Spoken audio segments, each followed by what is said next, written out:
You are listening to the story of Manga Explained 2, where your Ike will always be respected. Hope you enjoy listening to the story. Summary. The story starts in the rush hour with people trying to go on about their daily lives. It's a hectic day as people squeeze themselves into the buses trying to reach their destination. Students are pushing each other and everything feels chaotic. The bus finally comes to a halt in front of a college, and a young guy comes out. He looks tired and defeated as he wonders how he managed to put up with all this madness back in his first year. This guy is named Sungwoo, and he is the protagonist of this story. One of his friends, Hanho Lee, hears him complaining and jokingly asks him if he was lying about serving in the special forces, since he can't even endure a hectic day in traffic. Sungwoo hits him back and mocks him for not even doing his military training. The two continue chatting and make their way to class. As they are walking, his friend suddenly stops and points at the sky. Up in the sky, there is a loading screen that has reached 99%. However, the MC fails to notice anything since he has trash eyesight. He starts mocking Hanho and asks him if he is still missing his girlfriend. His friend is certain that he saw something in the sky, however the MC isn't ready to listen. He simply thinks that his friend has been playing a lot of video games, and now he can't differentiate between games and reality. He tells him that he is just imagining things and slaps him back to reality. The MC tells his friend to hurry up since he can't afford to be late for class. Both of them finally part ways and move towards their own classes. The MC can't really focus during his lecture since he feels a bit sleepy. He regrets not having a cup of coffee before attending the lecture. However, this is something more than just fatigue. A huge screen suddenly flashes up in front of his eyes. It asks him which class will offer the best chance of survival in an apocalyptic world. Beneath the question is a statement requesting him to choose his class. The MC is reasonably confused as this bright screen flashes in front of his eyes. He rubs his eyes to make sure that he is not in a dream. The situation is made even more real when the electricity cuts off.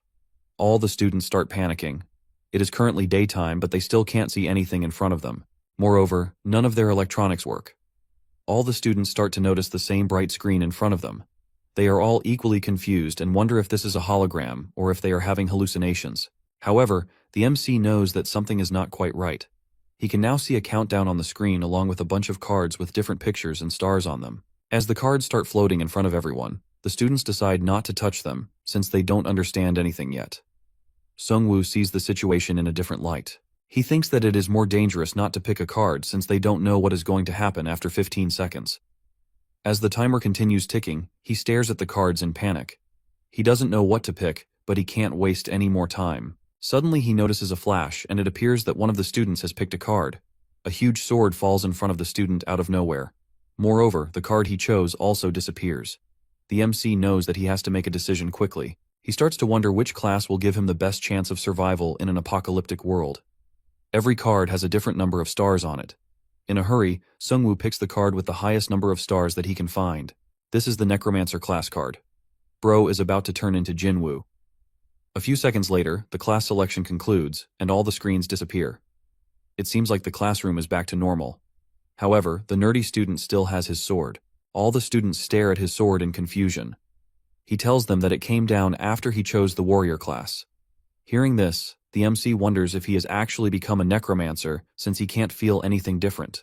Out of nowhere, one of the students gets stabbed by a pesky goblin. He screams and calls out to the rest of the class for help. However, everyone continues looking at him in shock as the goblin continuously stabs him to death. After killing the guy, the goblin looks at the rest of the students and they realize that they might be next. Everyone immediately starts running except our boy. To be honest, he didn't run because he was scared of catching the goblin's attention. Seeing the goblin enraged, the students ask the nerdy sword guy to do something since he is the only one with a weapon. However, he starts crying and refuses to fight. Seeing this, the MC realizes that he is officially screwed. As the goblin pounces at him, he starts running away, but he suddenly realizes that he will die if he turns his back towards it, so he turns around and kicks the goblin away. The goblin is smaller in size, so the MC decides to fight back with a chair. As it rushes towards him again, he squashes him with the chair like a nasty bug. After killing the goblin, he gets a notification telling him that he has received 10 gold for defeating a goblin. He looks at the message and wonders if their world has actually turned into a fantasy game. Another notification pops up informing him that he can control the dead under his command. At level 1, he can only control 3 goblins. As he is trying to figure things out, the goblin he just killed comes back to life as an undead warrior. Sungwoo finally realizes that his class allows him to summon the undead. As the undead goblin looks at him with its glowing eyes, 2 more goblins enter the room. The students start to panic again and scream for help. The MC stands in front of the goblins with his undead soldier awaiting his commands. Without thinking much, he orders the goblin to attack the enemy monsters. The skeleton starts moving and uses its blade to slash open the living goblins. However, the monsters start to fight back since it's a 2-on-1 battle. One of them manages to slash the left arm of the undead goblin. The MC realizes that he might have to step in if his goblin loses. The monsters didn't look that difficult to kill since they had a childlike body, however he needed a weapon. He quickly called out to the nerdy kid with a sword and asked him to hand over his weapon. The guy held his weapon tightly and screamed that he wouldn't be giving it away. The Mac told him to fight the monsters if he didn't want him to use his weapons, but the guy was too scared to fight. At this point, he should just toss him to the goblins and steal his sword. To help his undead soldier, the MC grabs a chair and throws it at the monsters. The skeleton soldier uses this opportunity to finish them off with its blade.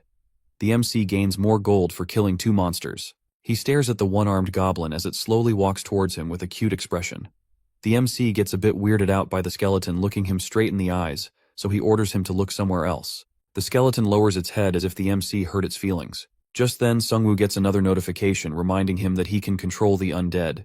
He quickly uses his spell to revive the 2 goblins he has just killed. He now has the maximum number of undead soldiers he can summon at his current level. As everyone tries to make sense of their situation, they start hearing cries for help from other departments in their college. The MC realizes that this stuff might not just be attacking their college campus, but the entire country. The outside view looks absolutely devastating. It seems as if the entire city is on fire. Considering their current situation, one of the students opens the door and suggests that they keep moving. Another student tells them to rush to the daysonging lot since he has a car. As they all run towards the stairs, a group of goblins appear from the shadows. The goblin monsters run at the group of students, but before they can attack them, the undead skeletons ambush them. The MC screams at the students to run as his skeletons take care of the goblins. In a panic, the students scatter and run toward different areas of the college. The MC tries to stop them, but then realizes that it is better for them to go alone. He knows that the game followed some sort of rules. He thinks to himself that his best chance of survival is to keep fighting since it allows him to become stronger. He watches as his undead minions continue to fight for him. One of the monsters goes crazy and slashes the head of his undead soldier. With one of his soldiers down, Sungwoo realizes that he might be in trouble. Now the 2 of his skeletons go against the 2 monsters. This time his skeletons manage to kill them and he receives more gold. He also notices that his level has increased. He opens his profile window to check out his stats. Instead of attribute points, he gets a level up card that gives him a random reward. He knows that it is based on luck, but it is one of the most important parts of the game. He finally chooses the random skill card, and it increases his maximum minion controlling capacity by 1. This means that he can control 4 minions at a time now. As he summons another skeleton, he realizes that he is low on mana. He surrounds himself with the skeletons and sits down to think for a bit. He still doesn't know what's going on, so he decides to focus on his survival for now. With his skeletons acting as his shield, he slowly makes his way downstairs. The situation down there doesn't look good, but he knows he can't stay on the campus forever. He orders his skeletons to lead the way and moves out. As the skeletons are going down, they come across Hanho. He gets scared upon seeing the undead goblins and smacks one of them in the head with his dagger. The MC sees him crying and calls him out. His friend asks him what the goblins are, and he tells him that they are kind of like his bodyguards. He then asks him about his class, and he says that he chose the rogue class. Since his friend was dumb, he chose a class with 1 star thinking that it would put him at the same level as a brigadier general. Even the minions were disappointed in Bro. He joins their group and all of them start making their way out of the campus. As they walk, the MC sees a notification telling him that he has acquired the effects of synergy since he is moving into a group. The effect requires the group to equip 5 daggers. It gives bonus gold and a chance to land a fatal hit on the enemy. The MC realizes that the buff applied to parties when certain conditions were met. Moreover, his skeleton army could also benefit from the bonuses. This meant that he could trigger this buff without even needing a party. As they slowly go down, they come across some minions and a giant monster who appears to be their boss. As he comes across the goblins, a notification tells him that the monsters are affected by the scent of death, which decreases their stats by 30%. This effect is only triggered when there are 4 or more skeletons of the same species. With this buff active, Sungwoo sends his skeleton minions to fight. They quickly overpower the goblins and start taking them down. However, the real challenge comes with the boss minion. He raises his hand to activate the wild berserker skill. This buffs the enemy minions, and they start turning the tide of the battle. The MC knows that he needs to stay calm in this situation. He knows that he needs to get rid of the buff if he wants his skeletons to have a chance of winning. He orders the one-armed skeleton to ignore the other minions and go after the boss. The goblin jumps at the boss and slashes its arm in half. Suddenly he gets kicked by the boss, but he has done his job. With the buff gone, the skeletons easily take over the enemy goblins. The boss minion doesn't want to die that easily, so it puts up a fight. Eventually the boss also goes down and the MC receives some bonus gold. He notices that his boss has also dropped some items. One of them is a spear, and the other is a wristband that buffs nearby allied units. After claiming the items, he looks at the one-handed skeleton standing in front of him waiting for praise. Sungwoo smiles and pats it on the head, which makes the skeleton a bit excited. He decides to continue moving with his friend. As they walk, here's some people nearby. The MC orders his skeletons to hide so they don't scare the other people. A lot of students gathered in front of the exit gate. A guy tries to calm everyone down and assures them that he has contacted the student council. It appears that the main exit gate of the college is locked, and they can't get out no matter what. The MC already knows the guy. His name is Jin Seok, and he is a bully who also harasses women. He was part of the student council, so he acted like he was the one in charge. The MC wondered if he was trying to show off by pretending to be the leader. He tells Sungwoo and his friend that they need to help them protect the rest of the students since they have weapons. He asks him about his class and brags about killing a goblin. As the MC is cringing at the student council guy, the nerd with a sword runs in and informs them that he hears the sound of goblins near the stairs.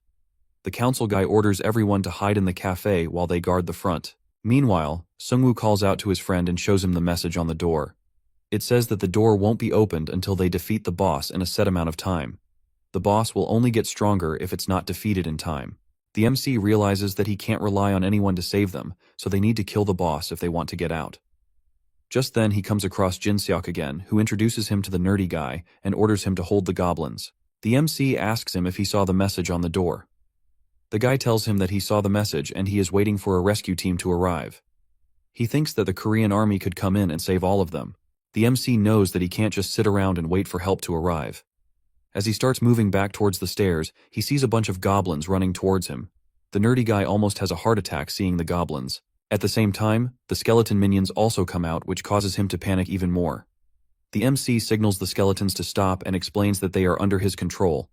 He calls the student council guy an idiot and sends his skeletons to fight. Due to the synergy buff and the scent of death, the monsters have no chance to fight back. As the students stare out from the glass windows of the cafe, they see Sungwoo's skeleton army fighting the minions. The MC joins his skeletons and starts smacking the goblins using his spear. Jinseok looks at him in shock since he is planning to run away at his first chance. As the goblins try to escape, the MC orders his skeletons to block the stairs. He knows that he has to convince everyone that he can control these skeletons. In order to fight the boss, he needs them to team up with him. His bracelet activates the wild spirit buff, which increases the speed of all of his minions. These small goblins aren't a threat to him right now, but he knows he might have to fight stronger opponents later on. The students start to notice that the MC is the one controlling the skeletons. As his army cleared through the little goblins, everyone started cheering. The students are starting to trust him now. The MC looks through the dead monsters for any items, but he only gets a notification telling him that he has received a roulette ticket. He wonders how they will give him the ticket since he doesn't have any inventory. They all make their way back to the group. The MC smirks when he sees Jinseok and asks him if he is helpful. Everyone stands in silence for a moment, not knowing what to do. The MC tells them that they cannot leave for now since they can't break the door. He explains that they need to kill the boss first, and he is somewhere in this building. Hearing this, everyone starts to step back since none of them want to go against the boss. The MC tells them that the consequences for failing will be too bad, and they might have to face much stronger monsters. Suddenly, one of the students raises his hand and reveals that he has seen the boss monster. It seems like the boss is on the roof. Sungwoo knows that he has to go to the roof, so he asks the students if any of them want to join him. As expected, they are all scared to go with him. Even his friend wants to stay back, but the MC forces him to come along so he can buff his skeletons. As the two of them are talking, a girl named Jisoo interrupts their conversation and tells them that getting more people might be disadvantageous due to their narrow surroundings. She says that the MC already has his skeletons, so there is no point in bringing people who are even weaker than those skeletons. The MC thinks to himself that the girl seems a bit rash since they don't have enough information about the boss yet. He looks back at Jinseok, but he starts trembling and tells him that he needs to stay back and protect the students. The MC knows that he won't be getting any more people to join him, so he decides to head up with his current team. As they move up, they encounter a wave of goblins. The goblins surround them from the top and bottom of the stairs. Without a moment of hesitation, Jisoo launches herself at the goblins and slashes them into pieces. She uses a long sword and appears to be properly trained. Hanho is really impressed by her skills. Meanwhile, our boy is busy taking care of the skeletons on the top. After clearing through the wave, they start moving again. After climbing a few stairs, they come across the injured professor. The MC runs to him and asks him what happened. He explains that after the monsters attacked the campus, he led his students to the roof in order to keep them safe. However, this was a huge mistake. All of the students became victims of a terrifying monster on the roof. He grabs the MC and begs him not to go to the roof since he doesn't want him to die. The MC grabs his spear and stands up. He has a new quest now that tells him to kill the boss and avenge the professor. The quest also states that his choice will affect his destiny. He knows that this is a crucial moment of the game, so he assembles his skeletons and starts moving up. Once on the roof, they all get a message informing them that they have entered the boss room. The situation of the roof is catastrophic. None of the students manage to survive the boss's rampage. All that is left is some minions. Jisoo gets furious looking at this and decides to rush in and kill all the monsters, but Sungwoo stops her and signals her to wait. He knows that they need to stay calm and be rational in this situation if they want to survive. It doesn't take long for the goblins to notice the group. They all grab their weapons and start to surround them. Hanho asks the MC if they should run, but he wants to stand his ground and fight. He raises his hand and activates the berserker spell. With this buff, his skeletons charge at the tiny monsters and start slashing them. The MC tells the group to treat the undead soldiers as their shield. He stays behind a minion and strikes the goblin when he gets the chance. Jisoo also does the same and starts slashing the monsters. Meanwhile, Hanho still doesn't know what to do, so he stands awkwardly. Feeling useless, he takes out one of his daggers and throws it at the goblins. His dagger hits and instantly kills the target. Bro even surprises himself. He was good at throwing since he used to throw away pencils from other students in his college. He immediately throws another dagger, and it also hits the target. My guy locks in as he realizes that he has found his talent. As the enemy goblins start losing, they get affected by a debuff which decreases their stats. They start running in fear and stop in front of a giant goblin. The group immediately recognizes that this goblin is the boss monster. With the boss appearing, the goblins get a new wave of motivation, so they jump into battle again. As the group tries to fight back, they witness one of the skeletons getting destroyed to pieces by a single strike from the boss. The MC frantically orders all of his minions to retreat. The boss continues to strike his skeletons, killing them one by one. He revives the dead minions, but he is low on mana, so he can't keep doing it for long. Hanho tries to surprise the boss by throwing his daggers, but he blocks it. The boss furiously starts chasing after him, causing him to scream for help. The minions try to help him, but the boss smacks them away. However, one of the skeletons manages to land a hit on the boss. This makes him even more furious, and he kicks the minion away. Out of nowhere, the sword girl shows up and slashes the boss while he is distracted. She lands a good hit, but it is still not enough to finish him off. The MC realizes that she is being strategic, so he decides to make a strategy too. He surrounds the boss with his minions and orders one of them to attack him from the back. As the boss turns around to defend himself, he launches the spear directly at him. It hits him in the face and he screams out in pain. The MC is almost out of mana now and he only has 3 skeletons standing. The boss recognizes this and laughs, thinking he has won. He immediately strikes using his sword, which makes the MC lose his guard. As the boss starts running at him, he knows he has to think of something, otherwise they will all die. Fortunately, he notices a sword lying around. The boss shakes everything while rushing towards the MC. Sungwoo sighs as he clenches his sword. He then commands both of his minions to rush the boss monster. The boss immediately smacks one of the minions to pieces. The other minions jump in the air and grab the sword passed to them by the MC. However, it fails to land the hit since the boss is too quick to defend. With the minion now holding a sword, the weapon synergy effect is triggered, increases attack speed, and decreases the weight of the weapon. Moreover, the minion actives the one-armed warrior effect, which gives it an 88% chance to cause a bleeding effect on its first attack. The MC knows that he can win with these buffs. He grabs a chair and rushes at the boss with his sword. At the same time, Jisoo and the minion also rush at him. He hits him with the chair to create an opening, and they all go in to attack. However, the boss slams the ground, causing an explosion and throwing them back. Suddenly the boss gets stabbed by a dagger thrown by Hanho. The MC knows this is his chance. He orders his one-handed skeleton to sacrifice himself so they can land a hit on the boss. The minion played an active role in the entire fight, but now it was time for it to die. In a shocking turn of events, the minion manages to hit the boss with its blade and triggers the bleeding effect. The boss finally goes down and the MC increases his level. He also notices that the skeleton has absorbed all the mana from the boss and is now leveled up. It was at level 2 and had the attributes of a commander. His friends tell him that they have also leveled up after defeating the boss. They all begin talking about their level cards. The MC chooses a random skill card. It allows him to create weapons from bones using mana. At his current level, he can only create 4 weapons, and the quality of those weapons depends on the bone. With the boss dead, his exclusive quest also concludes, and he receives another skill that increases the total number of minions he can spawn. He still doesn't understand the destiny part of the quest. While he is thinking, he notices a hood falling from the sky. His friend grabs the hood and tells him that it will increase his chance of hiding from the monsters by 50%. Jisoo received a fire whetstone. By sharpening her blade with the stone, her blade had a chance to catch fire during an attack. The MC suggests that they test their items and skills later since they need to keep moving. Back at the cafe, the students are starting to get worried. Even the nerd kid begins to wonder if they should have gone to fight the boss with Sungwoo. Hearing this, Jinsuk starts shouting at the students, telling them that they can just leave if they want.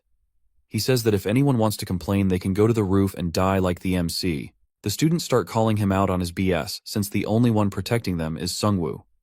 Hearing this, he loses his cool and starts to verbally abuse them.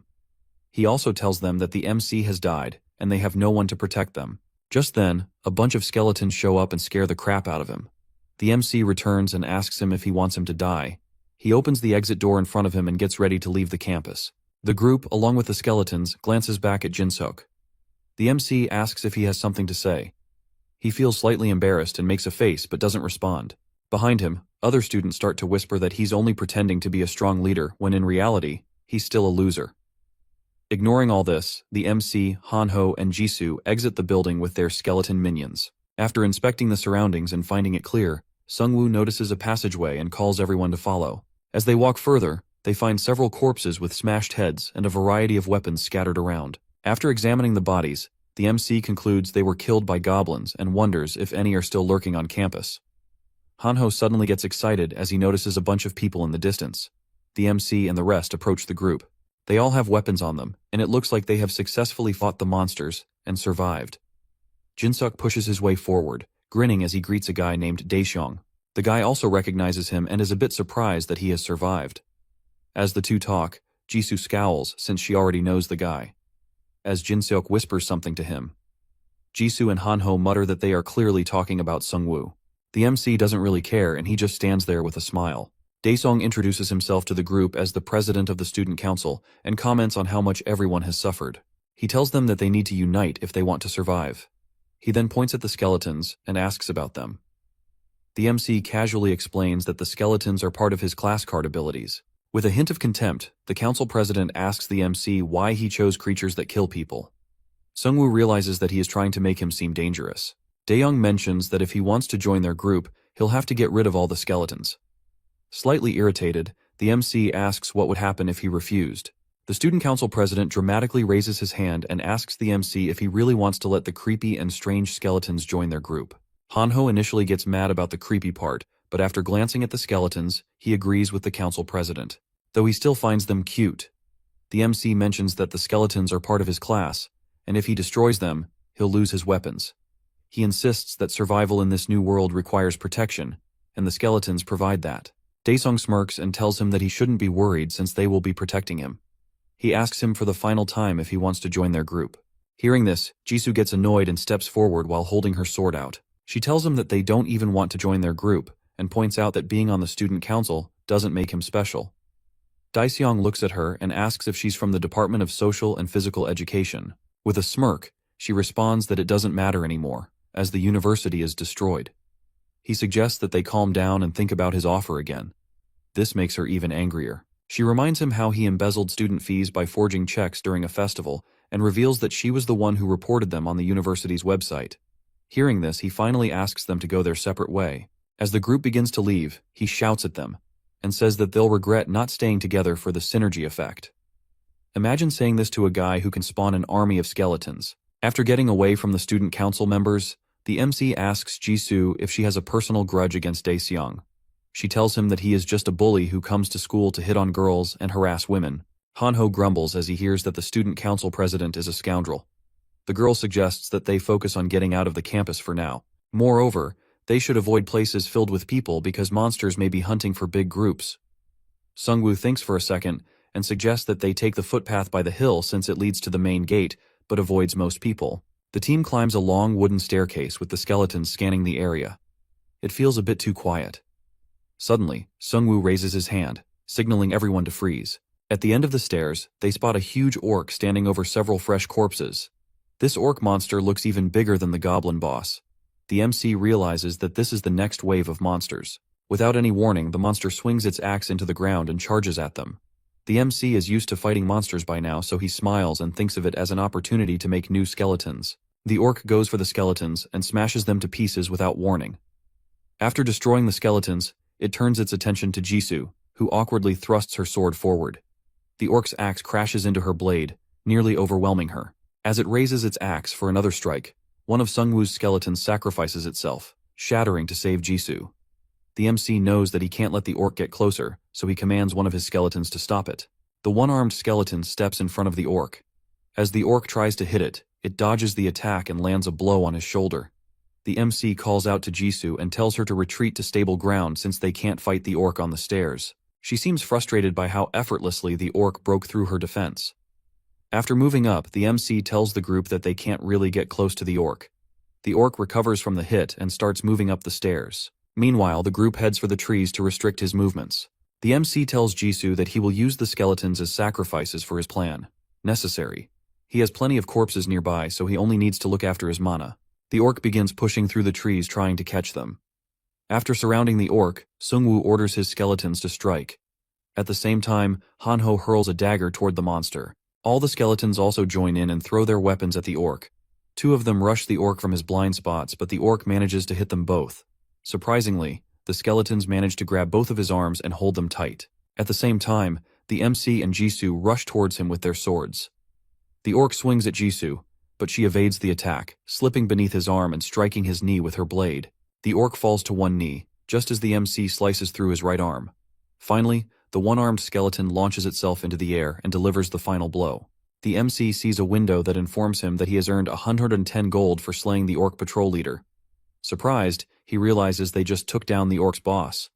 Jisoo tells him that the orc wasn't as tough as the previous boss they'd faced.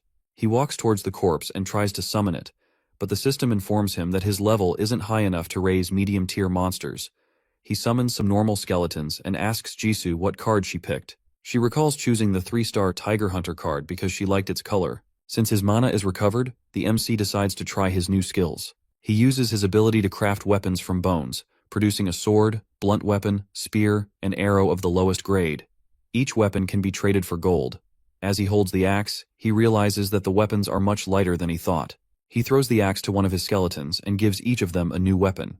This activates a few more weapon synergy buffs for the skeletons. He lends one of his swords to Hanho and instructs him to give it back to the skeleton later. The group starts making their way down the stairs. On their way, Hanho spots something unusual. In front of them is a sealed purple entrance with a message that they must defeat the boss in 8 minutes or face a double power boost to all monsters. The mech is frustrated as he realizes that this is the second time they've encountered such a situation. At the same time, an alert appears informing them that orc squads are beginning a hunt, drawn to the scent of hunters and large groups. Jisoo realizes that the size of the group determines the number of enemies, so staying with a large group might not be the best idea in this scenario. Meanwhile, an orc shows up to hunt the student council team. Jisoo and Hanho can hear their screams from outside the building. He feels relieved that they didn't join them. The three of them realize that being in a large group isn't always beneficial. Another notification pops up which indicates the arrival of the first orc wave. The group has to face 5 orcs in total. Hanho starts to panic as he sees them approaching and asks the MC for his plan. After thinking for a second, he smirks and tells him that he has an idea. He plans to set a trap using the cars and skeletons around them. As the orcs start moving down the road, one of them spots Hanho standing on a car, taunting them by calling them pigs. Furious, the orcs charge at him. Just before they get too close, a car door swings open and throws them off balance. That's when the MC and Jisoo spring into action. She pulls out her sword, and he uses his skeleton army, who were hiding, to attack. The skeletons hit the orcs from all sides, not giving them any time to react. After killing the orcs, a system notification pops up, announcing their victory. Sungwoo earns 100 gold for defeating the first wave and levels up to 4. He notices that he can now command a total of 7 minions, even though his mana capacity is still low. Meanwhile, Hanho is excited about his new high-speed/skill.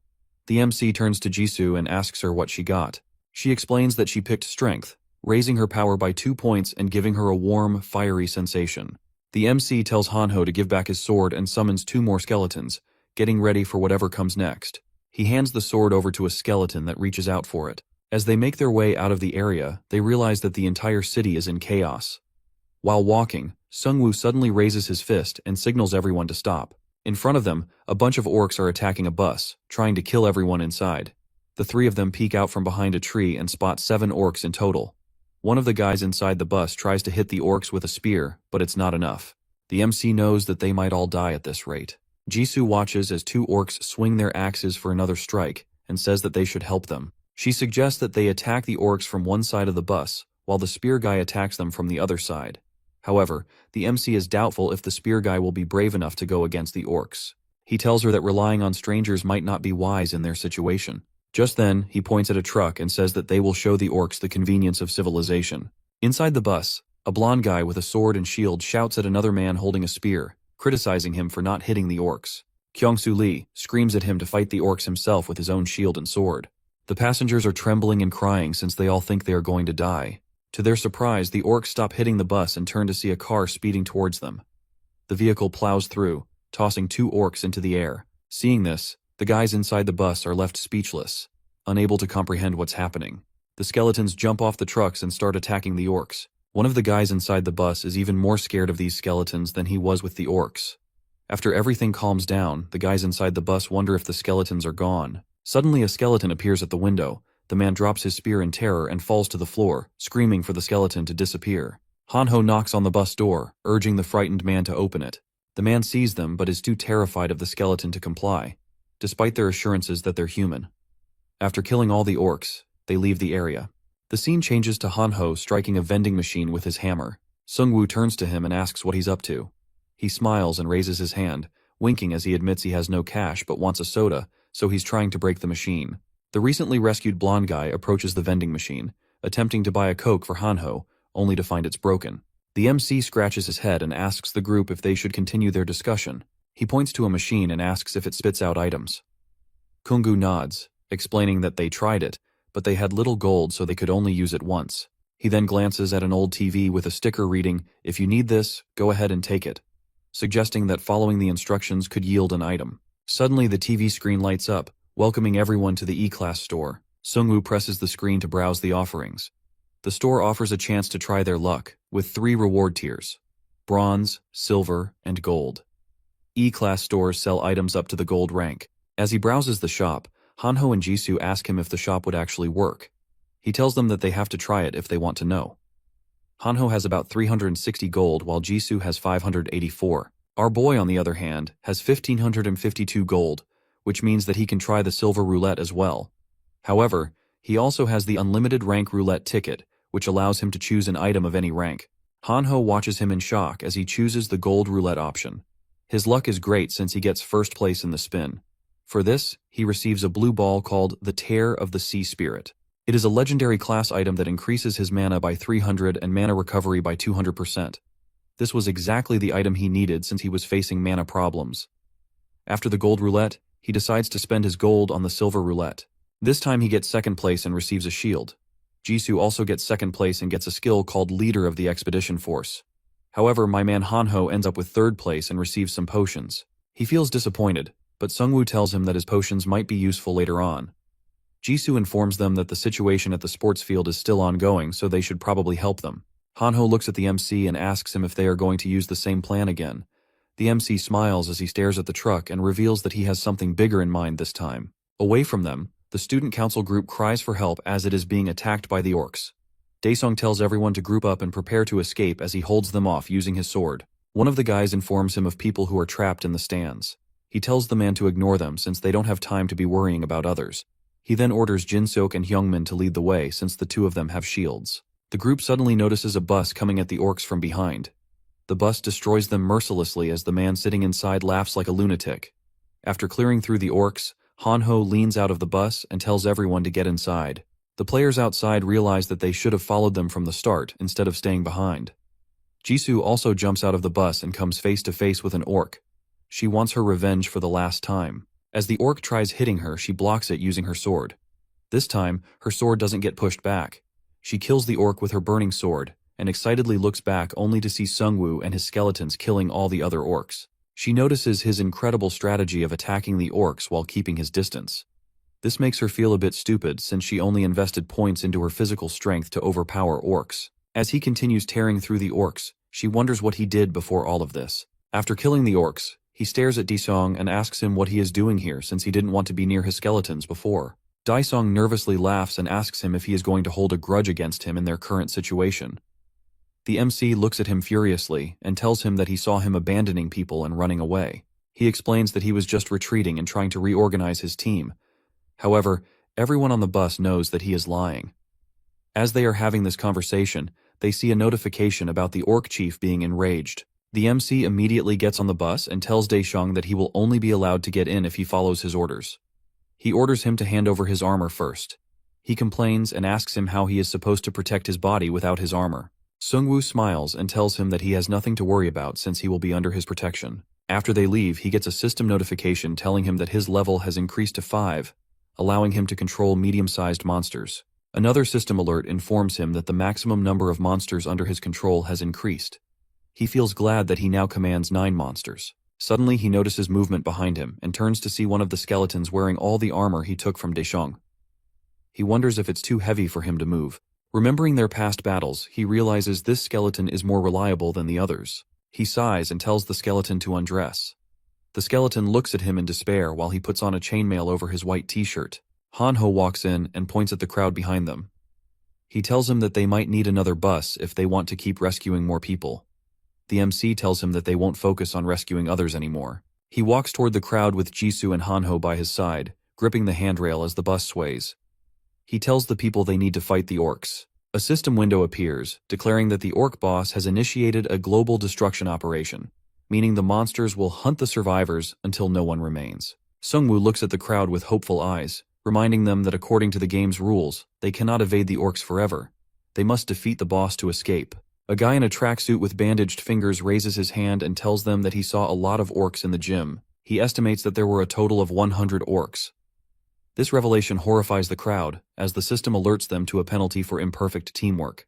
3 new system alerts appear. The first states that at least 10 players have a level below 5, resulting in a reduction of movement speed and attack speed.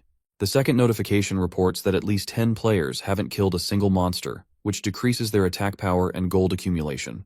The third message indicates that due to the reluctance of the majority, the chance of a state of confusion has increased.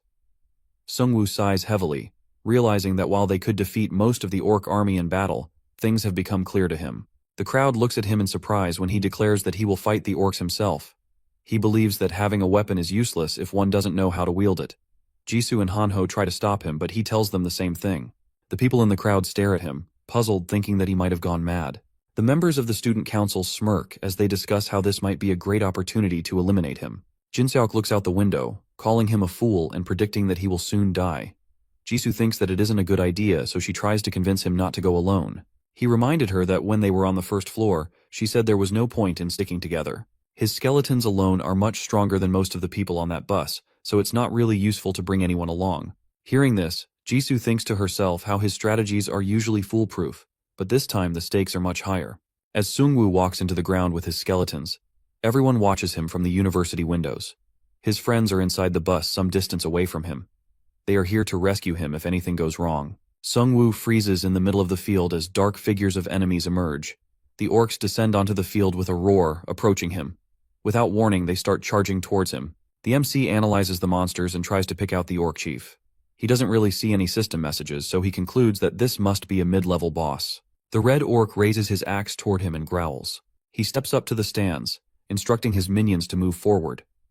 The shield creaks as he lowers it to the ground. Positioned at the top of the stairs, he decides to hold his ground. As the orcs roar toward the stairs, the skeletons raise their daggers, preparing to attack.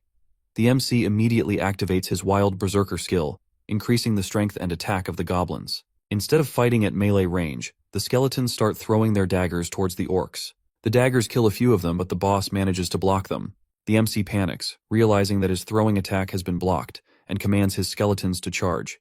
He knows that this plan is suicidal. As all the skeletons get destroyed by the orc boss, Righty stares at it with flames coming out of his eyes. Sungwoo places his hand on the skeleton's skull and tells it to wait. The orc monsters smirk after they destroy all the skeletons. However, something suddenly smacks one of them from behind. Behind the orc stands an undead orc warrior who is now controlled by Sungwoo. A notification pops up, indicating that the teamwork has activated the first stage of the synergy effect. The MC gains access to the weapon synergy, which requires at least 5 axes. This effect boosts attack power and speed for the first 10 seconds of battle. The orcs struggle to fight back against the undead orcs since they neither bleed nor get tired. Sungwoo stands proudly on top of the stairs with Righty, and together, they watch as the army of undead orcs overwhelms the ordinary orcs below. Some of the students look through the window and stare in disbelief as they see the MC clearing through all the orcs on his own. Behind the frightened orcs, Jisoo, Hanho, and the bus driver also watch this intense battle. Jisoo's eyes widen in surprise as she recalls her last conversation with Sungwoo. She realizes that he has anticipated everything. As the MC glances at the system alert displaying his mana level, he feels a surge of happiness as it rises. He wonders if this is the power of a legendary item. Skulls float above the battlefield as another notification informs Sungwoo that the orcs have been weakened by the overwhelming scent of death, reducing their characteristics by 30%. Frightened, the orcs begin to retreat. However, their leader roars back, triggering a morale boost effect that halves the effects of the debuff. With a cry, the orcs charge back into battle against the MC. On the other side, Sungwoo's undead army is ready to fight the approaching orcs. Righty climbs onto the fence above the MC and rushes to back the rest of the undead army. As it runs towards them, it takes out its sword and starts slashing some orcs. Combined with the undead orcs, the skeleton charges at the enemy on Sungwoo's command.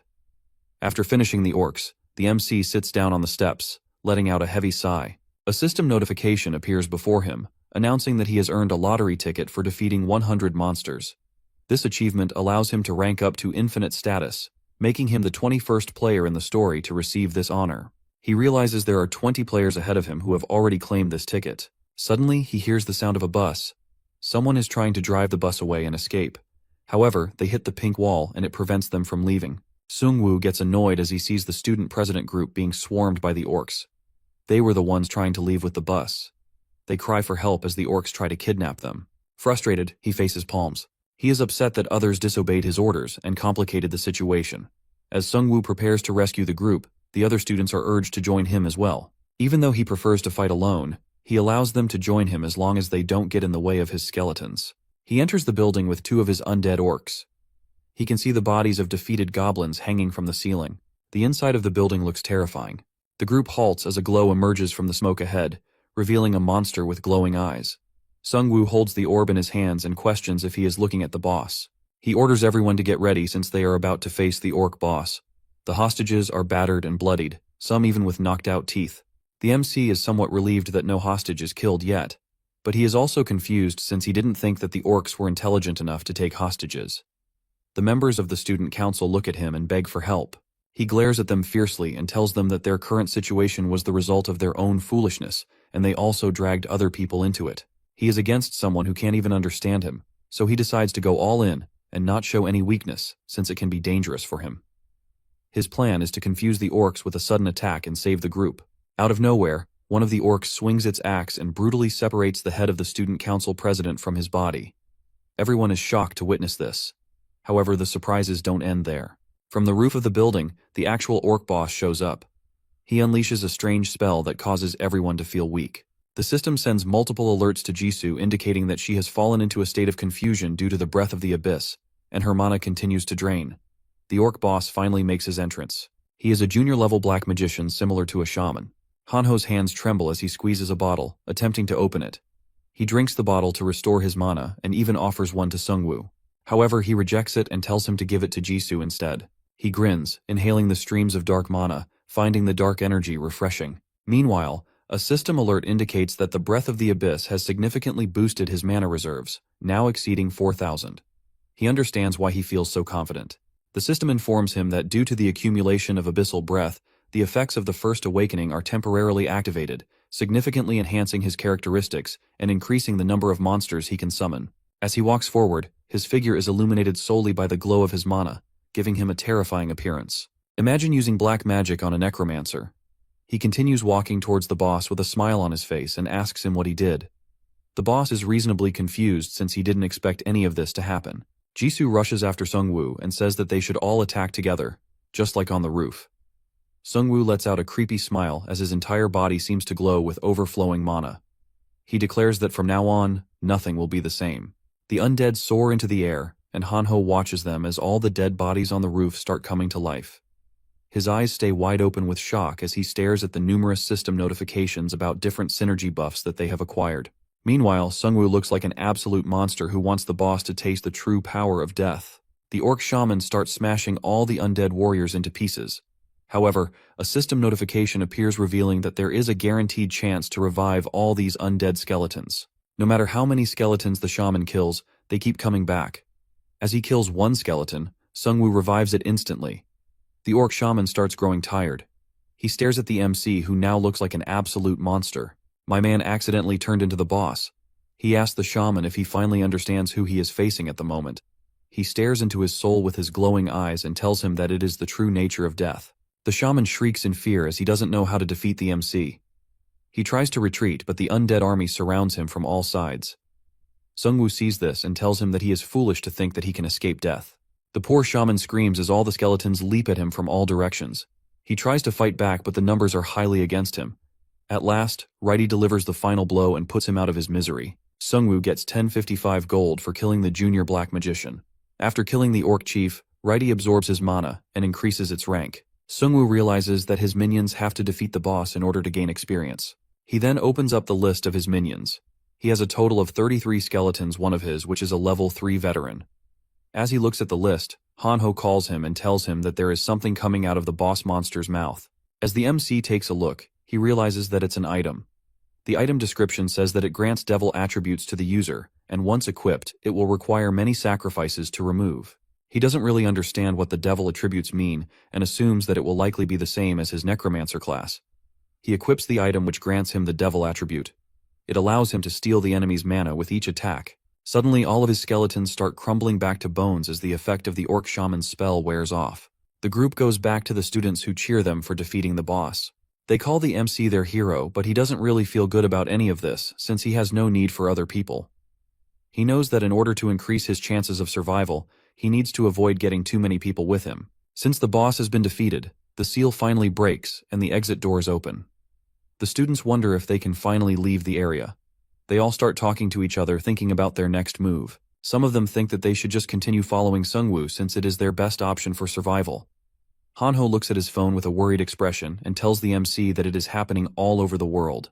He wonders if his parents are alright. Hearing this, the MC thinks about his own parents. Suddenly a bus stops in front of them and Kyungsoo tells everyone to hop on. He says that he was a driver during his military service and he knows where the military base is. He is going to take the bus to the base. Sungwoo smiles and lies to him that he can't go since his house is nearby. Kyungsoo asks the rest of the students to hop on and reveals that they have brought 2 buses to accommodate everyone. Everyone except the MC's groups gets on the buses. The guy says goodbye to him and drives off. After the students leave, Hanho wonders where they will go next. He asks Jisoo where she lives. She tells him that she used to live in the school dorms since her own family lives on an island. She then asks the MC if she can stick with him even though she won't be of much help to him. He assures her that she will be helpful and lets her stay. Hanho asks him the same question, but the MC jokingly tells him that he needs to cut off one of his hands first to become a one-armed warrior like Righty. Out of nowhere, Jisoo pushes them both to the ground to protect them from something. As the two fall down, a giant dragon flies over them. The group looks at the terrifying creature not knowing what it is. Meanwhile, the bus comes to a stop and Kyungsoo notices several dragons following them. A guy screams at him to continue driving, but he tells him that it is more dangerous for them to continue moving right now. The dragons only seem to be chasing the buses which are moving. The system notification informs them that the boss Wyvern Alpha Male has appeared. The next moment, the dragon lands on top of the bus and rips it into pieces after flying it into the air. Sungwoo looks at this and realizes that he is nearly not strong enough for this world. However, he can become stronger. With his back turned towards Jisoo, he tells her that instead of avoiding the monsters, they are going to actively hunt them from now on. This leaves her a bit confused, and she asks him what he means. He explains that they can't just rely on adapting to the situation. If they continue doing that, they will only go from being easy food to food that is a bit harder to catch. In order to survive, they need to dominate the monsters. He clenches his fist, and the group starts walking towards a group of orcs. As the orcs and players come face to face, a system notification pops up telling them that the tutorial is complete. If that was the tutorial, I'm not sticking around for the actual game. As the hunt begins, Sungwoo uses his skeleton army to surround a bunch of minions. The goblins try to escape, but he has all the exit points blocked off. The skeletons continue slashing them as they run for their lives. Each kill gives extra gold to the MC. After getting rid of all of them, he gains a level. Hanho gets out from hiding and nervously laughs, saying that he took care of them all by himself. The MC sighs and tells him that they are all just small fry. He doesn't think that killing goblins is going to do them any good. He takes a look at the level cards and chooses to increase his strength. After picking the strength card, his body actually feels a bit different. His skeleton army continues to clear goblins out of sight, and he gains more gold. He walks out to see Jisoo standing there with her blade. She smiles at him and tells him that there were 9 goblins in total, and she killed them all by herself. The MC looks at Hanho and asks him to pick up the daggers left behind by the goblins. He stores all the daggers in an icebox. As they prepare to move forward, he tells the group that they are going to ignore goblins from now on. Jisoo asks him if he wants to hunt stronger monsters. He explains that compared to goblins who are only worth 10 gold, a single orc gives about 80 gold. However, he wishes to find a group of monsters that can give them even better rewards. The group continues walking through the empty roads with no one in sight. Suddenly Hanho notices some military trucks in the distance. There are a lot of dead soldiers piled up in front of the trucks. As they get closer, they notice the soldiers carrying shovels instead of actual weapons. The next moment, a soldier shows up from one of the trucks with a shovel and asks them if they are human. He is scared of the skeletons standing behind the group. Sungwoo waves at him with a smile and assures him that they are human and mean no harm. The soldier calls out to his sergeant and informs him of the people outside. The MC walks to meet the sergeant from outside the window. He apologizes for having to meet them like this, but he can't walk out since his leg is injured.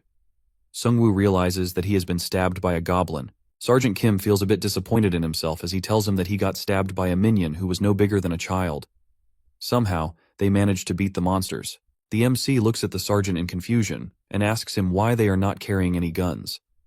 The sergeant explains that their guns just won't fire. It wasn't a mechanical malfunction, but all of their weapons stopped working after the monsters showed up. They had to resort to fighting with shovels and swords. Looking at the sergeant's condition, Hanho faintly tells Sungwoo that he has some healing potions. Kim moves closer to the window as he sees the bottle and asks them if he can have it. Sungwoo looks away and tells him that they can't simply hand out resources that may be critical to their own survival. Hearing this, the sergeant pokes his head out of the truck and tells him that he can offer him some information. He says that he will tell them everything he saw and heard till now. The MC thinks about it and says that he wants to hear it first before deciding if the information is even worth it. Kim reveals to him that there are wolves roaming around that are as large as bulls. They couldn't even take a single wolf down, and their forces were overwhelmed. Moreover, there is also a QR code. He saw 2 of them so far. One of them is in the station, and the other is in the subway transfer center. The sergeant takes out his phone and tells them to scan the codes as it will install an app on their phones. This is the only way they can communicate with other survivors, since all other means of communication are not functioning. Sungwoo hands over the potion to him as he thinks about the community of survivors. The sergeant then asks them where they are going and says that they are going to rejoin their unit. Sungwoo asks them if he will be safe with his unit. Kim tells him that when the monsters first appeared, their superiors took away their weapons and told them to fight the monsters with shovels, but he is sure that they must have changed their tune by now. The MC tells him that they are heading somewhere else. As Kim prepares to leave, he warns him of the creatures in the sky. The sergeant starts sweating as he hears that there are giant dragons flying around the sky. After parting ways, the MC continues moving with his friends and the skeleton army. They come across their first QR code as they reach the station. Before installing the app, Hanho worryingly asks the MC if the code might install a virus on their phone. My man worrying about a virus in the apocalypse. The app has a message board and a news feed that allows the players to share information with each other. The admin of the game also uses it to post updates. Sungwoo looks at a post from the admin and wonders who could be behind all of this. He also looks at the message board, which is empty for now. Jisoo tells him that it costs about 1,000 gold to make a post. Suddenly they see a new post from player 4884 informing other players that their group is making a safe zone in the H apartment complex of Hwaseong City. The post also has 2 comments, one of which is from another player asking how to contact the group. Looking at the address, Hanho tells them that it is near his own place. Sungwoo asks him if they should go there. He also wonders how the person making the post managed to spend 1,000 gold so easily. They barely managed to reach level 6 after going through so much trouble, and the other group was already at level 8. He stares at the post and thinks to himself that something about it seems wrong. However, he still needs to meet some high-level survivors, so he continues walking towards the address mentioned in the post. Suddenly he hears a beep on his phone. He checks to see a comment deleted on the post. The player asks why the comment was deleted, and the author of the original post tells them that someone was just talking crap, so they deleted their comments. This comes off as a bit strange to the MC as he continues staring at his phone. Meanwhile, we see another buff guy holding a phone. He lets out a creepy smile as he realizes that another victim has fallen into his trap. The sun shines brightly overhead as a man frantically tries to defend his daughter against a group of minions. He only has a baseball bat which he uses to try to scare the monsters away. Soon he realizes that he can't hold them off, so he screams for help. However, none of the other players come to his aid, and they continue to watch him from the safety of the surrounding houses. As the minions get closer to the man, one of them gets stabbed by a dagger. Suddenly an undead orc shows up and starts hitting them with its axe. The man watches in confusion as Sungwoo's undead army comes to his aid at the last second. He holds his hand out for the man, and tells him that he is safe now. The man tells him in a trembling voice that his house is nearby, but they ran out of food. The MC opens up his bag and gives him a few cans of food. He knows that it won't be enough, but that's all he has for now. The minions try to escape as the skeleton army overwhelms them. As the group chases them to some stairs, they come across a dungeon sign. Hanho asks the MC if they should go down and finish the minions. Before they can walk any further, the man stops them and warns them from going into the basement. He reveals that there is something even more terrifying than those green minions down in the basement. Sungwoo looks at the man with a smile and thanks him for the warning. After going down the stairs, they receive a notification telling them that they have entered the Elder Slime's shrine. As the group heads further into the basement, they come across a dead minion with slime covering its head. An undead orc swiftly uses its axe to destroy the slime. It gives them 140 gold for each kill. Hanho holds his melting dagger as he complains that the slime can even dissolve metal. The MC tells him that it can't dissolve bones, which makes his skeletons their natural predator. Hanho then hears a noise and turns around to see a giant slime monster. The monster destroys one of the skeleton minions with a single attack. Sungwoo realizes that the slime can also crush and chew the opponent if it can't dissolve them. Moreover, all the attacks of his skeletons are useless due to the size and density of the slime. He quickly thinks of a plan and starts creating bone weapons. Instead of creating more skeletons, the MC starts creating weapons from the bones and throwing them at the slime from a distance. Jisoo tosses a skeleton towards him and he turns it into another basic weapon. As he is busy creating weapons, the slime goes in for a hit and attacks him from the front. The MC uses one of his orc warriors as a shield and blocks the attack. The slime swallows the minions and destroys them. Upon seeing this, the MC smiles and says that the boss has just made a mistake, since the skeleton it swallowed contained a bag filled with bones. He then uses his weapon creation skill to convert all of those bones into weapons, causing the slime to be torn apart from the inside. The skeletons swiftly get into action and start smashing the slime into even smaller pieces so it can't regenerate. The one-armed skeleton delivers the final blow as usual, and they receive 22.55 gold for killing the slime boss. Sungwoo orders the skeletons to collect the slime in an empty glass bottle since they might need the acid later on. While collecting the mucus, one of the skeletons comes across the core of the slime monster. It can be used for dissolving or fusing objects together. The MC picks it up using a cloth and wonders if it's a compound ingredient. Hanho calls him out and asks him to read the comments on that online post. The post has a lot of deleted comments. Other players have also reached out to the original poster asking about the deleted comments, but they just ask them to ignore them. Someone mentions the comment of the first person who was trying to get in contact with the group and asks if they have made it, but player 4884 tells them that they have not arrived yet. They claim that something must have happened to them on their way. Hanho finds it suspicious that they are deleting all the comments. Sungwoo thinks to himself that the group first selflessly spent 1,000 gold on the post, and they continue spending more gold with the comments. He knows that there is something weird going on. We cut to an underground parking area where a bunch of guys are hanging around. One of them wonders why the players are even hunting monsters, since killing other players is a lot more profitable. A single kill can give them 500 gold for a normal person, and more than 1,000 gold for a player depending on their level. The other guy laughs and tells him that it is easier to kill players. Moreover, they also enjoy it. Two of the other guys sit in the car. One of them asks the other about their boss, but the guy looks to be out of his mind. He grabs his head as if it's about to explode and screams out the name of Professor Red. The other guy is a bit scared and asks him if he is talking about the serial killer. The tweaking guy starts having a flashback in which he is getting attacked by a monster. The monster turns out to be a vampire. He stares at the man with his sharp teeth and tells him that he has a need for people like him. At the same time, the MC takes out his sword and asks Hanho if he can ever kill another person. After getting bitten by the vampire, the man became a low-rank vampire.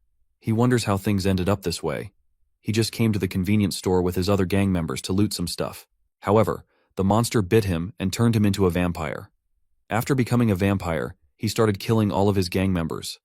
The vampire watched with a smile as he killed them all one by one. The boss continued drinking blood from the dead guys on the floor. He no longer felt like a human.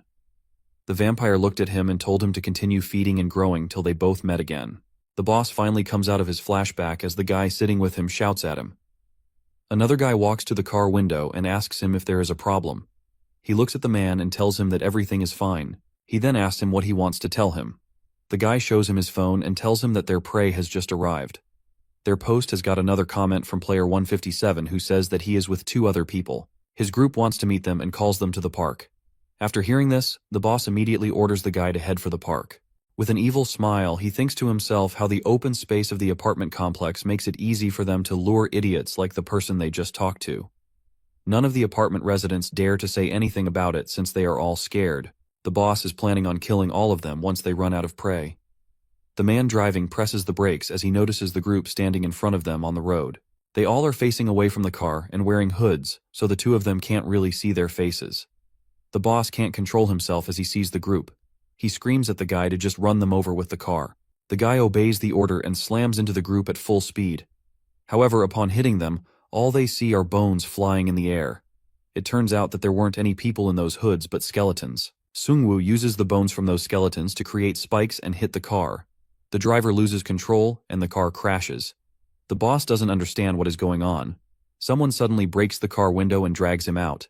After throwing him to the ground, the MC grabs his phone and asks him if he is the person who made the post. With a sword pointed at his head, the boss doesn't know what to say. The MC was a bit suspicious when he saw those deleted comments. He thought about it and came to the conclusion that these guys must be getting something out of it. They decided to set a bait, but he wasn't expecting them to just run them over with the car. The boss guy looks at Sungwoo and furiously asks him if he even knows who they are. Without saying anything, our boy kicks the man in his face as one of his lackeys watches. He then asks him with a cold expression about the number of people he has upstairs. He threatens to rip off his head if he doesn't answer. Hearing this, the guy starts laughing. He goes in for an attack and asks the MC if he has even killed a person before. Out of nowhere, Righty shows up and slashes his arm with his sword. The man screams in pain as he bleeds all over the place. Sungwoo looks at him with disgust and tells him that even with the current state of the world, he isn't heartless enough to kill a person without hesitation. However, his skeletons are different. As one of the orc skeletons raises its axe to finish the guy, he starts laughing. The MC wonders if the guy has gone insane because of the pain. He turns towards the other guy and asks him if they should start by cutting off his legs or arms. The guy isn't about this life, so he quickly tells them that there are 8 people upstairs. Before he can speak any further, the boss guy kills him using his sharp claws. Hanho and Jisoo stare at him in disbelief as they witness him killing one of his own allies. His ripped-off arm has now been transformed into a pointed blade. He rips out the guy's head and starts drinking his blood. This allows him to heal back and also increase his stats. The man used to be in a 3-star ninja class, but after the boss bit his neck, his class changed to a low-rank vampire. In this class, you can't really level up, but you can absorb the stats of players that you kill. The man stands up and roars in anger, activating his berserk mode. This causes all his stats to increase by 20%. The MC realizes that there is a class even more gruesome than his own. The group gets into a defensive position with the skeletons guarding the front. Sungwoo knows that the vampire could take them out with a single blow if they make one wrong move. He orders his army to attack, but the guy turns out to be much faster than he thought, so he has to order the skeletons to get defensive again. The vampire tears through the skeletons and goes straight for the MC. He knows he has to take him out first since he is the one controlling all the undead. Sungwoo barely manages to put his shield up before the guy attacks him with his sharp pointy arm. The vampire immediately gets slashed by Jisoo from behind, which makes him laugh. He changes his target and starts attacking her. As he is trying to hit her, he gets hit by several daggers from the back. He looks back to see Hanho standing there with a smile and 2 daggers in his hands. He starts shooting daggers at the vampire like a machine gun. This makes him even more annoyed and he changes his target. In the blink of an eye, the vampire launches himself towards Hanho, giving him no time to react. However, His attack gets parried at the last moment by Righty. The vampire manages to dodge the blade, but Sungwoo charges at him from behind with his axe. Again, the vampire manages to read the attack and destroys the axe. The MC immediately puts his shield up to protect himself, but the vampire is too strong. He continues dodging their attacks and says that they are too slow. As he is busy targeting Sungwoo, Jisoo shows up from behind and tries hitting him with her blazing sword attack. He sees it coming and gets out of the way. He laughs, telling her that he saw the attack coming from a mile away. Immediately after, Righty jumps on top of him with his sword and slashes right through his left arm. The vampire screams as his entire arm is cut off. Sungwoo realizes that this is his chance and orders all of the skeletons to attack him. At the same time, the goons under the vampire's command enter the scene. This makes him as he tells them that they arrived at the perfect time. However, his men get scared watching him in his current form. While he is looking away, Jisoo hits him with her sword. Righty and the other skeletons also join in, hitting the vampire at the same time. He tries to fight back, but the MC stabs him in the neck with his sword. He asks if he can also regenerate his head and rips it off. He gets 1,000 gold from killing him since he is considered a level 1 player. The MC is horrified to know that you can gain gold from killing players. He looks at the rest of the goons and asks them if that was the reason why they were killing other players. The group starts shaking in fear as the skeletons surround them. The MC walks over to them and tells them to drop their weapons. They all surrender and immediately drop all of their weapons. After questioning them, one of the guys tells him about their big boss. He reveals that they don't know who it is. It's just that their boss followed his orders, but they weren't aware that he could turn into a monster. Sungwoo wonders if the big boss is the one who created those monsters, and if he did, what is his class? This makes him question if there are classes with even more than 5 stars. He asks the guys about the amount of people they have killed so far. After hearing that they have killed over 21 people, he signals his skeletons to finish them off. They beg for him to spare them since they were only following orders, but he shows no mercy. He knows that if they don't kill these guys now, they might end up killing other people later on. Jisoo is a bit taken aback by what she just saw, but she agrees with him. The post now has a new comment from a guy warning Sungwoo's group from meeting the other group since they are a bunch of murderers. The sergeant reads this comment and gets furious as he realizes that there are now people roaming around killing others in addition to the monsters. He then sees another comment saying that user 157, which is the MC's account, killed all of those murderers after setting a trap with his skeletons. While reading this, the sergeant breaks into a smile. She realizes that this is the same group that he met earlier. One of the soldiers informs him that there is a call, but he ignores him, saying that their saviors are doing great things. The scene then shifts to a guy in armor, who looks at the comments and expresses his gratitude for Sungwoo's group, since they are still looking out for others, despite their circumstances. The man then walks out into the bright light and asks his group if they should also start moving. As the MC's group walks down the roads, Hanho informs him of a new post. This post is from a user called the Prosecutor of Yongdong-po. It tells other players that they can comment on this post if they can't afford to make their own posts using 1,000 gold. Jisoo and Sungwoo discuss how people are utilizing the post to comment about their missing family members and talk about synergy effects and monsters. It seems like the post is helping a lot of players who don't have enough gold to make posts. The group finally reaches Hanho's house. He looks at his home with a worried expression and prays that his family is still safe. The MC asks him to calm down and proceed with caution since they don't know the situation around here. They see dead orcs while walking up the stairs, which makes Hanho even more anxious. He starts praying for his parents' safety before he opens the door to his apartment. There is a huge slash mark on the door which scares him. He screams for his mom to open the door. Suddenly the door opens and his parents stand on the other side with worried expressions. After talking to them, he finds out that both of them didn't pick a class card. His dad tells him that the cards didn't quite pique his interest. As they all ate, Sungwoo asked the parents how they managed to stop the orcs. All other apartments had their doors broken down by the orcs, and theirs was the only one that stood. The dad tells them that he used pesticides to keep the orcs out. This shocks everyone, including the MC. The mom proudly tells them that all the orcs ran away when her husband sprayed them with pesticides. Hanho almost spills his drink while listening to this. After dinner, his mother thanks Sungwoo and Jisoo for bringing him back home. She then offers them some green tea since they don't have anything else at home. Hanho tells her that he also helped them out by throwing daggers, but his mom ignores him. As they all are resting inside the house, some kids on bikes look at the lights and let out an evil smirk. Jisoo is the first one to come out of the shower. The mom thinks that she has a frail body and starts to feel bad for her. Meanwhile, Hanho thinks to himself that she is 30 times stronger than him.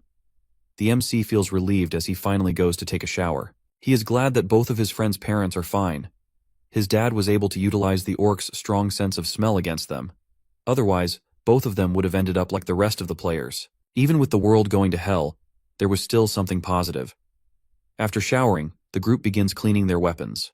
Hanho asks the MC about his thoughts since they can't stay at this place forever. He tells him that they should first decide where they want to go and then move out. Sungwoo thinks to himself that the orcs that first arrived were probably scouts. If there is a group of them nearby, it might actually turn into a large-scale battle. Their problem is to find out where to go since they don't have a clear objective in mind. As he is thinking, Hanho puts his phone up and screams at him to take a look. He tells him that the guy who posted to allow other players to comment has just made another post. In this post, the player claims that they have set up a safety zone inside Yeongdeungpo Station with the help of his 3-star class friend. However, in order to maintain the zone, they need gold or rations. Jisoo looks at the post and asks if they can trust the person. Hanho thinks that the guy genuinely has other people's best interests at heart. On the other hand, Sungwoo is still unsure about this guy. He tells them that he now knows why he made that other post yesterday. Even though they might not be lying about the safety zone, they still spent 1,000 gold to open a new message board for survivors, so it seems unlikely that they are doing all this out of the goodness of their hearts. He tells them to look at the comments, which are filled with praises for the player. Sungwoo thinks that he did this just to gain a favorable reputation among the players. It seems like they are going to form a huge group soon. If that happens, they won't need to do anything, and all the resources they need will simply walk to them. Hanho can't believe that the guy did all of this for his own benefit. The MC tells him that he might be overthinking, but the station is too far for them to travel, so they can't really find out. Hanho finds a comment from Chief Gu claiming to have another safe zone at the Hwashong Fortress. He mentions in the comment that he requires rent. The MC doesn't really like the rent part, but he is curious about the safe zone. He asks his friend about the distance of the fortress from their current location. Hanho tells him that it takes about 20 minutes by bus. Hearing that it is not too far, the MC decides to make it their next destination. As they all get ready to leave, the MC apologizes to the parents for suddenly asking them to come with them. The dad smiles and tells him that it's fine. He has safely brought back his son, so he is happy to follow his lead. Hanho's mother tells him that apart from monsters, there are also bandits running around in the neighborhood. The MC is a bit confused hearing this, so he asks them what they mean. The dad explains that they are just a bunch of high school kids who go around on motorcycles and steal stuff from people. Sungwoo sighs as he realizes that he now has to deal with such petty criminals too. Suddenly they hear the sound of a bike approaching. As they all look back, they see a group of teenagers trying to look tough. They stop in front of them and demand that they hand over all the goods that they have. The kids even threaten them with their numbers and baseball bats. The MC looks at them with a smile and asks them if they truly have the greater numbers. Behind him, several glowing eyes start to appear. The kids suddenly turn around and leave before he can say anything else. This leaves the group confused since they don't know what scared the kids. The MC looks back with a worried expression and sees a pack of giant wolves standing there, staring directly at them. The wolves are not attacking them instantly, so he suggests that they start backing away slowly. He doesn't want to engage in close combat with monsters that have 4 legs. Even if he doesn't take their sharp claws and fangs into account, their balance is just too good. If someone from his group fell to the ground, they wouldn't be able to make it out alive. The group slowly walks back into the apartment building. Hanho asks the MC if they are safe inside. However, with the wolves still staring at them, he knows that they can just break into the place and drag them out. As he is thinking of his next plan, one of the wolves charges towards them and slams into the front wall. Sungwoo suddenly throws the acid bottle towards the wolf, which causes it to burn. While the wolf is still in pain, the MC orders his skeletons to start throwing their spears at it. The only advantage they have over the wolves is that they can throw stuff. As another wolf tries to get inside, the MC orders one of his orc skeletons to rush at him. The wolf easily destroys the skeleton by biting its head, but suddenly the green acid starts coming out of its mouth. The MC laughs as he reveals that the skeleton is carrying that slime mucus. To seal the deal, Righty jumps from the first floor of the building and stabs the wolf right in the head. The MC gains 240 gold for killing the wolf. The other wolf is terrified as it sees the skeletons approaching it with their spears. It doesn't take long for them to kill all the remaining wolves.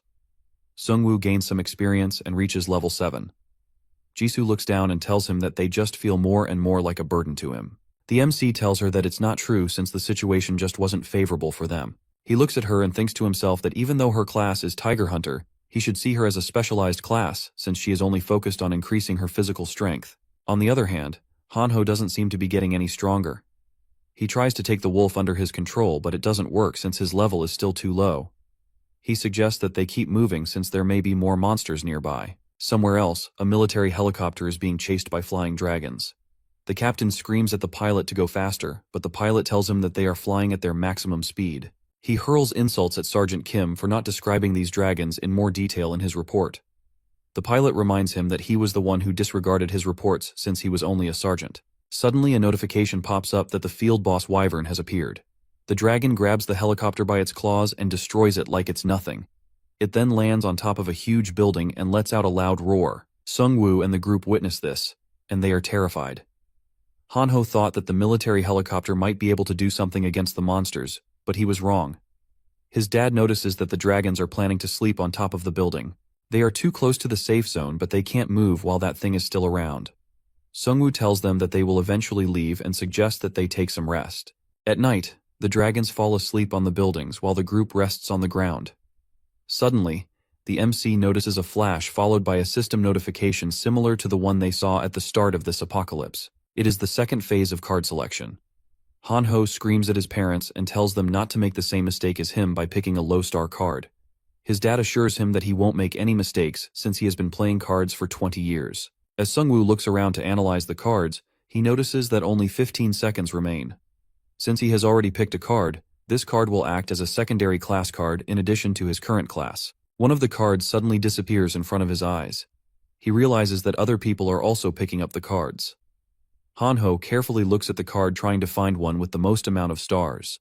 The MC knows that he can't just pick his secondary class based on stars since he needs to find something that he can use in combination with his current class. He finally comes across a card that fulfills his needs perfectly and instantly chooses it. He chose a 3-star link card for the Dark Mage class. A system notification tells him that this card will be combined with his current class card to grant him new skills. He looks at his still and is pretty happy with his choice, since they all fit perfectly with his Necromancer class. Meanwhile, Hanho is crying since he accidentally picked up a 1-star priest card. The new skill he got allowed him to be shielded from enemy attacks for 10 seconds after killing an enemy. As he is crying, he hears his dad asking him if he chose the right card. He looks up to see his card with a 3-star Pioneer class card that allows him to create safe zones. Sungwoo gets excited as he sees this, since they don't have to go to the fortress anymore. As Hanho's dad continues flexing on him, he asks his mom what class she picked. She tells him that she picked the 1-star chef class card. Hearing this, he says that she should have picked a class that was useful in battle. While all this is going on in the background, Sungwoo looks at Jisoo and asks her about her card. She tells him that she picked the 3-star Hitman card. It gives her a supreme sense of passive skill that heightens her senses whenever she is in danger. She realizes that the MC has grown quite strong. He can efficiently employ tactics in battle and make level-headed decisions even in stressful situations. Jisoo thinks that she can never be like him no matter how hard she tries. However, she also needs to be stronger, so she decides to find her own way if she can't be like him. She knows that she must grow stronger in both her mind and her body. The MC calls out the dad and asks him to explain his skill in more detail. The Pioneer class allows him to create a Pioneer's camp. It costs 10 mana every 10 minutes and allows players to take shelter from monster attacks. The shelter has a limited area and can also be destroyed by powerful attacks. Once the player loses all their mana, the safe zone will start costing 100 gold every 10 minutes. Sungwoo realizes that it will be difficult for them to maintain a safe zone in their current position. Moreover, gathering a large group for the zone didn't seem like a good idea either. He suggests that they only use that skill during emergencies. They also need to find a good place for the zone. Hanho asks him if they won't be going to the fortress anymore. The MC takes a look outside and tells him that it won't be necessary anymore. He believes that all the existing groups will try to abuse their power, so it is better for them not to meet them. As he looks out the window, he notices the dragon moving. The dragons finally fly off and they can leave the building. The MC asks Hanho to look for the location of the stores in the forum. Sungwoo currently has over 24k gold. He knows that he has to spend this gold in order to get stronger since they never know when they might run into those high-level monsters again. Hanho still can't find the location of the stores after going through the entire forum. Suddenly the group hears the sound of motorcycle engines. The kids are out again now that the dragons have left. Hanho tells the MC that it's probably those kids they ran into yesterday. He smiles and says that they should ask the kids about the stores since they are always going around stealing gold from people. They must also have a place to spend it. The kids talk about the store as they walk. They were unlucky last time, but they are hopeful to get good items in their next try. 90% of gamblers quit before hitting it big. The kids finally make it back to their hideout, but it looks empty. They quietly unlock a room to see all their friends hiding. The kid asks them about Yujin, who seems to be missing. The kid starts crying and tells him that the man came again and took Yujin since she didn't collect enough money. Yujin suddenly enters the room and tells him to shut up. The guy asks her if she is okay, but his expressions completely change as he looks at her face. She looks like a vampire. He walks past her into the room of their boss. The boss calls him by the name Tai Xiong and asks him why he killed Wusuk. He says that the man was loyal to their cause and also their leader. The kid tells him he attacked them first, so they had no choice. The boss asks him if he will kill Yujin too. He stands up and tells him that if vampires refrain from drinking blood, they start losing their sanity. Tai Xiong hesitantly asks him if he even knew how many people Wusuk killed. This seems to enrage the man, and he asks him if he was talking back to him. He reminds him that their boss has generously allowed them to work for him. They won't last long if they defy their orders. Tai Xiong starts walking away and tells the man that he will figure it all out. However, the man isn't done with him. He stops him and tells him that if he doesn't gather 10,000 gold in 2 days, he will be the next one to die. While this is going on, he starts hearing voices outside the room. Sungwoo and the group have entered their hideout. The MC complains about their customer service. The boss thinks that he wants to buy something, so he asks him what he wants. He points his sword towards him and orders him to hand over everything he has. The vampire guy starts laughing and tells them that they have no idea what they have walked into. When Sungwoo notices his fangs, he asks the guy if he is the boss of the gang in the apartment. The boss gets angry as he realizes that they are the ones who killed all his gang members. He furiously charges at them, but the orc skeleton grabs him by his arms. The MC puts his sword on the vampire's neck and asks him if he can regenerate his head. The 2 orc skeletons grab the vampire as Sungwoo pushes his sword halfway through his neck. He threatens to kill him if he moves even a bit. He then asks him if he is the vampire lord. Hearing this, the vampire starts laughing. He immediately breaks free and destroys the sword. The vampire tries going for the MC but gets hit by several daggers. It's almost like the MC can read his next move. Before the vampire can move, Jisoo rushes in and slashes one of his arms off. He cries in pain as blood gushes from his arm. He can't even regenerate his arm properly since due to the fire effect of her attack. Jisoo goes in for another attack with fire blazing from her sword. However, this time he manages to move to the side. At the same time, she ducks and slashes him again. This makes him furious and he starts attacking her. It seems like she can keep up with the speed of the vampire. While they fight, he grabs her sword and tries to attack her, but she senses it due to her new skill and easily dodges it. The vampire gets attacked from the back by the orc skeletons. Thanks to the MC's new skill, they are under the effect of Death's aura, which makes them much stronger. This aura also makes the enemies weak. Sungwoo thinks to himself that all of his undead soldiers would have collapsed when facing the vampire previously, but now they are able to hold because of his new skill. The orcs quickly bring the vampire to its knees. With nowhere to run, he cries asking them what they want from him. He looks at the MC and realizes that he is the one controlling the skeletons. He looks weak, so the vampire thinks about taking him out with a single blow. His plan is to get closer to him by pretending to have a conversation and take him out. However, before he can even move, he gets impaled by some bone spears. Sungwoo tells him that he should be able to talk even with those spears running through his chest.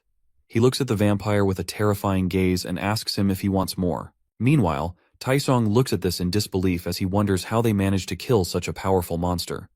The vampire starts laughing and tells them not to think so highly of themselves just because they managed to beat him. He starts transforming into a terrifying creature and tells them that they will all die once their plan succeeds. Sungwoo has enough of him, so he orders Jisoo to finish him. She immediately slashes his head off and he dies. Taesong looks at this and starts begging for his own life, telling them that he and his friends had nothing to do with this. Sungwoo smiles at him and tells him that he simply wants them to hand over everything that they have stolen. The thieves give away all of their gold, but it's not that much. Jisoo stares at the dead body of the vampire and asks if the boss is the same person that the other vampire was talking about. The MC tells her that whoever it is, he seems to be growing in power. He even has money collectors, so it looks like he is being strategic about all of this. Jisoo can't believe that someone has adapted to the situation even quicker than Sungwoo. It felt like those guys were much more suited for this kind of world than the previous one. The MC knows that more vampires will show up soon since the boss and his subordinates have the ability to turn players into vampires. He wonders if he can just ignore them, but it's not that simple. He needs the help of his entire team to defeat one of them currently.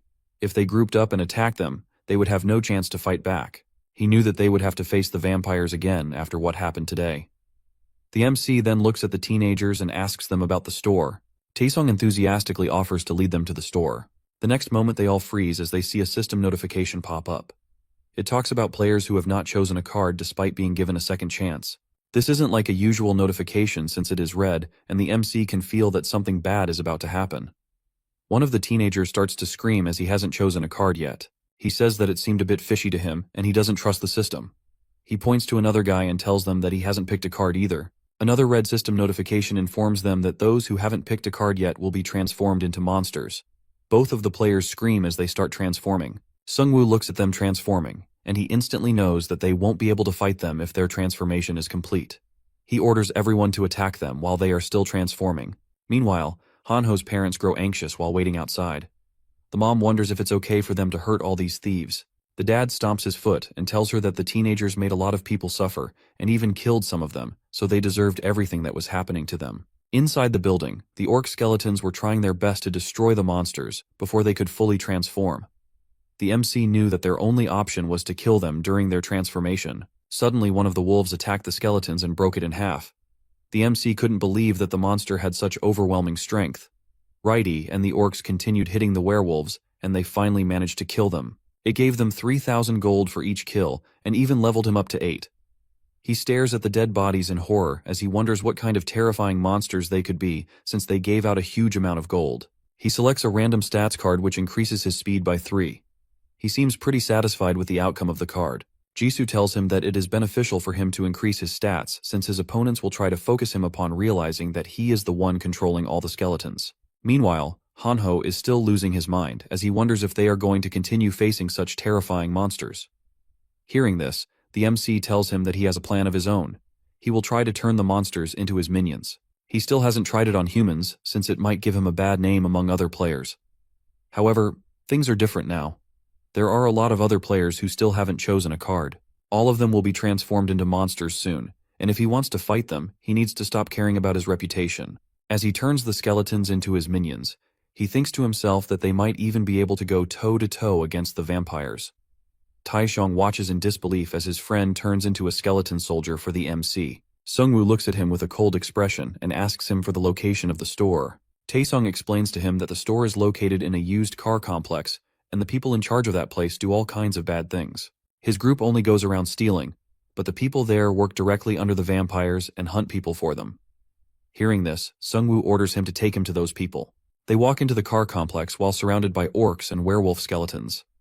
The MC knows that something is off since he can't really see any guards in this place. Suddenly they hear a loud noise and he orders everyone to hide. They all watch as a bear monster fights a vampire. The vampire seems to be losing as the bear hits him with his iron chains. Sungwoo notices the chain and wonders if the vampires are holding the monster captive. He soon realizes that it was probably a human that they had kidnapped. They turned into monsters since they couldn't choose a card.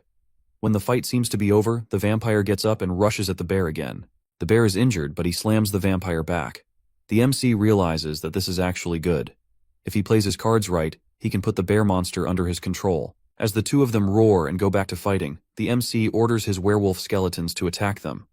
One of them manages to stab the vampire, but the bear fights back. He tries grabbing the werewolf, but the other one comes in and slashes it using its sharp claws. The MC receives 3,500 gold for killing the bear. He has reached his maximum capacity, so he needs to destroy one of his skeletons to put the bear under his control. He destroys one of the orcs and replaces it with a powerful bear. The bear is huge and seems to be the maximum size for a mid-level minion. Suddenly Hanho notices their school bus parked among the other cars. The group realizes that the vampires have captured the students. Sungwoo realizes that if all the students on the bus were caught, the enemies he would have to face would be staggering. They can't just rush inside either since it can backfire. He looks at Taeshong and asks him about the store. As he tries giving him the direction, someone slaps his hands. He turns around to see his friend Yujin, but she has been transformed into a vampire. The vampire laughs as he hears the name of the girl. He tells him that he hasn't hurt his friends since he considers all of them his own children. He came to see who had been killing all the vampires. Sungwoo realizes that the girl has been possessed, and wonders if the vampire came to him after he felt the other vampires dying. He tells the vampire that it's a bit too chatty for a vampire lord. The vampire starts laughing and tells him that he has a habit of explaining things to idiots. For that, some people even call him the professor, since they probably don't care what he has to say. The vampire tells them that he will get straight to the point. He said that all of them were dead meat. Suddenly he applies a lesser curse on the MC, which requires holy magic to be neutralized. The vampire lord laughs as he prepares to kill the Mac and his friends. However, Before he can do anything, he gets kicked in the face by Sungwoo. Hanho sees this, and asks him if he is even human anymore. The MC stares at a red mark on his hand, and wonders if it has something to do with the curse. Fortunately for him, the mark isn't really doing anything to him. Hanho shows up in his priest outfit, and reaches his hand out to him like an angel. The MC looks at him, and thinks that the country's standards have really fallen since someone like his friend can become a priest. Hanho holds his hand and tries to remove the curse, but his holy magic isn't strong enough. The curse reveals the MC's location to the vampire lord every 12 hours. The next moment he receives another notification about a quest. It is a special quest, and he has to kill the vampire lord in order to complete it. His rewards include 30,000 gold and a C-rank item ticket. This quest makes things a bit simpler for the MC as he decides to kill the vampire lord before he kills him. He then walks over to Taishong and asks him about the vampire's lair. The group enters the D-rank item store. This time they have to choose between 4 different balls starting from bronze and ending at platinum. The most expensive ball costs 100,000 gold. The MC decides to go first.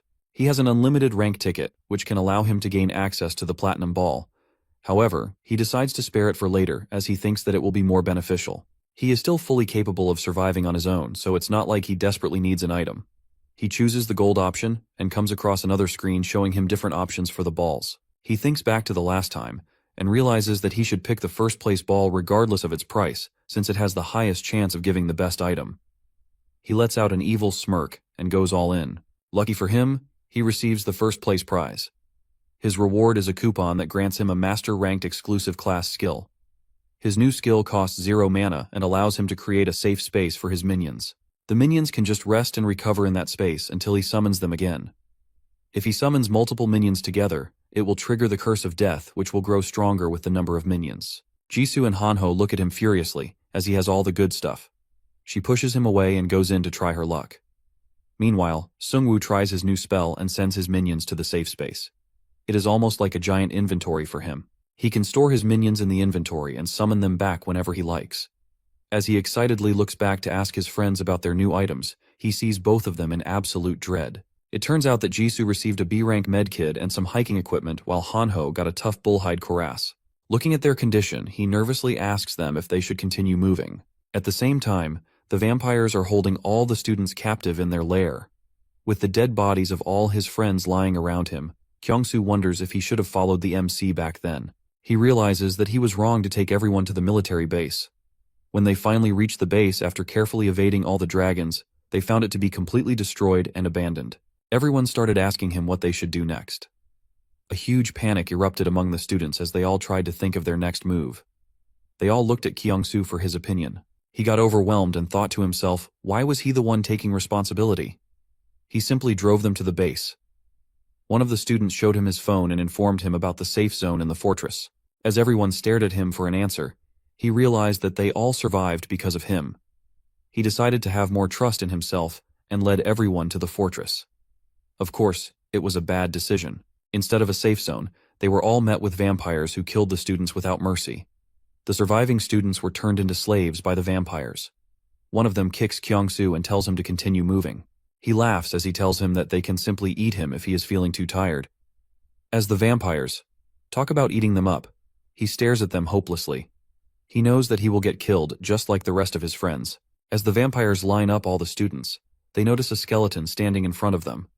It looks no larger than a minion and is pointing its sword towards them. The vampires laugh as they think that it is just another type of monster. One of them leaps and tries to tear it apart, but he gets impaled by multiple spears. Suddenly, Sungwoo's entire army shows up. Kyungsoo lights up as he realizes that the MC is here to help. When he walks in front of him, he realizes that he looks a lot stronger than he did last time. He wonders why there is a huge gap between them when both of them are just college students. The vampires try getting up and prepare for another attack, but one of them instantly gets mutilated by the skeleton bear. The MC confidently stands among his army as he orders them to kill all of the vampires except one since he wants to interrogate them. Kyungsoo stares at the group in disbelief as he realizes that they are a lot stronger than he thought. It wasn't just the MC, Jisoo also looked much better now. The last remaining vampire begs for mercy as the orc skeletons hold him in place. Sungwoo asks him about the number of players and vampires inside the building along with their levels. The vampire tells him that there is only the area manager who is at level 5. As for the players, there are 12 in total, and the highest level among them is 4. The MC thanks that vampire for his honesty, but he has no intention of letting him live. The vampire frantically tells him that he also knows about the security of the building and the situation inside, but he instantly gets stabbed by Kyungsoo. He looks up and tells them that he knows what is going on inside the factory building. He starts crying and tells them that they can't let any of the vampires live. Even though his friends were cowardly, they didn't deserve to die like that. Sungwoo pats him on the shoulder and tells him that he has done well surviving so far. The vampires they see around them don't just turn into killers overnight, they hide among ordinary people, and all they need is the opportunity to get out. He says that the world they previously knew might have ended, but they can't just let people like that roam around freely. As they sort out the kidnapped players, one of the guys asks the area manager, how long is he planning on doing this? The area manager smiles as he tells him that these people are just a source of food and experience for him. They are much easier to catch than monsters, and they are also more useful. He says that their CEO has an incredible insight and vision. The guy gets excited upon hearing this, and tells the area manager that he also wants to become a part of their vision. The vampire tells him that he can also become a regular member if he continues to work hard. He also started as a lowly warehouse worker, and eventually became a permanent employee. While he was talking, he heard someone mocking him. He turns back to see the MC standing there all by himself. Sungwoo laughs as he tells him that they were just calling their abandonment of humanity innovative. The manager asks him who he is, and starts walking towards him along with his crew. The students in the cages recognize the MC and are relieved to see him. The vampire screams as he hears them talking and reminds them that they are just food. Sungwoo gives him a cold look and asks him if his CEO didn't tell him who he was. The vampire realizes that he was the one who killed Manager Park. The MC laughs as he hears the word manager and asks him if it is some kind of white-collar make-believe. Seeing him walking into the factory alone, the manager knows that he is reckless, but he still doesn't think that he can take all of them on by himself. Sungwoo smiles and tells him that he can take them all on using his skills. Suddenly black smoke starts spreading through the entire floor. The workers panic as they see a notification telling them that the Great Spirit has been activated. One after the other, skeleton minions appear out of the smoke. With these minions spawning, the Curse of Death effect also triggers and decreases the stats of all the employees.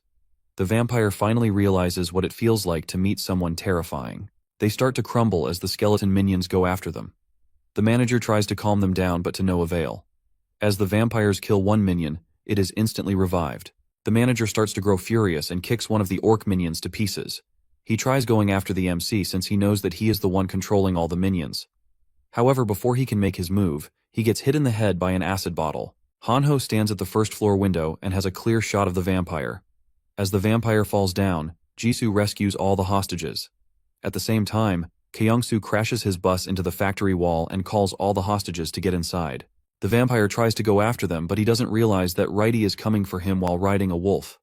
As the werewolf skeleton throws him to the ground, Righty jumps into the air and moves in for the final blow. Thanks to Sungwoo's insane buffs and debuffs, the vampire stands no chance. The MC tells the vampire that the abandoned factory they chose for their operations is one of the easiest targets for a raid.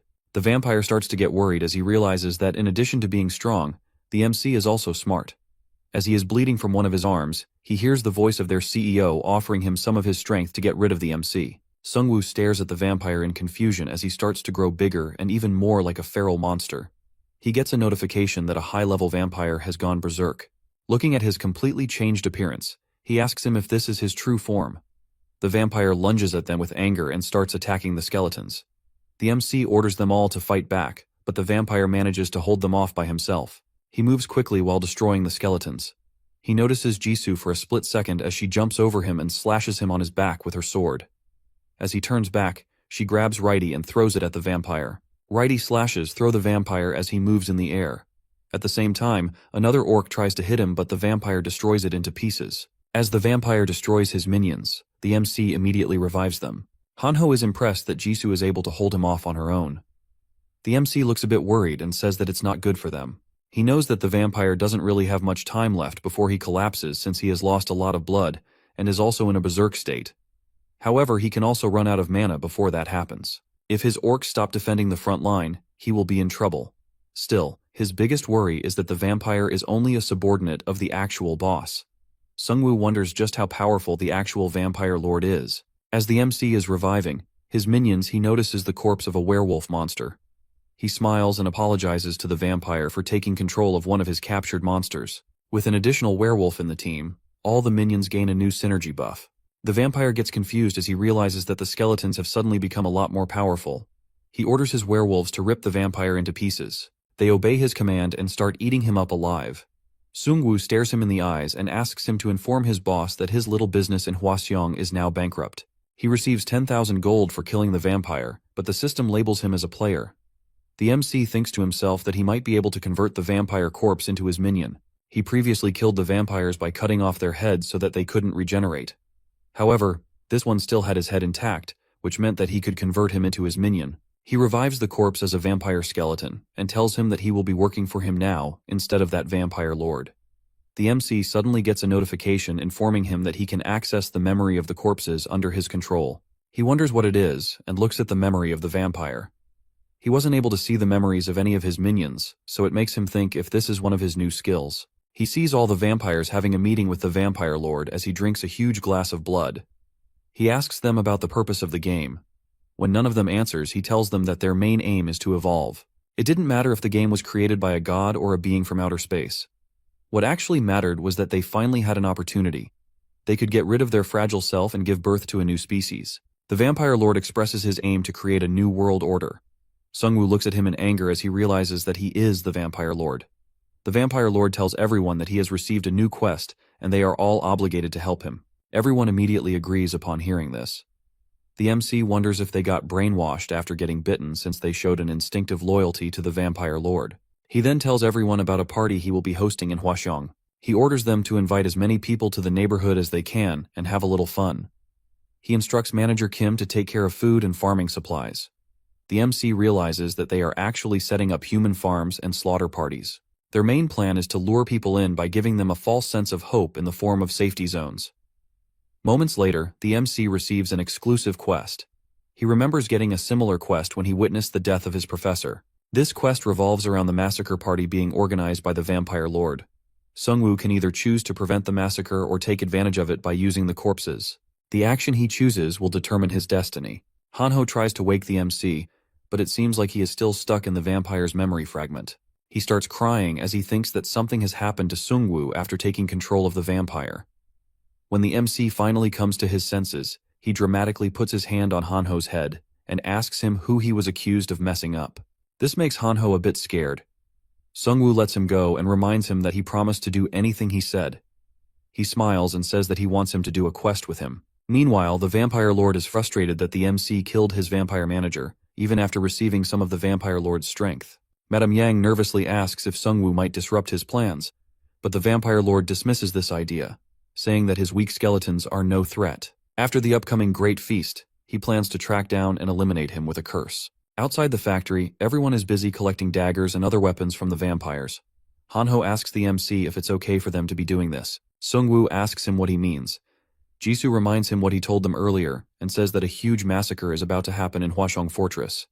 She asks him if they should hurry and focus on stopping the vampires. At the same time, Hanho urgently informs the MC that something big is happening online. It seems like vampires are trying to attract players by promising safety and free entry to their camp. A post from someone named Manager Gu aims to lure survivors. Hanho considers posting a warning, but the MC stops him. They don't know if their warning will help stop people who are looking to latch on even the slightest bit of hope. Moreover, if the vampires are forced to change their plans, he will lose all of his advantage since he already knows what they are planning to do. They have no way to stop them at the moment, so they should instead use that time to finish their preparations. He then asks Jisoo if she found anything useful. She tells him that she has found useful potions in vampire manager Kim's warehouse.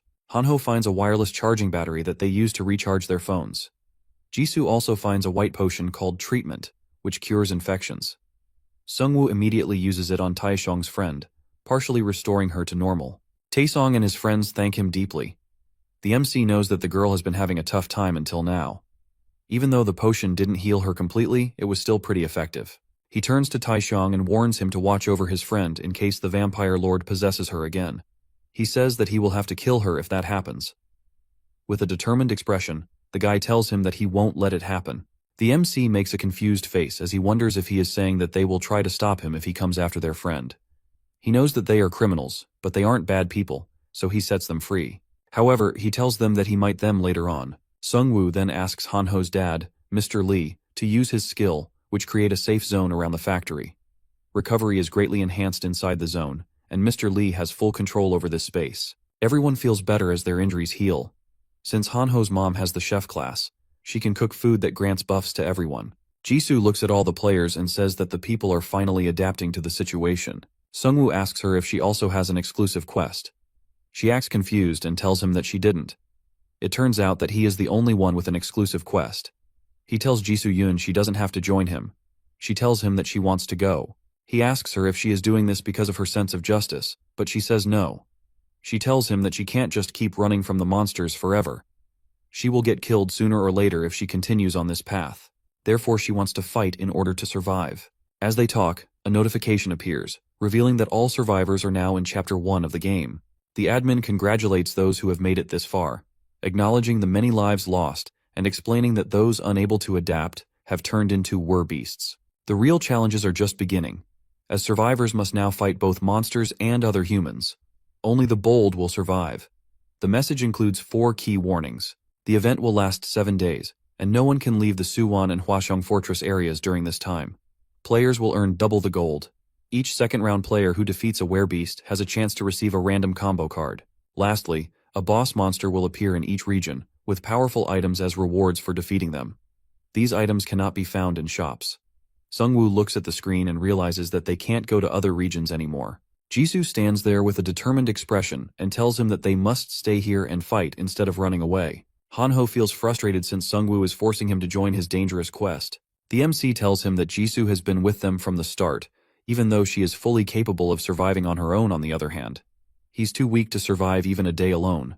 Changing the subject, Hanho mentions that people are responding to his recent post on the community forum. Most of the comments are varied, but one stands out from the prosecutor of Yeongdeungpo, a person who created a safe base with a level 3 pioneer skill and formed a guild called Independence. This guild's top goal is the survival of the group, and they plan to establish a safety zone for survivors. The MC doesn't think that the guy expected him to join the guild after watching his post. He simply wants to show others that they are not acting in bad faith. Hanho can't believe that the guy can think that far. Sungwoo tells him that some of the more ambitious people are starting to come forward. His friend then asks him where they are going. He tells him that they are going to level up and asks him about his level. Hanho admits he's only level 5, which the MC finds weak. Just then, Kyungsoo stops the car and announces that they've arrived at their destination. As they step out, Hanho asks the MC if this is the place where he wants to take them. He tells him that he is right and declares this area as their new hunting ground. It seems to be full of monsters hiding behind cars and debris. Suddenly, a giant fiery rock flies at the group. They barely manage to dodge it by hiding behind cars. These little monsters can use magic, but they are still no match for Sungwoo's skeleton army. As Jisoo and his skeletons finish the monsters, the MC explains that they are called kobolds. The main goal here is to help Hanho level up and find potential new minions for the MC. His best bet is to find people who have been turned into monsters, since it will increase his power significantly. Unfortunately, these kobolds aren't strong enough to be useful as minions. He already has his werewolves with him who can easily take down multiple low-level vampires. Jisoo calls out to the MC and tells him to look at the grocery store. The entire parking lot is filled with bodies, reminding her of their old college campus. The MC realizes that this may have been the place where one of the tutorials took place. She asks him if he thinks that there are survivors inside the store. The MC tells her that crowded places can attract a lot of monsters, which means that the chances of any survivors are pretty low. Hearing this, Kyungsoo guesses that rural areas or small villages, like Jeju Island, could be safer due to their low population. This makes Jisoo a bit relieved since her own family lives on that island. She notices Sungwoo's gaze and tells him that there is no need to worry. She didn't expect to see her family anyway. Moreover, she knows that they are probably doing fine since they are a bunch of big shots. The MC realizes that she has a difficult relationship with her family, so he decides not to ask her any further questions about it. As they enter a mart, the entrance gets sealed with magic. This transforms the place into a large-scale dungeon called the Sorcerer's Fortress. The only way out is by defeating the dungeon boss. Suddenly, a huge magic circle appears beneath them, teleporting everyone to different spots. Hanho drops down from the ceiling into a group of kobolds who laugh about catching a weak human alone. At first, he thinks that he can handle them, but realizing he's alone, he gets scared. Bro's life expectancy goes from half a day to 30 seconds. The kobolds jump at him, but he accidentally kills one of them. As they furiously attack him, he starts to think that this is the end for him. However, he soon realizes that he isn't taking any damage from their attack. He remembers that his priest class skill protects him for 10 seconds after a kill. The kobolds look at him in confusion as they notice that their attacks aren't working. Hanho stands up with a terrified expression and asks them if they just called him a weakling. Meanwhile, Kyongsu and Jisoo are together, trying to find the others. They spot blood around a corner, only to discover Hanho standing over a pile of defeated kobolds. Jisoo can't believe what she sees, but he proudly tells her that he's finally unlocked his hidden potential. With the three now reunited, they agree they don't need to worry about Sungwoo since he can handle all the monsters by himself. Just like they expected, the MC and his minions are slaughtering kobolds. He easily finishes them off, but he is a bit worried about his friend. As he goes around looking for the exit, finds a severely injured survivor. He looks to be in a pretty rough state, and it doesn't seem like the potions can help him much. The guy barely manages to lift his finger and points to a box.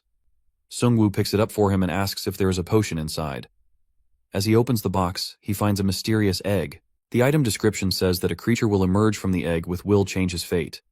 With his final breath, the survivor tells the MC that the dungeon boss holds the token needed to claim this egg. This egg originally belonged to the survivor, but the boss somehow stole its token. The MC is disheartened as he realizes that the survivor is a powerful 5-star dragon knight. He guesses that he probably got lost in the dungeon while looking for the store and all his tokens got taken by the boss monster. It looked like his class could only reach its full potential later on, but the guy didn't make it that far. Even though the item description calls it a mysterious egg, the MC knows that it is a dragon egg. He thinks to himself that the guy probably told him about the egg since he wanted him to finish this game. As he is standing there, more kobolds attack, but his minions easily defeat them. Now, Sungwoo is set on finding the token and taking revenge for the boy who died in front of him. As his minions keep killing the kobolds, he finds it strange that they continue charging at him without fear. It looks like they are simply going at him mindlessly.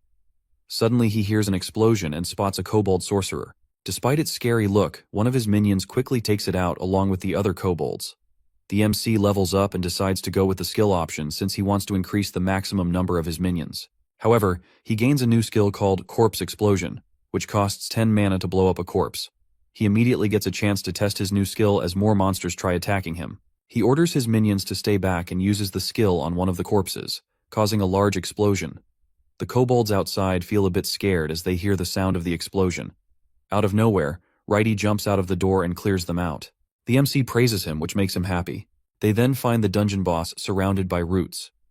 The boss is a high-level kobold sorcerer protected by a force field that can only be broken by destroying 3 cores scattered throughout the dungeon. The description states that it cannot be harmed by normal attacks. Seeing the force field, the MC realizes why the MC has been sitting here while all of his other guards were fighting. Suddenly the boss casts a deadly spell that will kill anyone below level 10 in an hour. The MC knows what that means. Everyone in his group is below level 10. The kobolds charging them earlier were just buying time for the spell. He tries using his minions to attack the boss, but they're ineffective against the shield. Thinking strategically, he orders his minions to pile the kobold corpses around the boss, then detonates them all in a huge explosion. But when he returns, the boss is unharmed. Enraged, the boss sacrifices some of its health to speed up the spell, leaving only 52 minutes. Sungwoo starts to get worried since he now has even less time to find the cores. Frustrated, Sungwoo decides to go for the cores since he knows that is the only way to end that curse. Using memory fragments from revived kobolds, he learns where the cores are. Righty quickly destroys the first core out of the 3. He now only has 19 minutes to find the other 2. He continues moving while reviving the monsters and going through their memories. He quickly finds out the location of the next core and starts moving to the first floor. Moving to the next floor, they see dead kobolds. Sungwoo wonders if Jisoo killed them. He then gets a notification about the second core being destroyed and thinks to himself that she must have also seen the notification about the instant death spell. He sees someone fighting monsters in front of him and thinks that it's her. He tells her to look for Hanho and Kyongsu. To his surprise, the person killing the kobolds turns out to be Hanho himself. He confidently looks at the MC while holding a dead monster and tells him that he is late. Sungwoo sees this and wonders if he is dreaming. At the same time, Jisoo arrives and tells him that she managed to destroy one of the cores. However, the MC is more interested in knowing what happened to Hanho to cause such a drastic change. He acts like a hero and tells them that they don't have any time to waste, so they should just go and find the next core.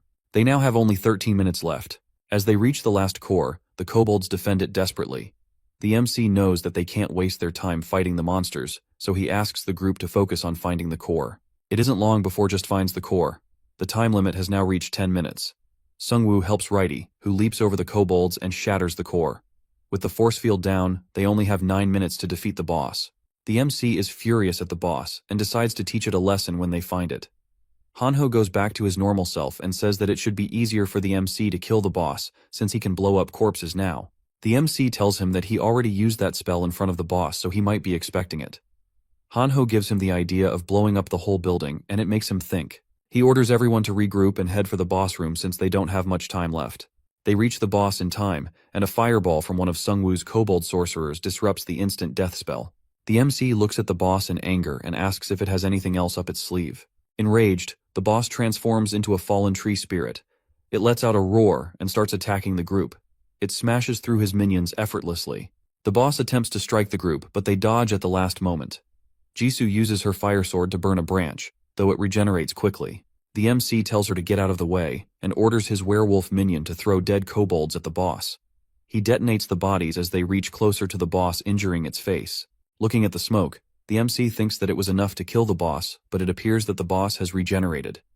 Suddenly, a fireball from a kobold sorcerer hits the boss from behind.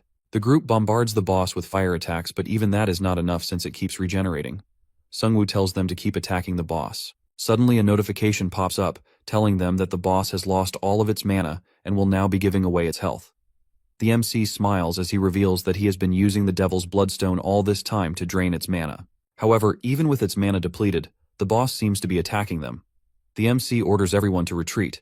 The boss tries to catch them but falls since it has gotten weak. Before leaving the room, the MC looks back and reveals that he was keeping most of his skeletons on the first floor. As everyone gets to safety, he detonates the pile of dead kobold bodies his minions stacked below the boss. With no mana left to regenerate, the boss dies. For defeating the fallen tree spirit, the MC earns 12,140 gold and levels up to 10.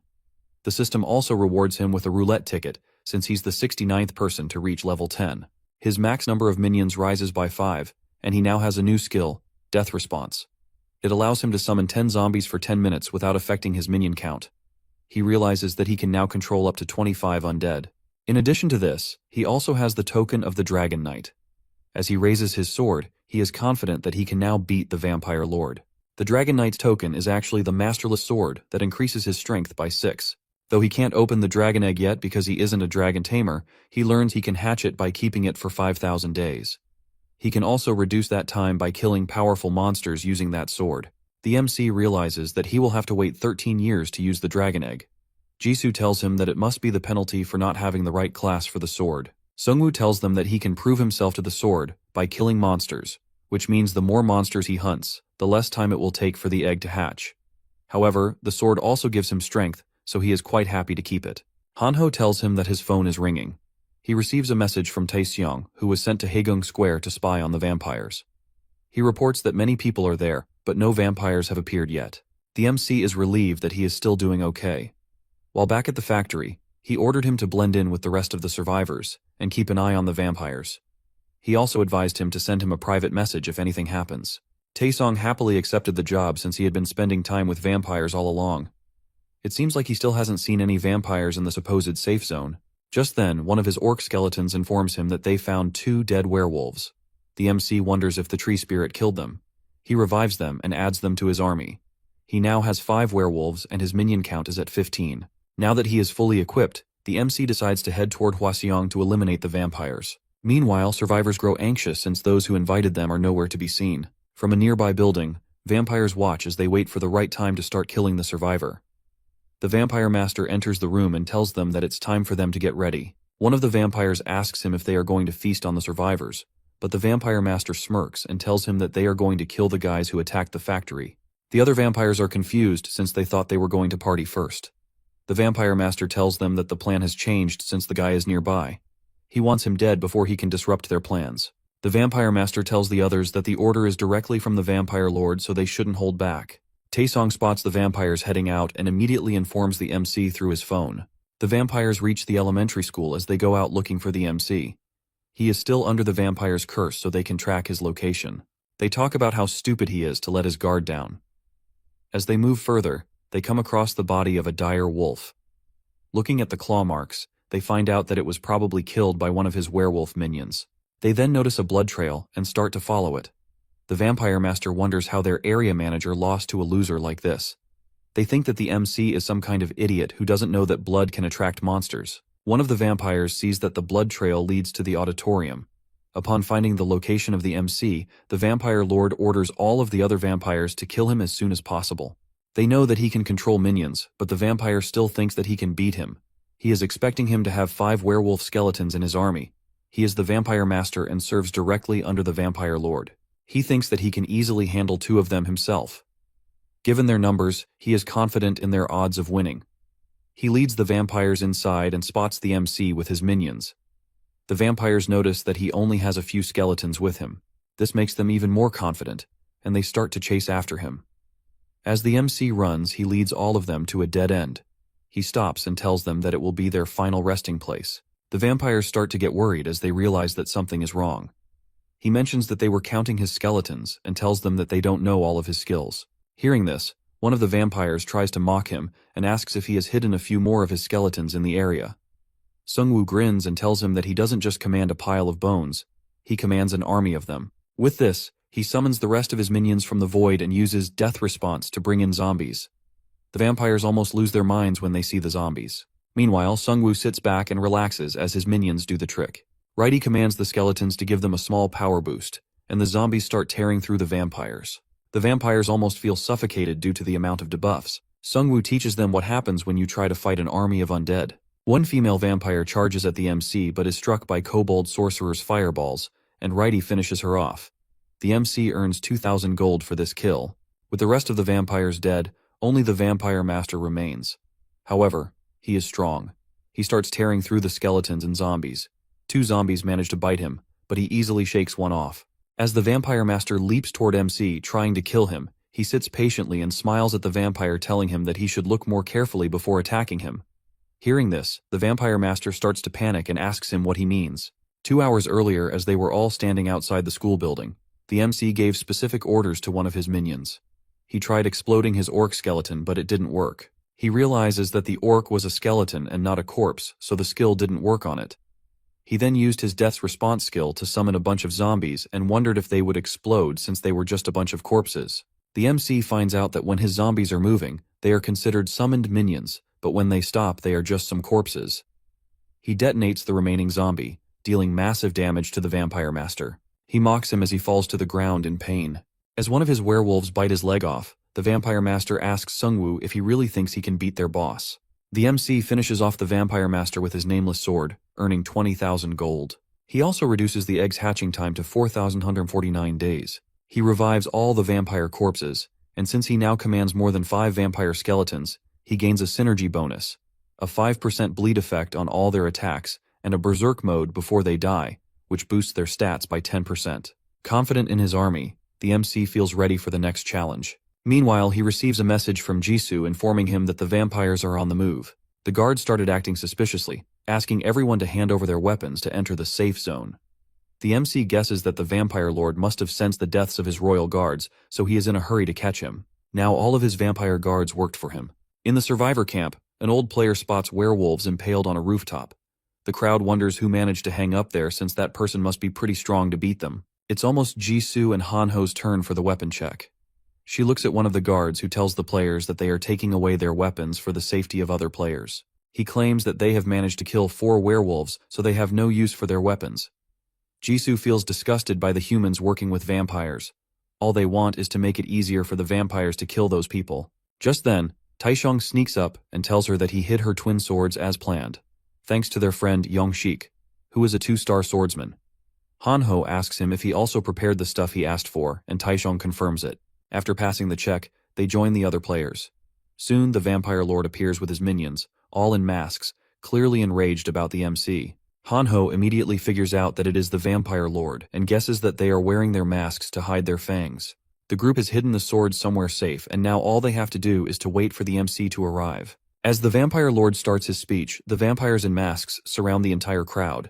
Addressing the crowd, the vampire lord proclaims that humanity's downfall is inevitable due to its weakness. The vampire lord pulls down his mask as he tells everyone that they are destined to be sacrificed in order to facilitate the next stage of evolution. Fear grips the survivors as vampires begin attacking.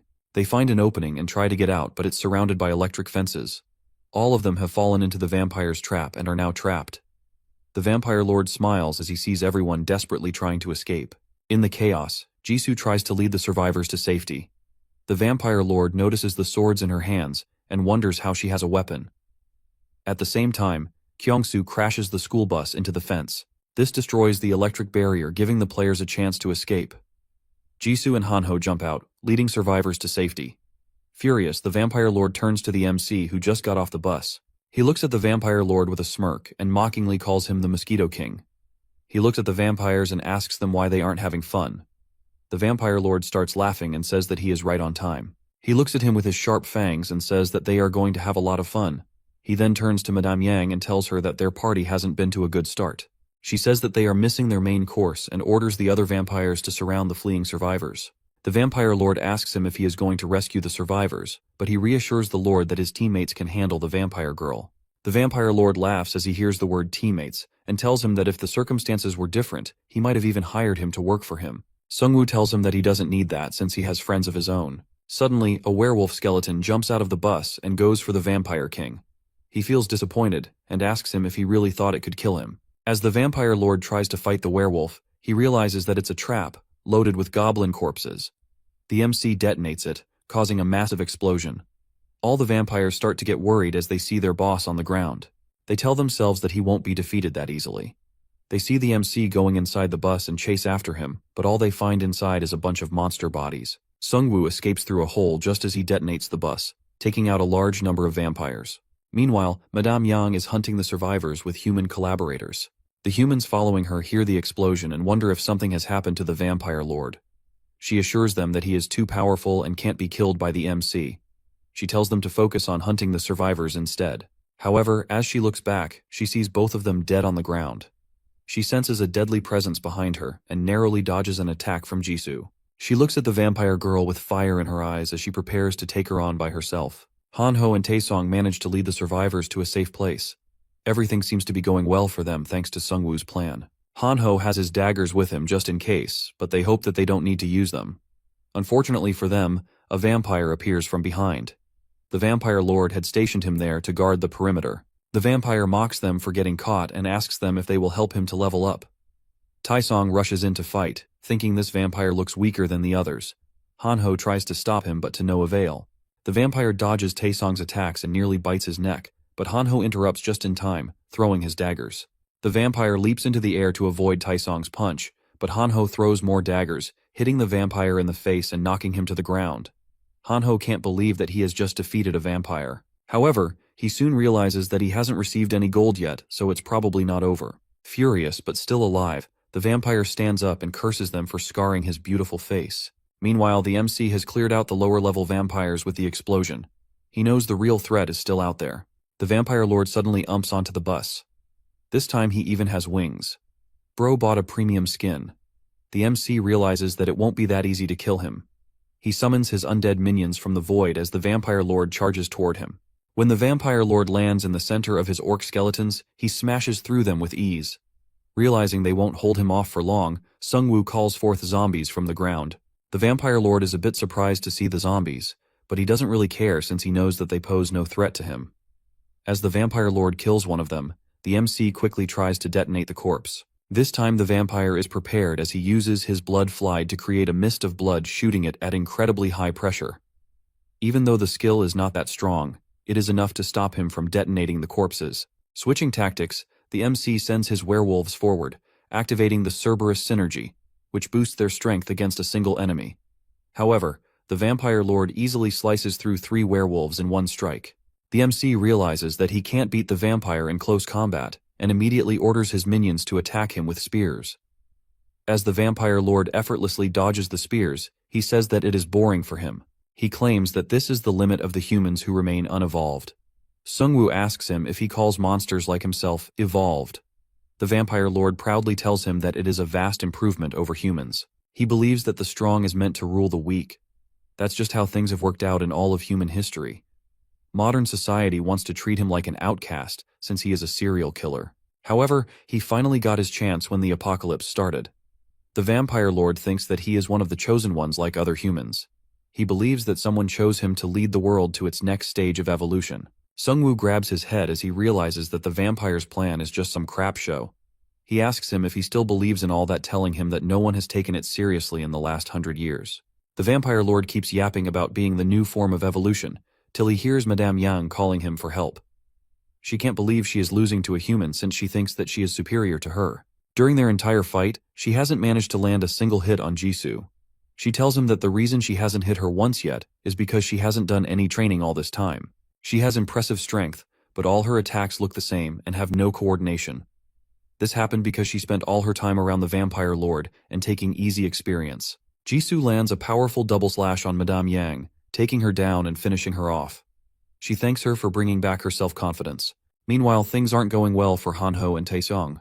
The vampire offers them a chance to join him, saying that in this unfair world, they'd have better odds of survival than vampires under the vampire lord's protection. He tells him that they were once ordinary students like them. They had no other option to survive in this world crawling with monsters, so they decided to team up with someone strong and live off of them. He asks them again if they want to join him. Hanho tells him that he is right, which makes Taesung think that he is going to team up with the vampire. However, he says that the side he chose is way stronger than his. Suddenly, a rider on a motorbike appears behind the vampire, catching his attention for just a moment. Seizing the opportunity, Hanho throws a dagger. The vampire dodges, and the dagger hits the rider in his chest. Fortunately, he is unharmed because he has a minion sitting in front of him. Turns out, it was all part of Hanho's plan, and his real target was the goblin. He turns into his Gigachad form and stands confidently in front of the vampire. The vampire starts to tremble as he sees him in this form.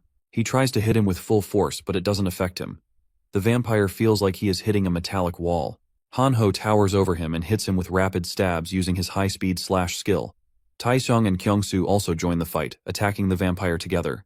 The vampire tries to strike Taesung, but Hanho blocks the attack with his body. He tells the vampire that he has been boosting his agility all this time to evade his enemies, so he has no chance to run away.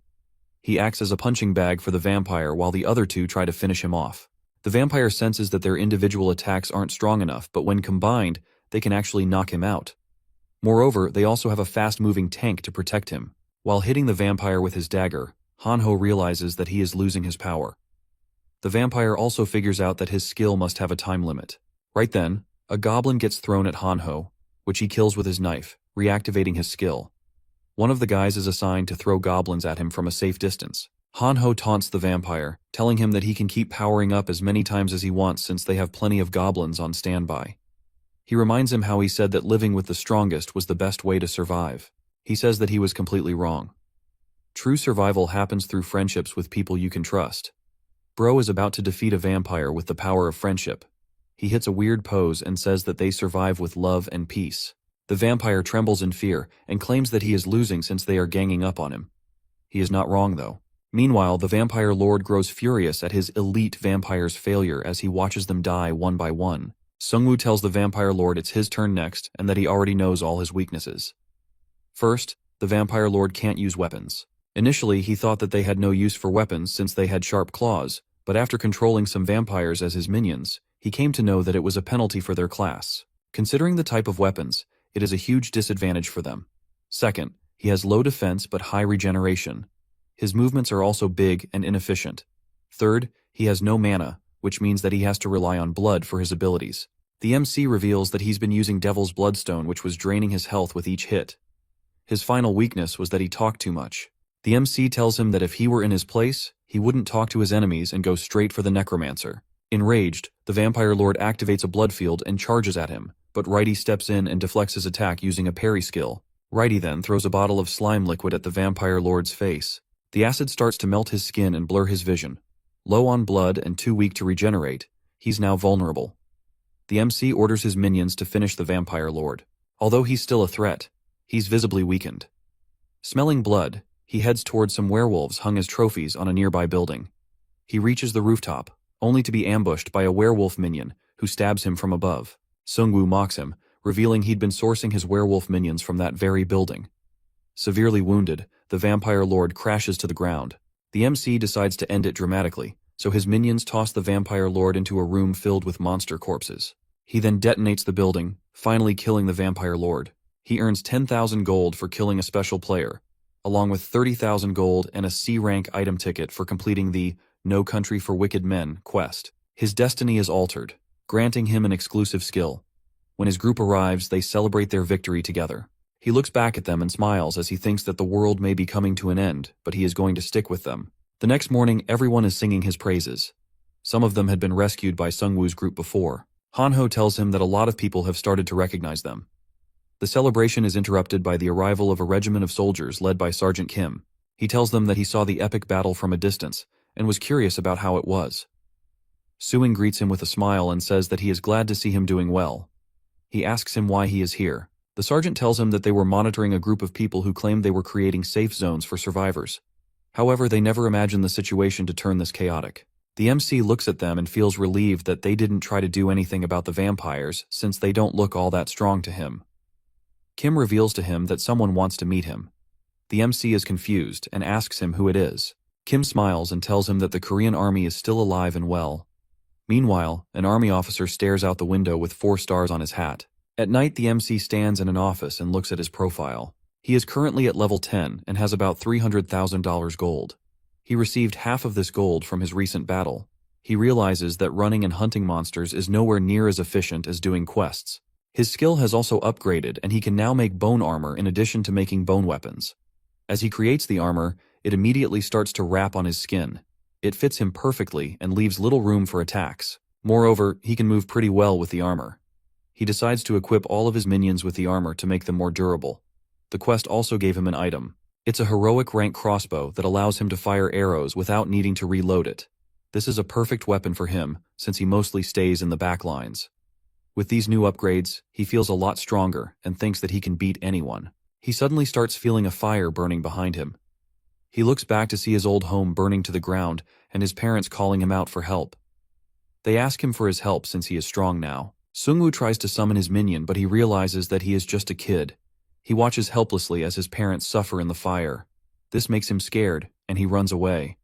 All of this was part of his past. He thinks to himself that he is still that same weak kid.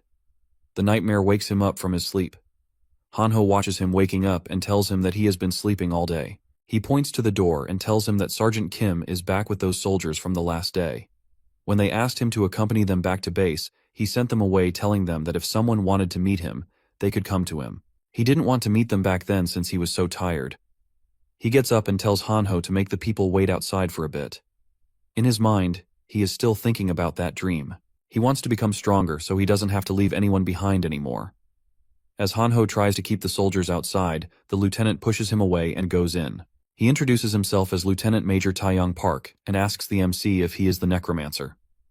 Sergeant Kim is also with the lieutenant. The major sits down and says that he doesn't want to waste any time, so he will get to business right away. He explains that they were monitoring a suspicious group in Hwaseong and asks him if he was the one who took them out. He wants to know what he did exactly and if he would like to join them on their future missions. The MC tells him that he can tell him how he defeated the guy, but he doesn't understand how he will help them in their missions. Lieutenant Taeyong points at him and says that he wants him to join the army. This makes the MC annoyed as this is the last thing he wants to do. He asks him why he should join the army. The guy continues yapping about how the army and the government can help restore order with his help. They basically want him to do everything since they are useless in this apocalypse. He mentions a guy named the prosecutor of Yangdongpo and says that he is going to create some renegade group. That guy helped save citizens and created the first guild in Korea. He was also the one to establish safety zones. The MC thinks he is quite the man since he also beat a boss monster in his area. Lieutenant Taeyong has a different opinion about that guy since he rejects the government and doesn't want to side with the army. The MC coldly tells him that he disagrees with his statement. He says that they have no right to declare anyone of being a renegade group. The army and the government failed to protect the people in this time of crisis. Everyone was forced to adapt to the situation and survive. He tells the army guy that he would rather be a mercenary than join the army. The lieutenant grabs him by the collar as he gets furious, but the MC smacks his hand and gets up to leave. He tells him that he will regret not joining them since he won't be able to survive alone. Sungwoo looks back at him with Righty by his side and says that he likes to be alone. Bro literally has an army with him. The players feel a lot safer with the soldiers around. Hanho doesn't like this since he thinks that they are the ones who saved them and not the army.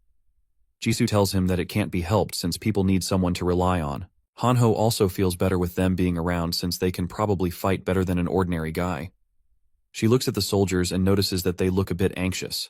This makes her curious, since they are trained to remain calm in such a situation. Hanho goes to some soldiers and asks them if they work with Sergeant Kim. He tells them that he met him a while ago, and came across a soldier called Quan.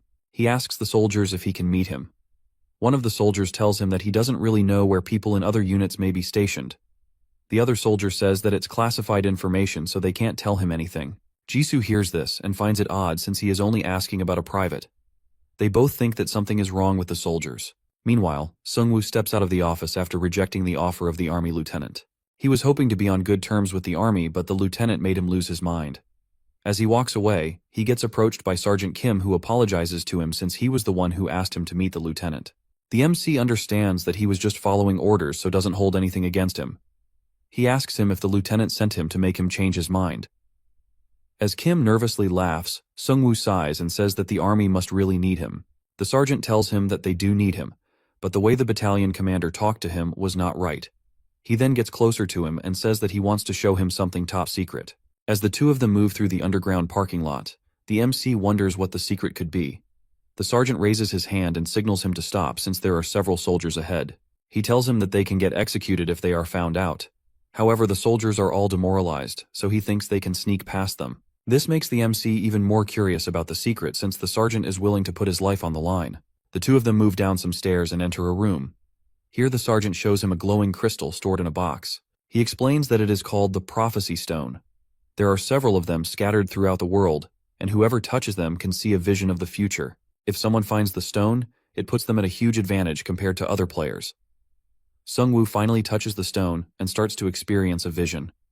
He is floating in the air almost as if he is in a dream. Suddenly a skeleton wyvern flies past him. As he looks below, all he can see are corpses. It seems like the entire city has been turned into undead minions. As he looks through the skeletons, he notices himself and Jisoo standing among them.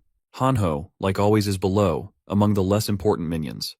The MC realizes that the one responsible for all of this is the Lich King, who stands on top of the minion army. As he is watching the Lich King, he suddenly turns towards him and burns him into ashes. The MC is sent back to his own body, and a system notification informs him that the events will occur on January 1st. He starts to tremble and grabs his arm. The sergeant tells him that he saw an army of skeletons in his vision, and it made him think of him.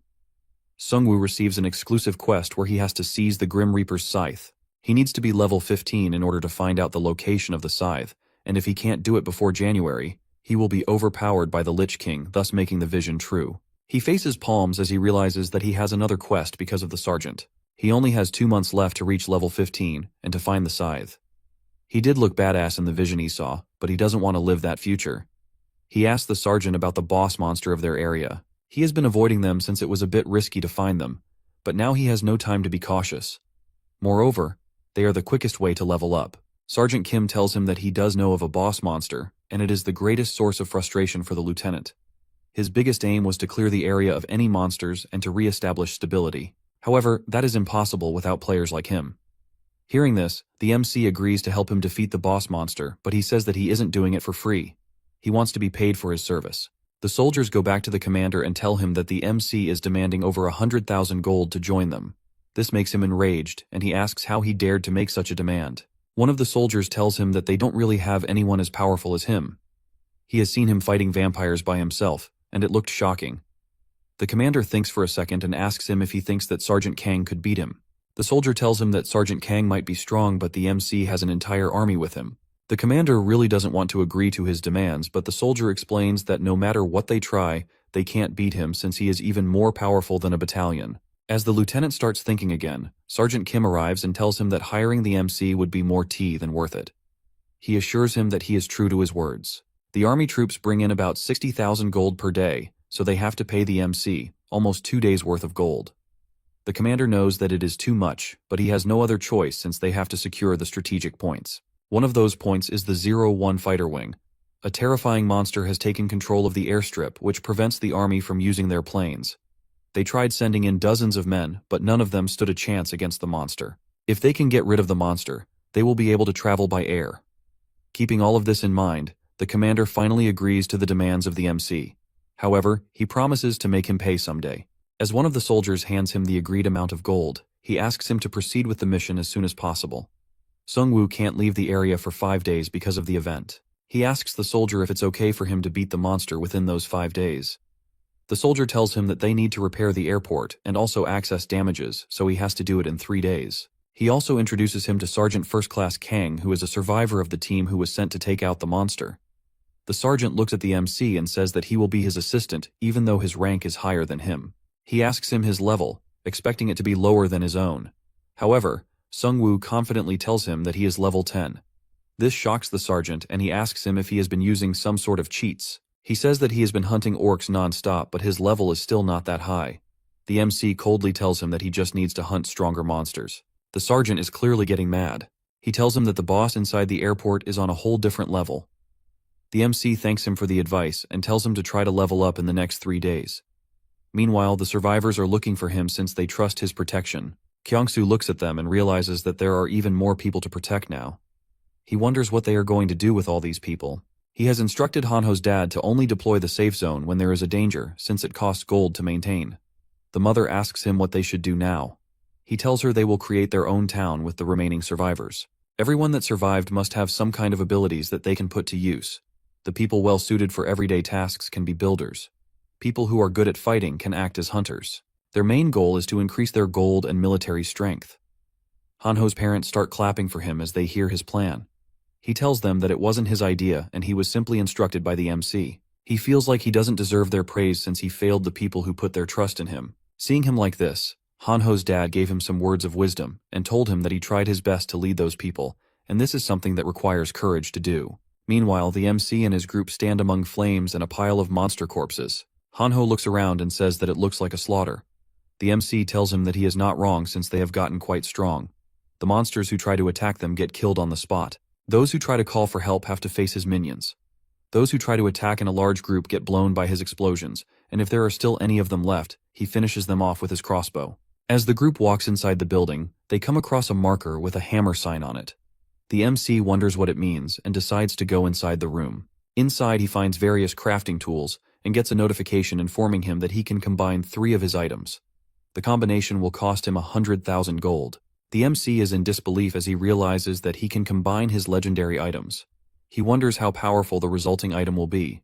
The MC has the Tear of the Sea Spirit, which he got from the store, and the Devil's Bloodstone, which he received after killing the Orc Chief. He also has the Slime Core from the Slime Boss. He thinks to himself that he should collect items that can be combined together. Hanho reminds him that the resulting item will be something random. He hopes that it will turn into an item that he can use. Sungwoo tells him that he is lucky, so it probably won't happen. The system notifies him that the combination process will cost $100,000 gold, and there is a 2% chance that he can lose his items. He proceeds with the process anyway. The items finish combining and the MC receives a new item. This item is called the Chaos Crystal. It grants the player the Chaos attribute, which increases their mana and mana regeneration, while also giving them the ability to steal health and mana with their attacks. Sungwoo wonders if the Chaos attribute is different from the Devil's attribute which he previously had. He was expecting to get an item above legendary rank, but this was also an upgrade. Previously he had to drain all of the mana from the enemy before he could absorb their health, but now he can steal them both at the same time. Both of his friends congratulate him on his new item. As Jisoo steps forward towards the crafting machine, she also gets a notification that she can craft 2 of her items. It will cost her 15,000 gold. After combining, she receives a blade that has an on-off ignition function. The blade also causes burns when she hits an enemy. She looks quite satisfied with her new item. Hanho looks at the 2 of them and slams the crafting table in anger, asking about his combined item. However, he doesn't get a notification. Sungwoo feels bad for him and tells him that he will buy him something from the store. When they reach the old car complex, they find out that the store is entirely destroyed. Hanho starts crying and asks them who did it. The MC looks at the broken screen and tells them that it wasn't the job of a monster. There is some writing engraved on the wall warning them of a new species that is going to replace them.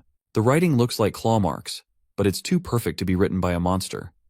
The MC guesses that it's probably the work of someone intelligent who possesses the ability to understand human language. The group decides to head back for now. As they go out, they come across Sergeant Kim once again. They ask him what he is doing here. He tells him that he and the other soldiers got a ground quest, so they were out here hunting. He explains that it's basically like a daily quest, where they have to hunt a certain number of monsters at the end of the day. If they successfully complete the quest, their commander gets the rewards. The MC asks him if the soldiers receive any reward. Sergeant Kim reveals that their attack power and strength increase by 10% if they complete the quest. However, no matter how many goblins they kill, they keep appearing out of nowhere. It almost seems like they are respawning. The sergeant hopes that it's not the case, since then all of their sacrifices would have been for nothing. Jisoo asks him if any of his soldiers tried running away, since they must be dying to see their families. He reveals that a lot of soldiers ran away at first, but the number went down when they realized that they couldn't survive alone. Moreover, desertion was not treated well in the army. Currently, the army is just sending them on these quests each day, without any strategy or plan. It seems like they are trying to buy time. All of their gold is stripped away, so they can't even use the online forum. The MC realizes that the army hasn't adapted to the situation adequately. This is why the guilds of people like the prosecutor of Yeongdongpo had a better chance of growing. The MC decides to continue moving and offers the sergeant to treat the injured soldiers in their town. Meanwhile, the players in the town are getting attacked by a bunch of huge bear monsters. The defense team tries to hold it off, but the monsters are just too strong. They slash through the defense line easily. The players leave their posts and start running for their lives. Kyungsoo tries to call them back, but no one listens. Before he knows it, one of the bear monsters is standing directly on top of him. He starts to wonder why it is all happening while the MC is away. He suddenly gets a wave of motivation and charges at the bear with his spear. He slashes one of them in the eyes, causing the bear to go blind. This gives him even more confidence, and he begins to think that he can buy more time. However, he immediately gets clawed by another bear that sneaks up on him. As the bear almost kills him, he calls out to the MC for help. Out of nowhere, Righty jumps in and slashes both arms of the bear. As the bear cries in pain, Jisoo stabs it in the face with her flaming sword. Hanho also joins the fight and finishes off the remaining bear. Finally, the MC steps in with his minions. He is happy that some strong monsters showed up, since he was looking for some new minions. The soldiers are amazed as they watch his power with their very own eyes. He receives a synergy bonus, Wild Tyrant, for having more than 4 bears in his team. This bonus lowers enemy defenses by 10% and boosts his allies' defenses by 10%. Sergeant Kim looks at his group and realizes that it's not just him, but the entire group that is strong. All of them use their powers efficiently to fight. He clenches his axe in his hand as he thinks to himself that it's not fair. He believes that his fellow soldiers and their replacements could have also fought like them if they hadn't been forced into a battle without any kind of plan. He doesn't think that they deserve to die and wonders if he did the right thing by obeying the orders of his seniors. The MC then tells Sergeant Kim to inform the commander that he's ready to fight the boss and retake the airstrip. The next morning, survivors of the last bear attack receive healing. Hanho and Jisoo praise Kyungsoo for holding off the werebears alone. Sungwoo also tells him that he did well, since anyone would have had trouble holding them on by themselves. Sergeant Kong arrives and mocks the condition of the town. The MC doesn't like that this is his reaction to a bunch of people dying. He explains that they had been attacked by werebears the night before, to which Sergeant Kang smugly replies that he knows werebears are tough opponents, as he defeated one himself. Sergeant Kim had already informed Sungwoo that Sergeant Kang has a high-ranking class, a 3-star striker, who fights with martial arts instead of weapons. However, he wasn't sure about the combo card he picked during the second phase. Sergeant Kim asks Kang if he is ready for the boss fight since the MC has finished all his preparations.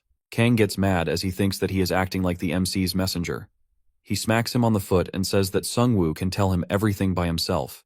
He then asks him if he is killing monsters like he is supposed to do. When Kim responds positively, he asks him why he is complaining about his comrades dying on the job every day. As he walks away, he says that he isn't bringing in as much gold as he used to, and also mentions that the commander is tracking their location in real time.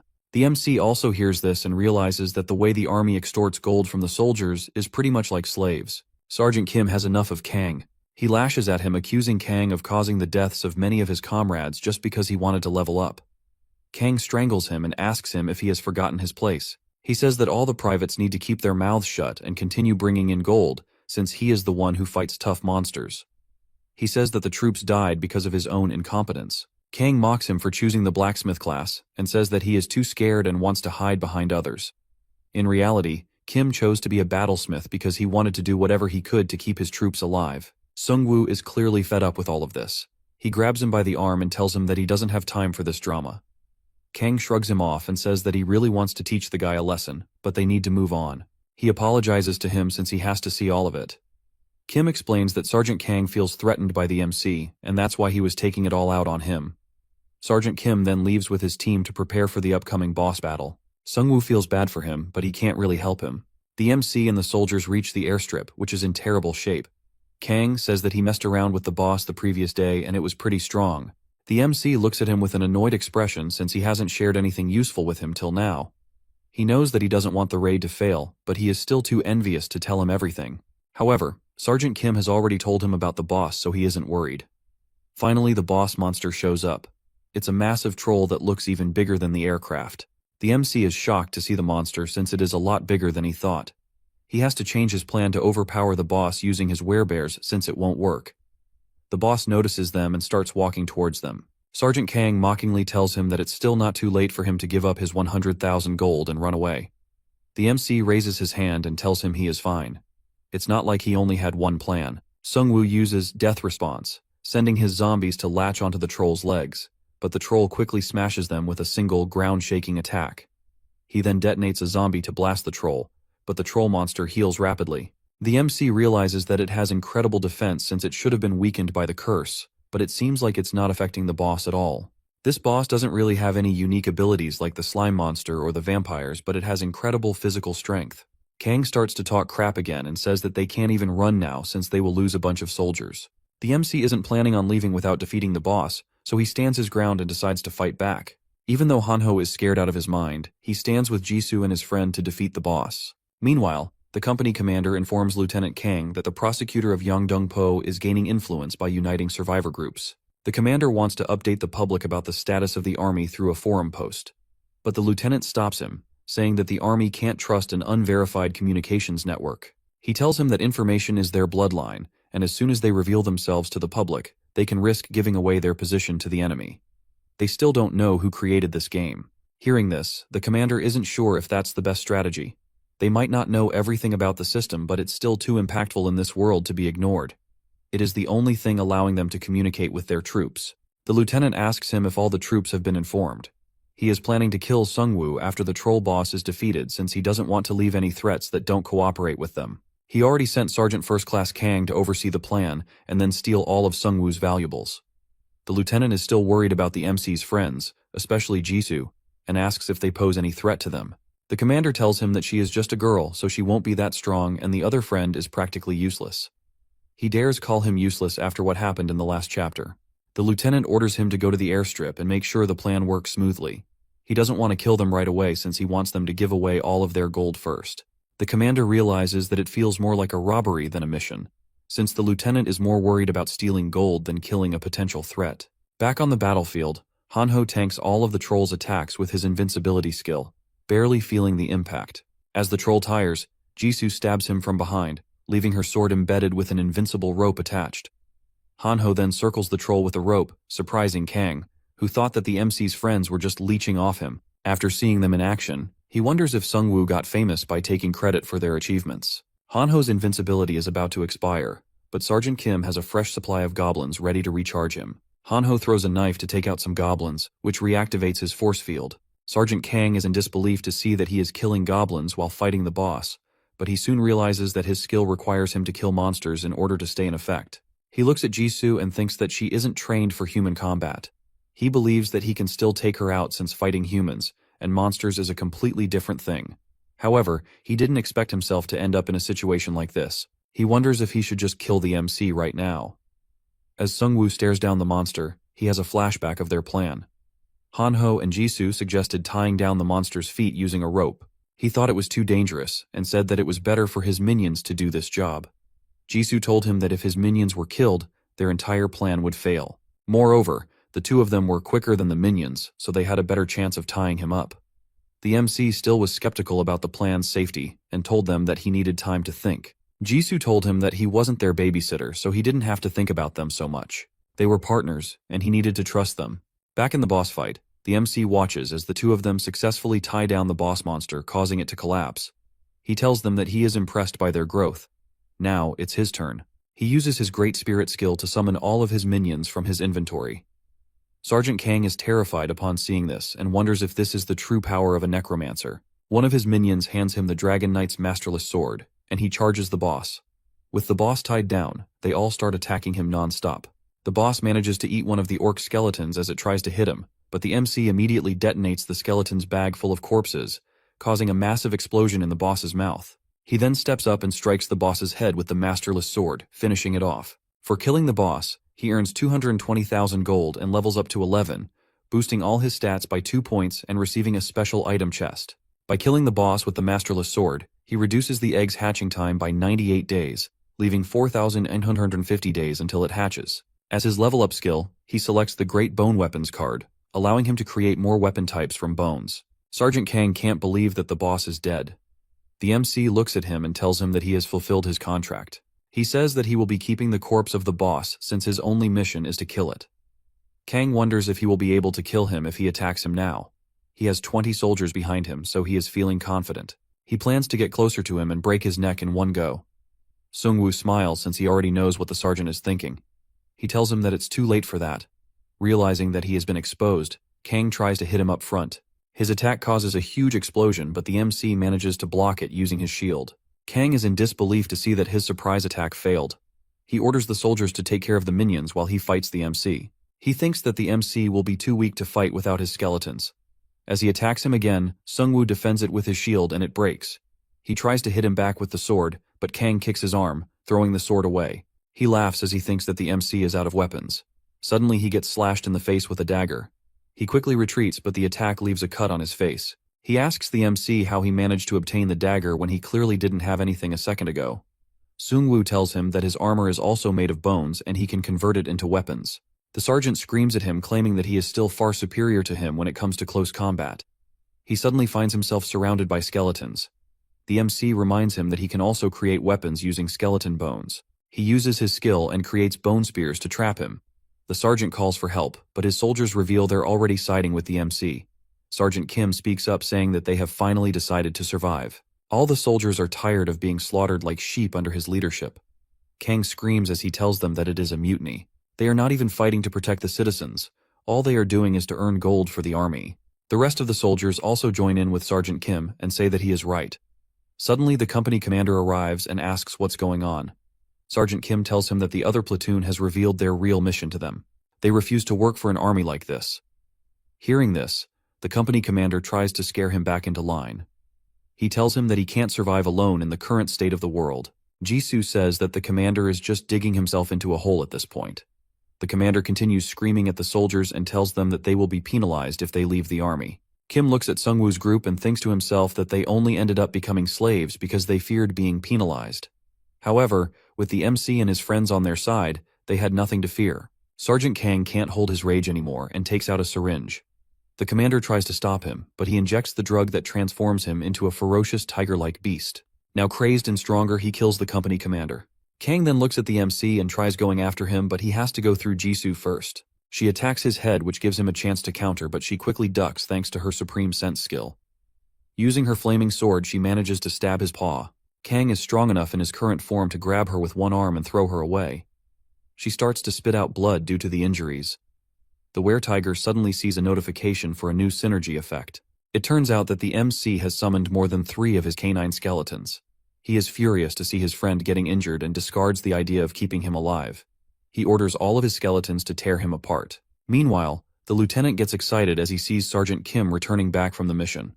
He learns from Sergeant Kim that they defeated the boss, but that the company commander and Sergeant Kang are dead. Hearing this, he nervously asks him what they did to the MC.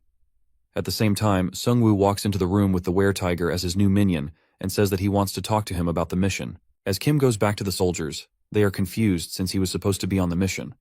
They all get terrified as they see the minions following him and say that it is treason. Kim smiles as he tells everyone that they are free now. Meanwhile, the MC throws the lieutenant in front of the commander. The commander tells him that he is disappointed since he failed to prevent the treason when he had the chance. The MC realizes why the soldiers follow him since he leads them to their death, and if anyone disobeys, they simply label it as treason. The commander disagrees with him and says that it is a legitimate mission. The only reason they survived is because they took swift action and also found a new way to boost their low morale. The MC asks him if he is referring to the game's synergy effect, which he previously declared as his enemy. He orders his troops to fight for him and makes them suffer if they disobey. The commander slams the cup on his table and claims that it helped their troops to survive. He reveals that when the apocalypse first began, they sacrificed a lot of their men to drive the monsters away. As a result, they received a special synergy effect. The commander explains that this synergy forces the soldiers to follow him. Each day, the soldiers must complete a group quest for a slight boost, but anyone who disobeys or tries to leave becomes a target for nearby monsters. All other units in their area were wiped out, but they managed to survive since they kept sending troops into battle. The MC tells him that he is just in a battle against non-intelligent and unorganized monsters. He compares the world to a survival game where humans are just pieces on a board controlled by a higher power. Then Sungwoo directly asks why he ordered his troops to kill him. The commander admits that is a threat, and he can't allow groups like his to grow and challenge the government. The MC realizes the commander doesn't even care about offending him and seems confident he can handle him with a crossbow. He tells the commander to release his soldiers from their forced allegiance and hand over all his gold. At first, the commander gets angry, insisting everything belongs to the military. But when the MC clarifies that he's not here to negotiate and will take what he wants by force, the commander backs down. He hands over 45,000 gold. The MC is a bit disappointed since he expected to be getting a lot more gold from him. Before leaving, he asks the commander about the werebeast vial. The commander hesitates but eventually reveals he bought the vial from wandering peddlers. The MC recalls seeing a slogan at a destroyed shop that matches the commander's story. This makes him believe that they were the ones who destroyed the store. He prepares to leave and reminds the commander that he will be keeping in touch with Sergeant Kim to make sure he keeps his word. As he and his minions begin to leave the room, the commander stops them and tries a surprise attack with a crossbow. The MC deflects it with his bone shield and tells him that he was already expecting something like this. The lieutenant orders the other soldiers to take him down, but the MC finishes them off using a bone spear. As he goes for the commander, he warns him about a powerful bomb called Abyss Concentrate, which he got from the peddlers. He tells him that they will both die if he presses the button. The MC casually tells him to press the button since he wonders what the Abyss effect will feel like. The commander panics as he realizes that his last resort is not working. Suddenly a skeleton breaks the window and grabs the remote, crushing the commander's hand. The MC then orders the were-tiger to finish him off. After beheading the commander, he realizes that he is only at level 3. All he cared about was collecting gold, and surprisingly, he didn't have enough gold at the end. As the MC is thinking, he comes across a locker. As he opens it, he finds some leftover supplies, including the werebeast vials, which can temporarily transform a person into a monster. Meanwhile, outside, Hanho is trying to heal Jisoo using his new skill. He asks her why she isn't using healing potions, since those would be more efficient, but she tells him that they have a lot of injured soldiers who need treatment. Moreover, he also needs to practice his skills to level it up. He looks back at the minions and feels a bit disappointed since they don't respect him. Just then Righty pats him on the back, which reignites his trust in humanity. The MC walks outside and asks her if she is feeling okay. She assures him that she's fine and apologizes for rushing into battle. She thought that she could match the were-tiger's power as she was a tiger hunter. Sungwoo tells her that she lost because she didn't choose her character class skill. However, it is a good thing since she is not limited to fighting only one kind of beast. He is glad Hanho's priest class is developing since it will be essential against the upcoming Lich King and his undead army. He can use his healing and the force field for close combat and his daggers when he's fighting from a distance. This makes him realize that he might even surpass him someday if he continues to get stronger. Hanho stares at his robe with the most innocent expression possible and says that it looks a lot cooler than his own. Sungwoo reveals he got this new item, the Shadow King's robe, from a chest after defeating the troll boss. This legendary robe reduces damage and lets the wearer hide in shadows until they attack or someone uses a detection skill. Hanho feels a bit left out, never having received a legendary item himself. Just then, Sergeant Kim shows up and informs the MC that some soldiers have decided to leave to find their families. However, they decided to go to the town with them. Most of his brave and responsible soldiers died in the battle early on, and he doesn't really have enough expectations from the remaining soldiers. The MC tells everyone to head back and resume their preparations. With only 3 days left in Season 1, he knows that he has to continue hunting. The town has started to look a lot more organized with players stationed for doing specific tasks. The MC continues to level up, but his speed isn't that fast. He realizes that it might take him forever to reach level 15 if he continues at the same pace. He can easily overpower orcs now, but with his current stats, he has no way of facing the Lich King. He knows he needs to reach level 15 soon to unlock the Grim Reaper's scythe. As the chapter ends, players are notified that the main story's first chapter is over. The double gold event has ended, and the restriction on traveling between areas is now lifted. A main story guide appears, congratulating players for surviving up to Chapter 2. It explains that they'll soon discover the game's purpose and urges them to get stronger to face this new world. 3 more messages pop up, informing players that this event will last 20 days, that powerful raid bosses will spawn worldwide with valuable rewards, and that these bosses can attack safe zones. Lastly, it announces that angels and demons will be introduced later, and players can start searching for clues about these creatures scattered throughout the world. The MC realizes two key points in this update: the raid bosses, which can be a great source of experience for him, and the arrival of angels or demons. He lacks info on these creatures, though. Hanho suddenly asks him to check the app on his smartphone. He says that Korea's server rankings are now published. Sungwoo is ranked 3rd in the Korean server, while a mysterious player named Gangseok Han is in the first spot at level 15. He can't believe how someone can achieve level 15 so quickly, since he has been hunting constantly and was only able to reach level 12 recently.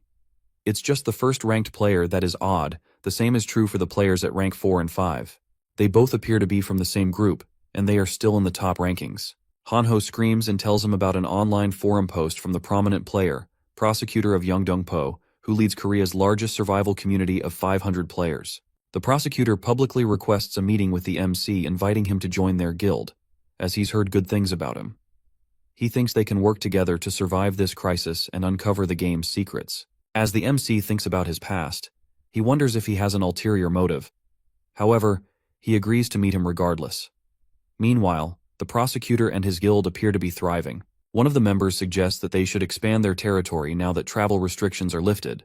But another guild member warns that there are unknown threats like raid bosses and supernatural beings outside, so they should probably gather more information first. The guild leader announces that no matter the situation, it is their duty to slay monsters and protect the people, since he aims to bring back the world to its previous state. The blindfolded starts getting emotional as he realizes how great of a man their leader is. The girl informs them that she tried to track down the players who were the top ranked in the forum, but she couldn't find any trace of the first guy. However, she did send a message to the Necromancer on behalf of their guild. The blindfolded guy screams as he hears the word Necromancer. Is this Hanho's twin brother? He says that the Necromancer is known for not doing any mission unless he gets paid. The girl continues staring at her phone screen and tells him that he doesn't always demand payment for everything, and when he does, it's mostly reasonable. She tells him everything that he did for the people, and says that he has a pretty good reputation online. The guild leader tells them that it is the very reason he wants to meet the Necromancer. His group only consists of 3 people, but he managed to get to level 12, which is incredible. He wants to meet him in order to make sure that he doesn't pose a threat to their future. As he is talking, the girl tells him that the Necromancer has posted a reply. He has agreed to meet with him. The leader immediately orders his team to start preparations for the meeting. Hanho asks the MC why he wants to meet the prosecutor since he was against it in the past. Sungwoo tells him that he will have to meet him eventually, since he might be able to provide him with some information on how to level up. It will take forever for him to level up at his current hunting pace. As they prepare to meet, another group of players, biker gang members led by Taishong, arrives with urgent news. He tells them that they were attacked by some strange people who took his friend Youngshik. They were some bandits looking for something called the Golden Deer. Suspecting these bandits might attack their town, the MC asks Taishong to lead him to them. The bandits are beating the guy pretty badly as they ask him for information. He doesn't want to tell them the location of the town. He thinks to himself that he only needs to wait until his friend arrives. As one of the bandits tries to finish him off, the biker gang shows up with the MC. The bandits look excited as they see them and demand information on the Golden Deer. The MC tells them that he knows nothing about the Golden Deer and asks why they are looking for it. The bandit gets a bit carried away after seeing Jisoo, since he expects her to be a weak girl. She looks at Sungwoo with murderous intentions and asks if she can kill him. As the MC gives her the signal, she dodges the man's attack with ease. She plays with him for a bit and immediately slashes his hand clean off. His men watch as he screams in pain. They start hitting her with some kind of magic fireball. She slashes through their boss and charges at them with incredible speed. Hanho also joins in with his final form and asks them how they dare aim a crossbow at a lady.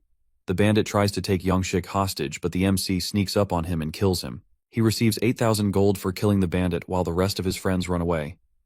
Seeing the robe in action, Hanho feels a bit jealous once again. Sungwoo assures him that he will let him borrow it later. Taesung tends to his injured friend and asks him what's so special about the Golden Deer. He reveals that it can give the player some specific item. Jisoo suddenly notices a golden deer in the distance. They get a hidden quest to capture the deer, which will allow them access to a hidden stage. The MC uses his zombies to try and catch the deer, but it's too fast for them. He then sends his werewolves to go after him. He chases after the deer as it heads for an alleyway. The deer stops as it encounters a werewolf. The werewolf looks back and tries to intimidate them, but seeing 3 undead werewolves in front of it, the monster decides to run away. With nowhere else to run, the golden deer is easily captured. The group earns a ticket to a hidden stage. However, the MC is worried about something else. The werewolf ran away after seeing them, which was a rational decision considering their numbers. However, the other werewolves they faced all acted like mindless animals. He wonders how it's even possible, but it's time for their meeting, so he decides to shrug it off. Everyone in the group excitedly waits for the prosecutor. Suddenly, Taisheng notices some helicopters in the sky. The MC realizes that the leader wants to make a grand entrance to show off his status as the head of Korea's top guild. The prosecutor gets out of the helicopter and greets the MC with a smile. He reveals that his real name is Jung-hoon Choi. As both of them shake hands, the blindfolded guy takes a picture of them, saying that this moment will go down in history. The MC starts to figure out the dynamic of the entire guild, since everyone seems to blindly follow their leader. He wonders if there is something else at play. The players in the town are also drawn by his appearance and his charisma. This makes Sungwoo even more suspicious, since the townspeople have never met the guy before, and are still acting like they love him. He has seen something similar in the eyes of the vampires who were willing to sacrifice themselves for their lord. He wonders if he is just overthinking. As he invites Jung-hoon inside, he tells the MC that his town looks peaceful. The MC replies by saying that it's not that great compared to his town. The prosecutor reveals to him that they have more than 30,000 people in that town, and he isn't even considering the entire area. They will soon exceed 40,000 people. Hearing this, the MC asks if having more people is beneficial for him since he gets more workers. Jung-hoon doesn't like this, and says that he only wants to save as many lives as possible. Moreover, most of the people in the town are not really helpful since they are either too old or too young. No more than a quarter of the people can actually pull their own weight. Sungwoo realizes that the guy is probably the head of a family of 30,000 people. The prosecutor reveals that he always had his eye on him, but he didn't really want to recruit him to his guild. However, his mind changed after looking at the rankings. He found out that his improvement was not the result of mere luck. He starts opening up a bit and says that having a lot of people trust him makes him a bit anxious. The MC tells him that it doesn't seem like the kind of thing he would tell to a total stranger. The prosecutor explains that he lost his parents when the apocalypse first started. Even though he managed to survive by getting stronger, he still had some resentment towards the game. He reveals his plan to get back against the game someday for what it did, and to do that he needs people like him. The MC asks him if he wants him to join his guild, but the guy pulls out a box and says that he also wants something else. He shows him a prophecy stone. When Sungwoo touches it, he sees a vision of the world tree on the Yui Island, destroying everything around it. The roots spread throughout the island, killing everyone in sight. After going back, he reads a description saying that this future will occur if he fails to stop the fallen ones. The prosecutor explains to him that the world tree is going to destroy their entire world. They both need to work together if they want to prevent this from happening. It has already planted its roots in the Yui Island, and there happens to be a raid boss in the area. The MC realizes that he is assembling a raid party, and that's why he needs him. He doesn't really have a choice since the fate of the world is at stake. Sungwoo wonders if he should mention the Lich King's future to Jung-hoon, but he decides against it, as he realizes that it probably won't happen if he manages to get the Reaper's scythe. He agrees to work with him but tells him that he won't be joining his guild. He also mentions that they equally share all rewards gathered from the raid. As they both shake on the conditions, Hanho bursts into the room and tells them that there is an emergency. He reveals that a group of raiders is heading towards their town. The prosecutor steps forward as he hears this and says that his guild got the opportunity to show their strength before they started working together. Jung-hoon assembles the Crusaders team, and they all stand to face the bandits approaching them. The leader stops in front of them while smoking a cigar. The prosecutor calls out to the MC and tells him that it would be helpful for both of them if they knew each other's classes. Since he already knows Sungwoo's class, he reveals to him that he is the Crusader commander. He receives powerful synergy by forming an order of knights. So basically, he gets stronger with more people on his side. The bandit leader asks one of his guys if the person they are looking for is the guy in the armor. The guy tells him that they are after the man in the cape and the girl standing with him. The leader smirks and explains to them that they are looking for the people who killed his men who raided the town. He came back to take revenge for them, but he still didn't expect to find a town with so many people. He gets excited as he wonders how much gold he can receive by killing all the players. The prosecutor knows that the bandits have already killed a lot of people, so he finds no reason to show mercy. He immediately orders his knights to charge into battle. It seems like the bandits have come well prepared as they try to hit the knights using ranged attacks. They plan to wipe them out before they can even reach the melee range. However, as all the spells and projectiles come flying at the knights, the prosecutor raises his sword and gives them a force field buff. It protects them from all the spells. The bandit leader is a bit annoyed by his spell, but he chooses to fight on. His men ride their bikes towards the knights, but their weapons prove useless against their tough armor. The knights clear through the bandits like it's nothing. Suddenly they all hear a truck coming towards them. The man driving the truck calls out to all the bandits and warns them to move out of the way. The prosecutor is ready to defend his men. He picks up his sword and charges his special move. The blindfolded guy screams at the rest of the soldiers to retreat since he knows about the destructive power of the attack. Jong-hun finally uses his cross spear spell, which shoots out immense energy in the shape of a cross. Everyone in the path of the spell is obliterated. The trucks are completely destroyed by a single spell. The bandits are starting to panic since none of their tricks are working. In all of this, one of the knights gets hit by 2 axes and gets blasted instantly. It is the bandit leader. He signals the axes to come back and explains that they are the vortex blades. No armor is strong enough to block them. The MC watches this and gets a bit worried since the weapon looks extremely powerful. He knows that these aren't ordinary blades. As all the knights are crumbling, the prosecutor steps forward with a smile and challenges the bandit leader for a fight. The leader feels insulted and tells him that his vortex axes are legendary rank items. Instead of dodging them, the prosecutor stands firmly in front of the attack. A huge explosion shocks the entire scene as the blades hit him. However, when the smoke clears, we see the blades completely shattered on the ground. The prosecutor mocks the leader and asks him if this is what he calls a legendary item. He uses his sword to smash the blades in half, which leaves the leader crumbling. The prosecutor receives a defense boost based on the number of knights in his party, which puts his defense among the best in the world. The MC realizes that he is basically like a walking fortress. The prosecutor raises his sword again and applies a healing buff on all the knights. A yellow light surrounds all of them, and they start to regain their strength. This is also one of his spells. He can heal his allies for the amount of damage he blocked. As long as he is standing, the knights are invincible.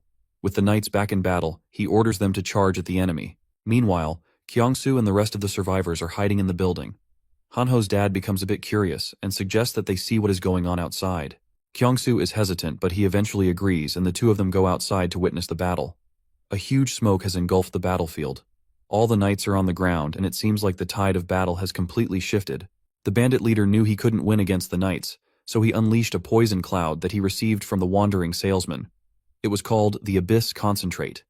The prosecutor held his breath as he stood in the poison. His shield was useless against it since he couldn't block poison. He wanted to make a show in front of the MC, but he realizes that he actually has to try his best if he wants to win. As he is thinking, he hears Sung-woo's footsteps behind him. He turns back to see the MC with a huge smile on his face. He inhales the poison and says that he is a good match for the bandits. Seeing him walking effortlessly in the poison, the bandit leader gets annoyed and throws a bottle towards him. However, this has the opposite effect on him since he seems to be enjoying the poison. Bro forgot he was going against a necromancer. Sung-woo takes on his awakened form and tells him that they are a good match for each other. The MC laughs as he inhales the Abyss Concentrate. It doesn't seem to be as effective as the Orc Chief's spell, but it is still enough to make him feel awakened. He decides to show off what he is capable of in front of the Liberation Guild. The bandits watch him in shock and wonder how he is still standing in the poison. One of them thinks that the poison is defective, so he takes off his mask, but it instantly kills him. Meanwhile, Sung-woo only seems to be getting stronger with each breath. He activates his death response skill and summons a bunch of zombies. The bandits quickly realize that they are up against a necromancer. The MC wants to show them his real power, so he summons all the skeletons too. The bandits run for their lives as they see the werebeasts turned into skeletons. However, the MC isn't going to let them get away this easy. He uses his corpses to blow them up. Kyung-soo watches this from a distance. The MC and his talent amaze him. Hanho's mom also gets out and asks them what they are doing. The bandit leader hears them and immediately calls out all the other bandits to take them hostage, since he can't see any other way out. Kyung-soo tries to protect them, but suddenly Jisoo shows up. She stands in front of them and acts like a shield. The bandits see a girl in front of them and charge at her excitedly since they think that she will be an easy target. Unfortunately for her, they can't be any more wrong. Jisoo slashes them with her flaming blade, and the bandit leader finally realizes that she is an absolute monster. He starts to panic and suddenly feels a blade in his stomach. The MC stabs him with his blade and takes the second ticket to the hidden stage. He now has both of the tickets and can activate the stage. The prosecutor asks him what it is, but before he can even figure it out, he automatically gets sent to the hidden stage. The prosecutor tries walking into the portal, but he receives a message that he can't enter. He wonders where the golden portal leads. Meanwhile, the camera guy is still taking pictures and capturing the MC. The prosecutor gets annoyed by him and tells him that he can't take any more pictures. He tells him that there are a lot of wicked people outside, so they need to be careful about what information they release to the public. The camera guy agrees with his words and assures him that he will be more careful about what he documents. Meanwhile, Jisoo is worried about the MC. The prosecutor asks her if she knows where he is. She says that she has an idea but refuses to tell him despite being affected by his likability aura. He realizes that she is suspicious of him, but she still doesn't reject him straight away, so he tries again. He explains that he might be in danger, so he just wants to know his location to help him. As Hanho begins talking, Jisoo shuts his face immediately. The prosecutor asks her if she is just going to stand around like a puppet and leave her friend in danger. She looks back at him and reveals that the MC is in the hidden stage. They are both teammates, so she trusts him to handle it on his own. The prosecutor starts to compliment her fighting skills and offers her a membership in his guild. He tells her that she will also receive a huge boost to her abilities if she joins. However, Jisoo rejects his offer and tells him that she already has a team that she can trust. As she drags Hanho away, the blindfolded guy looks at her with a fuming expression, since she talked rudely to his leader. By now, the prosecutor has also realized that it's not easy to persuade these people. Meanwhile, the MC finds himself in a golden city. A notification tells him that he will receive a special reward for clearing the stage, and if he dies, his body will just be transported back to his original location. As he tries to figure out where he is, he notices a golden minion staring at him. A few moments later, some other minions also show up. These don't seem like normal goblins since they are not scared of him. He immediately summons Righty and orders it to teach the minions a lesson. Outside the gate, the Liberation Guild is trying to heal their injured members. Normal recovery potions aren't working, so they're using antidotes. Hearing about the antidote, the prosecutor realizes that they are dealing with a curse rather than a poison. He asks the girl what she thinks about the item. She tells him that it sounds like black magic, but she still doesn't know how the bandits managed to get their hands on it. She guesses that they probably got it from a special store. The prosecutor guild is puzzled as to why this strong curse had no effect on Sungwoo. The blindfolded guy uses his 3-star scout class and informs them that the MC was actually empowered by the curse during the fight. The increase in his stats was not that much, but he received other awakening abilities. Moreover, his mana regeneration and vitality increased at an abnormal rate. This makes the prosecutor even more confused, since it leaves even more questions unanswered. Manhwa asks him if he made a deal with him to share all the rewards of the raid. He tells her that he had no choice, since it was the only way he could convince him to join their party. Hearing this, she requests him to allow her to write the contract. She thinks he is young, so she can take advantage of him by drafting a contract that is favorable to them. The prosecutor allows her to draft the contract but reminds her not to do anything that would make him leave the party. He then asks them what they think about the prophecy stones. Both of them describe it as a fearful experience. He notices that while others have been frightened by glimpses of the world's end through the prophecy stone, the MC seems unfazed. He then asks her to check if he has ever encountered the prophecy stone before. Inside the secret stage, Sungwoo's minions are causing havoc. He revives golden orcs and realizes that they're stronger than typical monsters, but they're still no match for him. With no one to protect, he's free to fight at full strength. He doesn't have to think about his next move, and he can do whatever he likes. All he needs to do is to kill all the monsters in front of him. He doesn't have to worry himself about his reputation or his teammates. He is truly a one-man army. As he ventures deeper, he briefly feels himself slipping mentally but refocuses when he hears his name. He looks around and sees all of his skeleton minions surrounding him. Even with them being around, he feels a bit lonely. He soon arrives at a crossroads and is presented with two choices. There is a larger treasure chest on the left and a smaller one on the right. He knows that the bigger chest will carry greater risk, but it will also bring him a greater reward. With this logic in mind, he steps towards the bigger treasure despite its risks. As he walks towards the chest, he doesn't encounter a single monster, which makes him feel a bit suspicious. He orders his minions to attack. Upon getting hit, the chest transforms into a mimic boss monster. The mimic's teeth are powerful, and its bite is highly damaging. The MC thinks it must be slow due to its lack of limbs. He is confident that he can win against the boss easily due to his weakness. However, the boss suddenly attacks and easily pushes his minions back. Sungwoo is caught in the impact and starts coughing up blood. The boss is now even more aggressive. It starts chasing him while Righty tries its best to hold it off. While running away from the boss, the MC realizes his mistake. He underestimated this boss monster by thinking that it wouldn't be able to move without limbs. He can't believe he was so overconfident and wonders if it happened due to the effects of the awakening. He finally realizes how arrogant he was to think that he didn't need any teammates. He needs them since he's always extra cautious when they're around. Just as the mimic monster is about to chomp down on him, his minions manage to hold it back. He quickly activates the death response spell inside the mimic's mouth sending his zombies in to attack from within. He steps back while his minions pin the mimic's mouth shut. While looking at Righty, he apologizes for failing it in battle. The next moment, he activates his corpse explosion spell to blow up the boss, knocking everyone back with the blast. When the smoke clears, the boss is gone. He earns 1,434 points for defeating the boss and completing an A-rank mission. He realizes that the boss's tough outer shell protects it from outside attacks, which means that it is impossible to kill it without attacking it from within. It was also the reason he couldn't recover his health when Righty was attacking the boss. Sungwoo learns a valuable lesson from this fight and decides not to make the same mistake twice.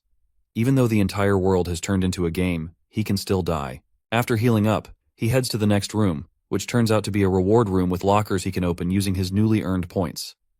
The items inside these lockers are rare and can boost a player's stats and experience. None of these items are available in normal stores.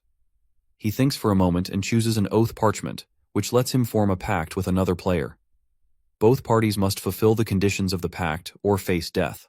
He also selects 3 C-rank items, an upgrade stone, a strength vial, and an experience card. As a reward for clearing the hidden stage, he levels up to 13, boosting all his stats, and receives 150,000 gold.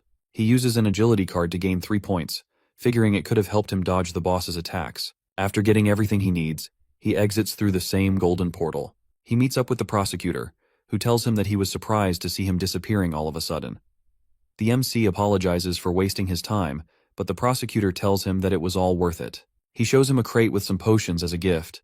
He also suggests they post a photo and their alliance contract online to give people hope, explaining that heroes like him inspire others. Sungwoo agrees, despite knowing that this might make him a target.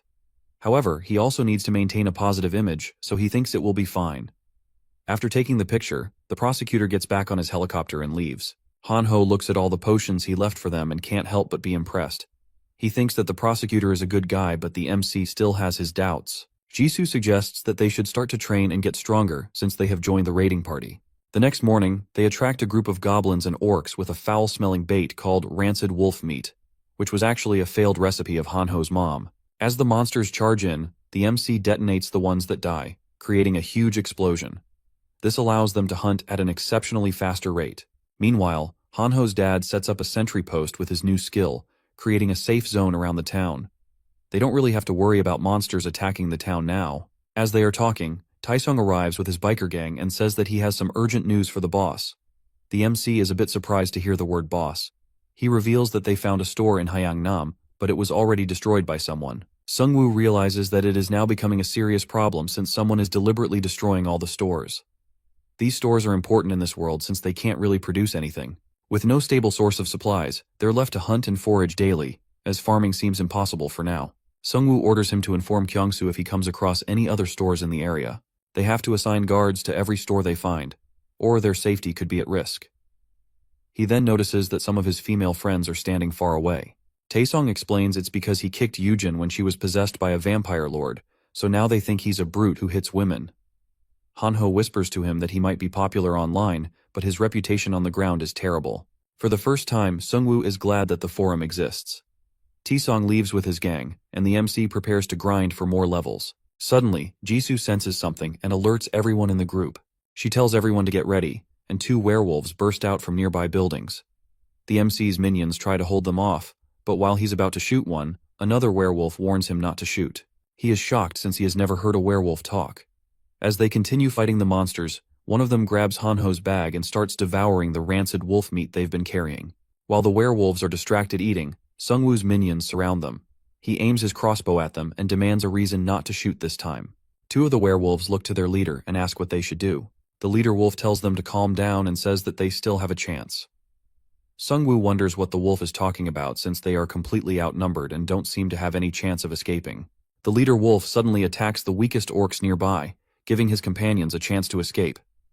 The MC manages to stop the leader with 2 arrows, but the other 2 get away. Seeing him putting his own life in danger, the MC is impressed by the leader's loyalty.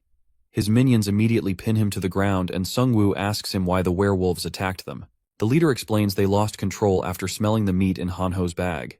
The MC then asks them how they managed to come back to their senses. The leader reveals that they were on a quest that made them hunt and eat humans. Once they completed the quest, they returned to their senses. The MC didn't know that there was a quest forcing the wolves to attack humans. He simply thought that all monsters were acting on instincts. He asks the werewolf if there are more like him in the area. The leader doesn't answer the question, but Sungwoo already knows what he is hiding. He asks him if they are the ones who destroyed all the stores. The werewolf says that they're not responsible for destroying stores. They try to avoid humans when possible. He tells Sungwoo about another group that's hostile toward humans and is destroying stores to weaken players. This group, led by humans known as the Mad Scientists, is creating dangerous items to harm others. The MC realizes that they must be the wandering merchants he's heard of.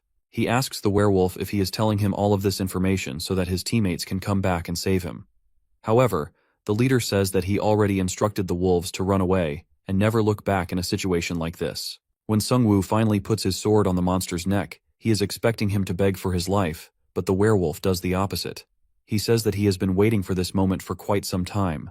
He admits that when the class selection event happened, he distrusted the system and didn't choose a class for himself or his family. However, his son loved games and chose a class card, only to become the first human the werewolf devoured. The leader says he wanted to die the moment he regained his senses. Sungwoo knows that he can't let him live no matter how bad he feels.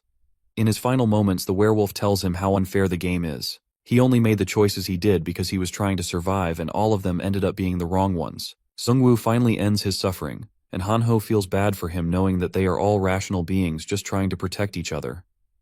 The MC tells him that they shouldn't let their guard down. Even the looters they killed earlier must have had their own families. He tells him to prepare because they're going after the two werewolves who escaped. Jisoo asks him what they would do once they find them since they seem like kids. He tells her that he isn't planning on doing anything to them. He just needs to learn more about the werebeasts' territory.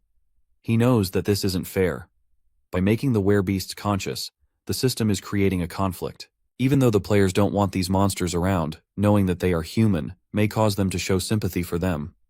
However, he knows he can't risk showing mercy to creatures that might lose control at any moment. The system programmed these beasts to hunt and kill people, and it is evident by the quest that they all receive. Sungwoo's group travels a long way searching for the werewolves. Suddenly they all hear a voice nearby and hide. They see the two werewolves captured by a group of kobolds. One kobold jokes about making sausages from the werewolves, but their leader tells them not to eat them. He reminds them that they're gifts for their queen.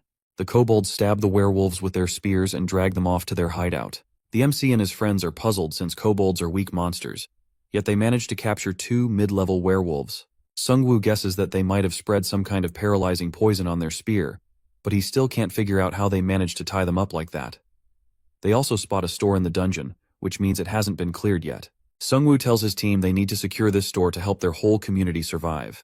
Just then, they get a notification that this dungeon is called the Venomous Spider Queen's Chambers, a deadly area where 124 players have already lost their lives. There's a 50% bonus reward for clearing it. Hanho gets nervous since they didn't bring any goblins with them, and this dungeon favors monsters. As they go deeper, they find people trapped in spiderwebs calling for help. Jisoo uses her flaming blade to cut down the webs, freeing the trapped players. One of the rescued players thanks them, but suddenly several spiders burst out of his mouth and kill him.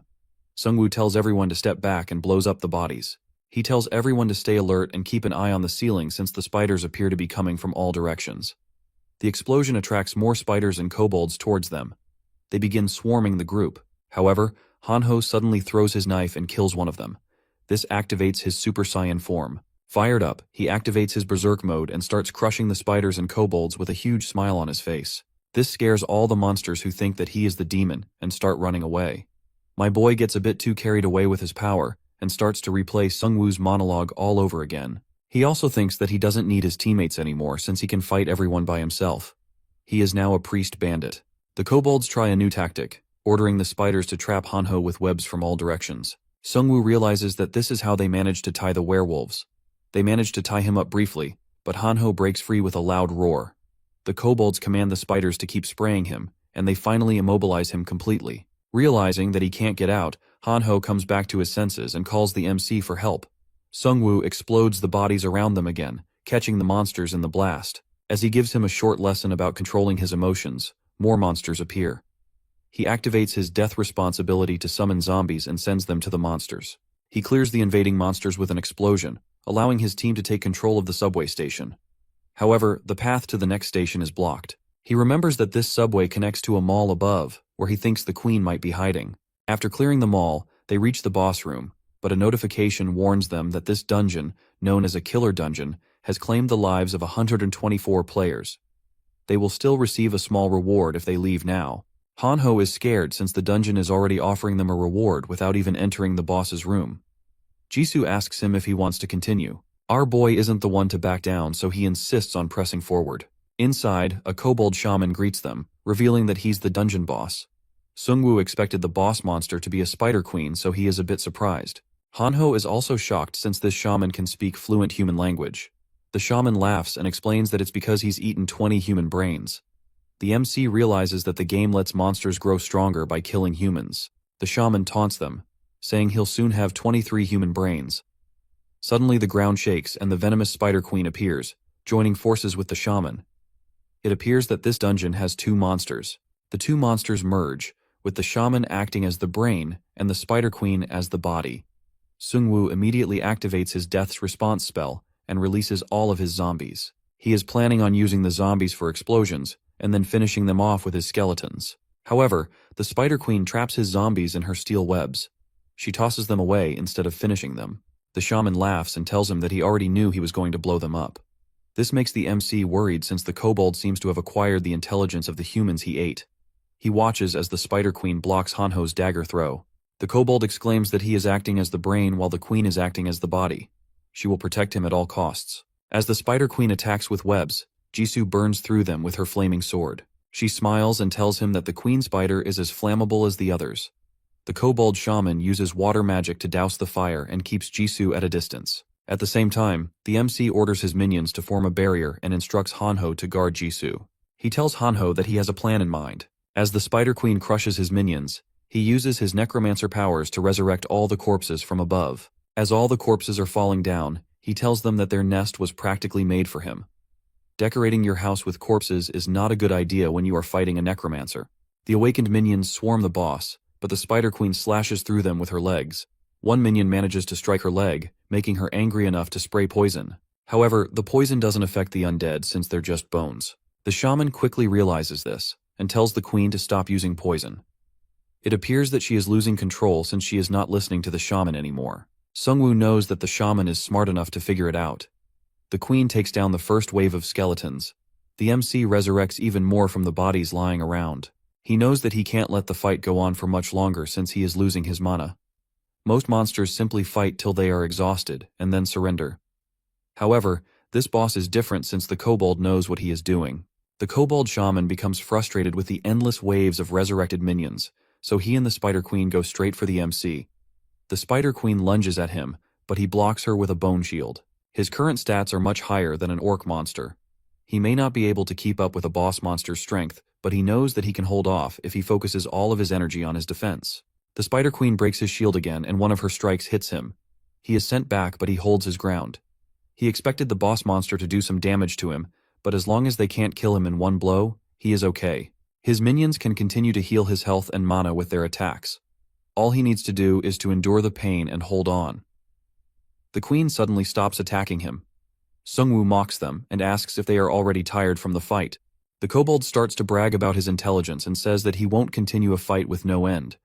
The queen gathers up all the nearby corpses, and the shaman burns them with his fireball skill. He is doing this so the MC won't be able to summon more skeletons using these corpses. Sungwoo realizes that the shaman is much smarter than he thought. His minions charge at the shaman, but he creates a force field using an air blast, keeping them away. Feeling confident that he is running out of minions, the shaman drops his guard, only for Jisoo Yoon to sneak up from behind and try to strike him. However, the Spider Queen is ready. She blocks her attack with her legs and protects the shaman. The kobold asks her if she is trying to surprise him. He takes a look at everyone in front of him and realizes that someone is missing. Suddenly, Hanho appears with the zombies and tells him that he and Jisoo are working on a secret weapon just for him. The shaman mocks Hanho for being stupid and says that the zombies can't even come to hear them. As the shaman orders the queen to attack, he realizes that she isn't in her senses. Hanho pulls out the rancid meat and reveals that he had spread it on the zombies. Its smell is irresistible to both the Spider Queen and the kobold shaman. Since the kobold is also a monster, he can't help but go after the scent of the meat.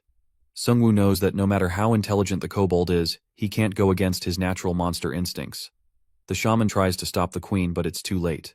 The MC bids farewell to them and detonates the zombies, triggering a massive explosion. Meanwhile, the prosecutor is facing off against another boss monster. He slashes it in half using his sword, killing the man-eating bat. His troops cheer for their victory, and he gains experience points from his crusaders. He is strong enough to hunt any monster he wants, and can gain experience points from his party members. He knows that he is not in the first place, but he still thinks he is stronger than him. However, he's still uneasy, wondering how Gangseok level up so fast. Even with the most powerful guild in Korea under his command, the prosecutor can't seem to catch up to this mysterious competitor. It somewhat scares him since the guy is so mysterious, and he doesn't know anything about him. He wonders if he can become a future threat to the order he has established. Suddenly, his scout reports that the Korean rankings have changed. The prosecutor can't believe his eyes as he witnesses that the MC has reached level 14 and claimed second place. Furious, he wonders how he managed to level up so quickly. After the explosion, the kobold shaman barely clings to life, but Hanho finishes him off with a knife to the head. For defeating the shaman boss, they earn 300,000 gold and a 50% bonus for clearing the killer dungeon. Hanho feels proud to finally contribute and says that he is not just a wannabe tanker anymore. It turns out that the Spider Queen is still alive. She screeches and goes after him. Righty stabs her in the eye, instantly killing her and giving them an additional 300,000 gold. The MC levels up to 14, and Righty's rank increases as well, boosting his strength and leadership. As a reward for leveling up, Sungwoo draws a new card and gains 2 more minions. With his current number of minions, he thinks that he is almost ready for the raid. He doesn't think that he will have any trouble finding the Grim Reaper's scythe, since he is close to level 14. His first awakening is also getting closer, which makes him a bit worried. Jisoo tells them that they should find the store now that they have cleared the dungeon. Later, they find a C-rank store in the dungeon that works like a slot machine, offering gold, platinum, and diamond options. Sungwoo realizes that the cost of platinum rank is lower in this store. After reading the rules, they realize that it's basically gambling. Hanho wants to meet the manager of the store. Meanwhile, Sungwoo starts to analyze their chances of winning. It basically works by receiving tokens. The more tokens they have, the more chances they have of getting a good item. Hanho raises his hand and insists that he wants to go first this time since he thinks it will somehow increase his luck. Sungwoo tells him that there are 3 machines so they can all try to play at the same time. After several tries and no luck, a message pops up saying they'll get a low-ranking item if they fail 5 times in a row, frustrating Hanho. Jisoo and Sungwoo keep spinning like they're addicted. The game is designed to give you a higher chance of winning the more you play. I mean, that's basically how you become addicted to gambling. They decide to go all in until Hanho finally hits the jackpot. He wins a legendary magic scroll, which allows 1 random skill with a 50% chance of failing. Jisoo eventually gives up as she runs out of money, but our boy isn't going to give up that easily. He also hits a jackpot and gets a top-tier item, the Shadow King's Ring. It boosts agility by 3, health by 2, and summons a shadow clone that deals 50% damage. He also unlocks a special quest to collect all the Shadow King's relics, which will reward him with the Shadow King's crown. The quest is basically to gather all the items in the set, so he isn't that interested in it. Since Jisoo didn't win anything, Sungwoo gives her the Wind Spirit's bracelet. Bro didn't hurt to destroy the machines in the store. They head back to town to inform the others about the stores as they need someone guarding them. Over the next few days, Sungwoo and his party work to make the town more self-sufficient. Ready for their next raid, Hanho updates him about a new feature on the app. A live broadcast. He opens one of the broadcasting streams that seems to be online. Jisoo guesses it's a test stream since they only see an office. The MC wonders if this was the system's idea or the Liberation Guild's idea. He doesn't want to overthink and call it bad, but he can definitely see the potential to influence public opinion. He realizes the prosecutor could use it to rally support for his guild. He knows that he is not a bad person, but ambition can sometimes force people to make bad choices. Sungwoo's recent level up to 14 has upset his plans, making him more determined to keep an eye on him. He knows that the prosecutor will try to keep most of the raid rewards to himself. However, he has a special oath parchment from a hidden stage, which might come in handy soon. Suddenly, a helicopter arrives, and the blindfolded guy shows up. He introduces himself as Minhyum Seong and says that he is the lieutenant of the Crusader team. He reveals that he is here to pick up the player in second place. As they fly, the MC asks him about the safety of this way of travel with wyverns nearby. The blindfolded guy reassures him that their guild members are tracking each wyvern's position in real time. The pilots tell him that it's not 100% safe, but they also can't miss out on the benefits of traveling through air. The MC realizes the advantages of having a large guild for coordination. Things like these are impossible for a small group of survivors like them. He wonders if there is an alternative to flying in the air. Suddenly, they receive a notification assigning a competition-type raid quest. They need to defeat the raid boss solo for a special reward. The final boss has the Gladiator's Blessing, reducing damage by 90% from strong attacks. However, the buff is inactive in one-on-one combat, and whoever defeats the boss alone will earn a special title. The blindfolded guy feels a bit surprised after reading the message because this wasn't part of their plan. However, he trusts his sister or the prosecutor will handle it. Seeing him in a panic makes Hanho think that they're both very similar. The MC is also surprised since raid bosses are normally taken down by groups, as they're tough to beat alone. He senses someone might be watching them and notes how, after all their raid preparations, someone has suddenly made things more difficult. Now, he has no choice but to compete with the prosecutor and the other guild members during the raid. The player guidebook reveals a message from the prosecutor, announcing that 12 groups and 1,000 players will join the Yui Island boss raid, which will be broadcast live. After the raid, the Liberation Guild plans to hunt monsters across Korea and eventually, the world. While most players are thrilled by this, some believe that the MC should lead instead of the prosecutor since he has a higher rank. When Sungwoo and his team arrive, the players are excited to see him. As they land, the prosecutor personally welcomes them. The MC tells him that he is impressed by the surrounding area since it looks well organized. He spots a camera and suspects that the prosecutor might be using the raid for publicity. He can also see a large group of players and wonders if he is trying to showcase the difference in numbers between them. A player with purple hair steps up and mocks him for arriving with only 2 teammates.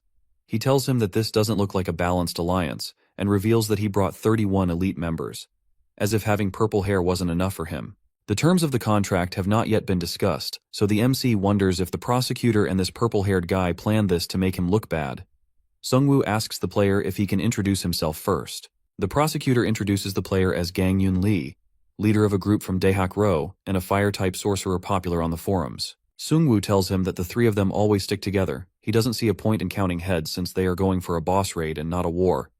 Gangyun is annoyed, but the prosecutor reminds him what class Sungwoo belongs to. He tells him that he is never alone, and that's why they asked him to join the raid party. As the blindfolded guy anxiously bites his nails, the prosecutor tells them that it's time for the meeting. They head inside for the meeting, which is about to start. Inside, leaders from various groups are gathered. Manhwa Seong, the deputy lieutenant of the Crusaders, announces that the raid's difficulty has increased with this new quest, so rewards will also be higher. Though they don't know what items they'll get, she proposes converting the items to gold and splitting it equally among the 12 leaders. The MC looks around and realizes that everyone is in on it. Splitting it evenly isn't always fair, but none of the leaders said anything. He realizes that it's a setup. They've been working with the prosecutor from the start, all tied to the Liberation Guild. Even if they split the rewards among the 12 of them, it will all go to the Liberation Guild, and this means he will only get a small share. When Manhwa asks for any objections, Sungwoo raises his hand and asks her why they are dividing the rewards equally when the quest demands them to fight the boss on one. He argues that whoever risks their life against the boss should get everything. Manhwa points out he was the one who originally proposed the idea of equal rewards. Sungwoo immediately clarified that he wanted fairness, not equality. The other leaders don't think that his proposal is fair since they all have different strengths. They ask him if he just wants someone to defeat the boss for him. One of the leaders, An Seok-gu, stands up and challenges him to a duel. Known as Iron Fist and ranked 11th, An Seok is famous for fighting monsters bare-handed. Sungwoo brushes him off and tells him that he is only upset because he knows that he is speaking the truth. My man out here making enemies left and right. An Seok gets angry, but the prosecutor slams the desk and tells them that it's a great idea. He hides his frustration and tells them that it will only make the raid more interesting. That night, An Seok takes out his frustration on the lizard monsters. As he continues fighting, more and more monsters start showing up. However, instead of backing down, he decides to go all in. Suddenly fireballs rain down, causing an explosion that wipes them out. The purple-haired guy appears and advises An Seok to be careful. He tells him that they will be in big trouble if he dies. The island has become a perfect habitat for the lizard monsters. An Seok, however, is confident that he can finish off all the monsters. Gang Yoon mentions they also need to stop the Fallen Ones, who plan to plant the World Tree Seed. An Seok asks him if he knows who they are, but he tells him that he has no idea if they are players or monsters. He says that this is why it is crucial for them to take control of the island first. The leader is pretty confident that the prosecutor can take care of things, since he is the type of guy to keep his promises. A few moments later, they see a helicopter heading toward Uedo Park. An Seok thinks that they are going after the prosecutor, but the purple-haired guy tells him that the MC is headed in that same direction.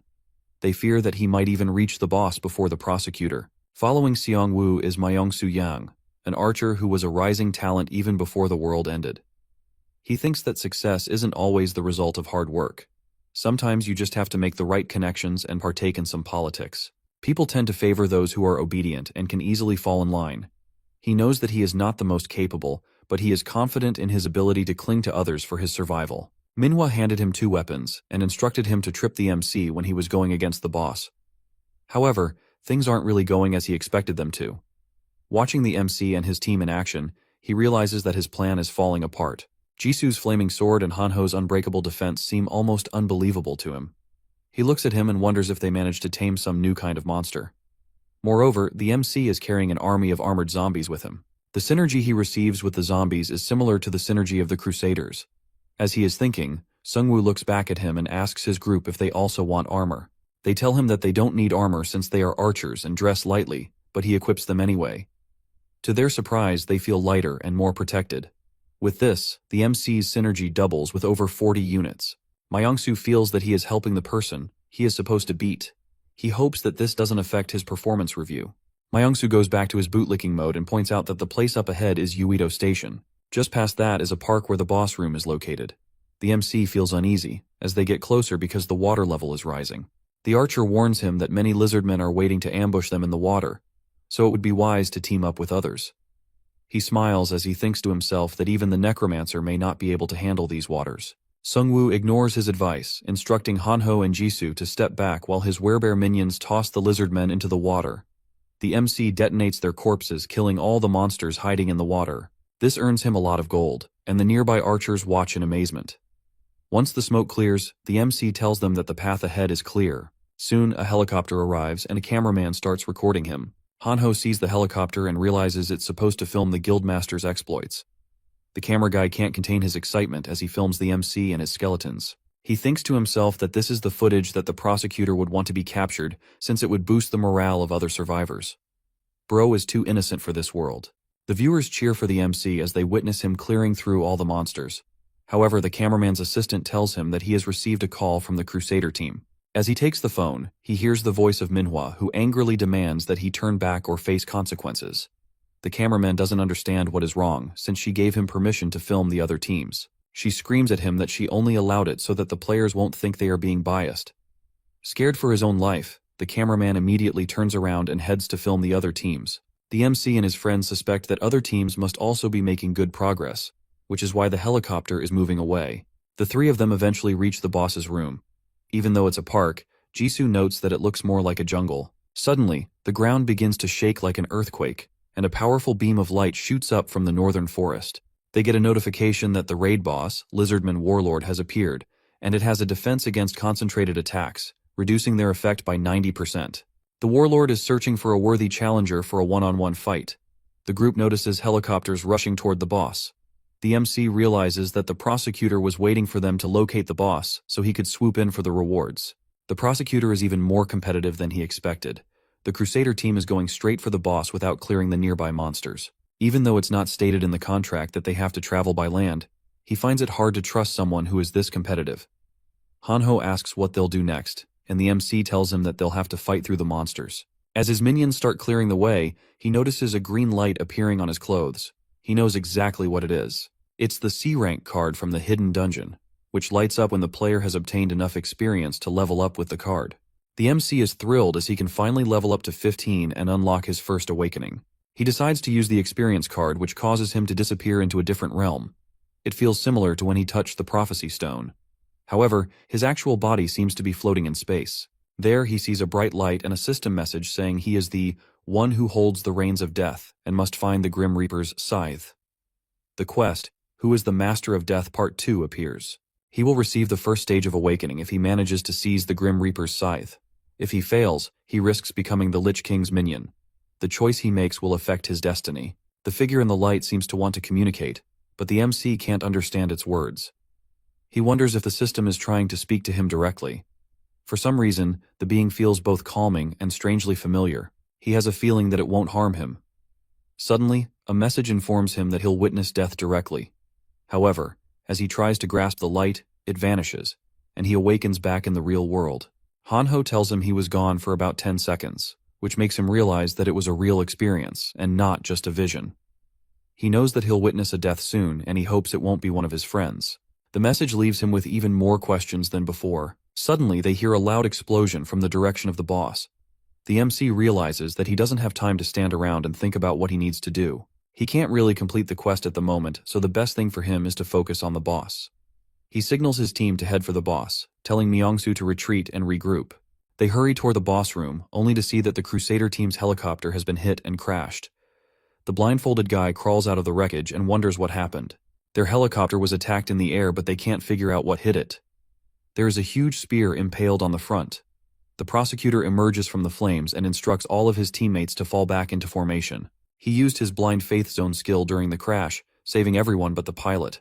He tells everyone that they should take their revenge on the monsters.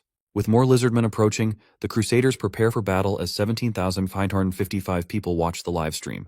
The knights skillfully start killing all the monsters in their path. As they are fighting, he looks at the prosecutor who appears to be charging his cross-spear attack. He cuts down waves of lizardmen with his spell and warns his team to brace for the second wave of monsters. Suddenly they hear a loud noise in the trees.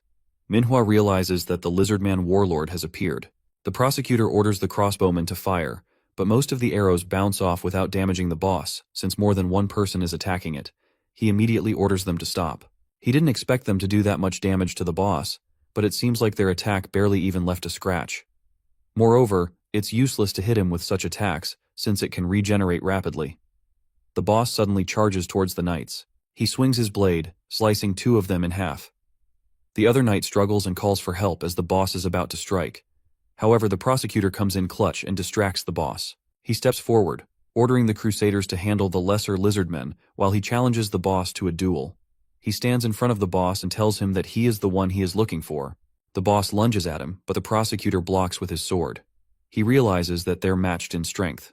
However, the boss monster has an advantage due to his sword having a much longer reach than his. He still thinks that he can win since he has the upper hand in terms of speed and reflexes. The two exchange fierce blows as a helicopter crew records their intense battle. The reporters are impressed by the prosecutor's strength since he seems to be overpowering the boss by himself. Soon, Gang Yun and An Seok arrive at the scene. They spot some skeletons in the trees, which means that the MC has also arrived at the battlefield. The prosecutor strikes the boss back with his cross-spear skill, which deals a lot of damage. However, for some reason, the boss keeps smirking and it's making the prosecutor annoyed. He is furious and wants to wipe that smile off his face. All of a sudden, the boss breathes fire, but the prosecutor blocks it with his force field skill. His Crusaders try to help, but he tells them to stay back. He knows that it is too dangerous, since the boss managed to destroy his force field in one attack. The warlord then sheds his skin, revealing his true form, the Wandering Drake. Another notification pops up, announcing the second phase of the boss fight. The prosecutor is shocked to see the true form of the boss monster, and wonders if he was hiding his true identity all this time. I mean, bro was smiling during the entire fight, so he did give him a hint. The Drake lunges at the prosecutor. The force of just one blocked attack nearly shatters his bones.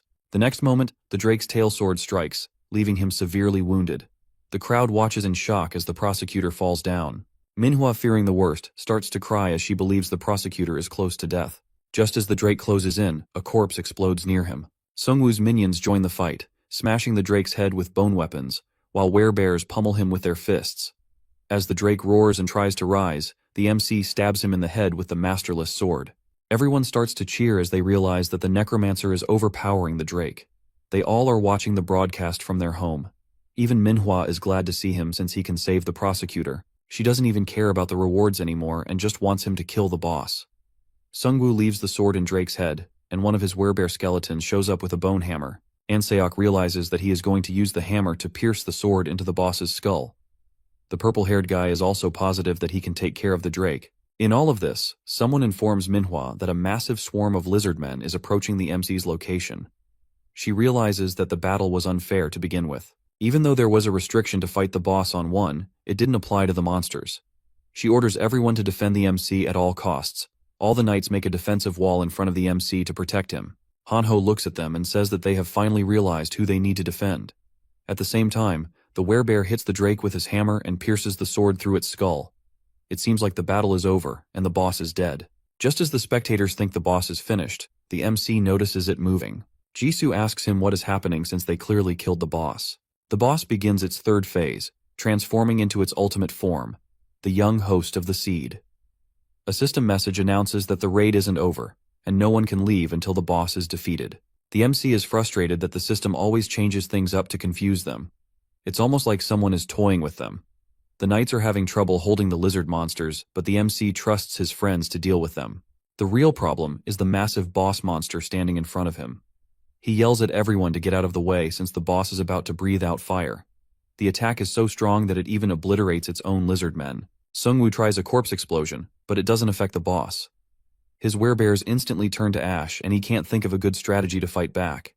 He decides to try and distract the boss for now. With his forces dwindling, he revives fallen lizardmen to fight and tells everyone to retreat and spread out. He tells them that they can't fight the boss and lizardmen at the same time. They need to deal with the lizard monsters first. Realizing that the raid has failed, they all retreat. As they are moving back, Hanho notices the prosecutor who appears to be badly injured. As he tries to help him get to safety, the boss appears behind him and tries to attack. Just then, Righty slashes the boss, blocking its next move. The MC jumps out of the shadows and stabs the boss in the eye, but the boss retaliates, slicing off one of his arms. It turns out that he was using a shadow clone. The real Sungwoo grabs Hanho and starts to run. Hanho is still shocked and asks him what it is. He tells him that it was a shadow clone. Even though it couldn't do much damage, it was enough to trick the boss. He also realizes that his clone's attack was effective since he aimed it at the boss's eye. However, the boss doesn't seem to like it. As the enraged boss chases them, the MC wonders if he provoked it too much. Suddenly, Jisoo launches a powerful surprise attack on the boss which gives others more time to retreat. Sungwoo looks at her and reminds her that he told her to retreat. However, Jisoo stands with a smile and tells him that the three of them always fight together. Hearing her encouraging words, the MC and Hanho turn back and decide to face the boss monster together. Sungwoo activates the death response, and zombies start rising from the ground. The boss slashes through them easily, and he detonates the corpses. Even though he said that they would beat the boss, he knows that it won't be that easy. The explosion he just did left no scratch on the outer side of the boss. Moreover, he can't defeat it from the inside since the boss isn't eating any of his minions. He keeps resurrecting the lizardmen, which Hanho and Jisoo are fighting, but the boss is destroying them so quickly. The boss gets ready to unleash another fire breath attack, but this time, Hanho and Jisoo are right behind the MC. Instead of dodging the attack, he tries to block it with his bone shield. He barely manages to survive the attack but loses most of his minions. The boss charges at him again, but he is feeling too exhausted to run. As the boss swings its tail, Hanho jumps in front to protect his friend. The attack is too strong and instantly destroys his holy force field. The boss attacks again, and Righty tries to block it, but his sword breaks. He grabs the boss's sword and slices off its tail. He was the main character all along. As the boss tries attacking again, Righty pushes Hanho out of the way. He says his final goodbye and is smashed by the boss. Hanho gets enraged and charges at the boss. The were-tiger grabs both Hanho and Jisoo and takes them to safety. Meanwhile, the MC stands in front of the boss alone. Righty's attacks allowed him to recover enough that he could move. He knows that the boss won't let them leave, so he tries to buy as much time as possible for his friends to escape.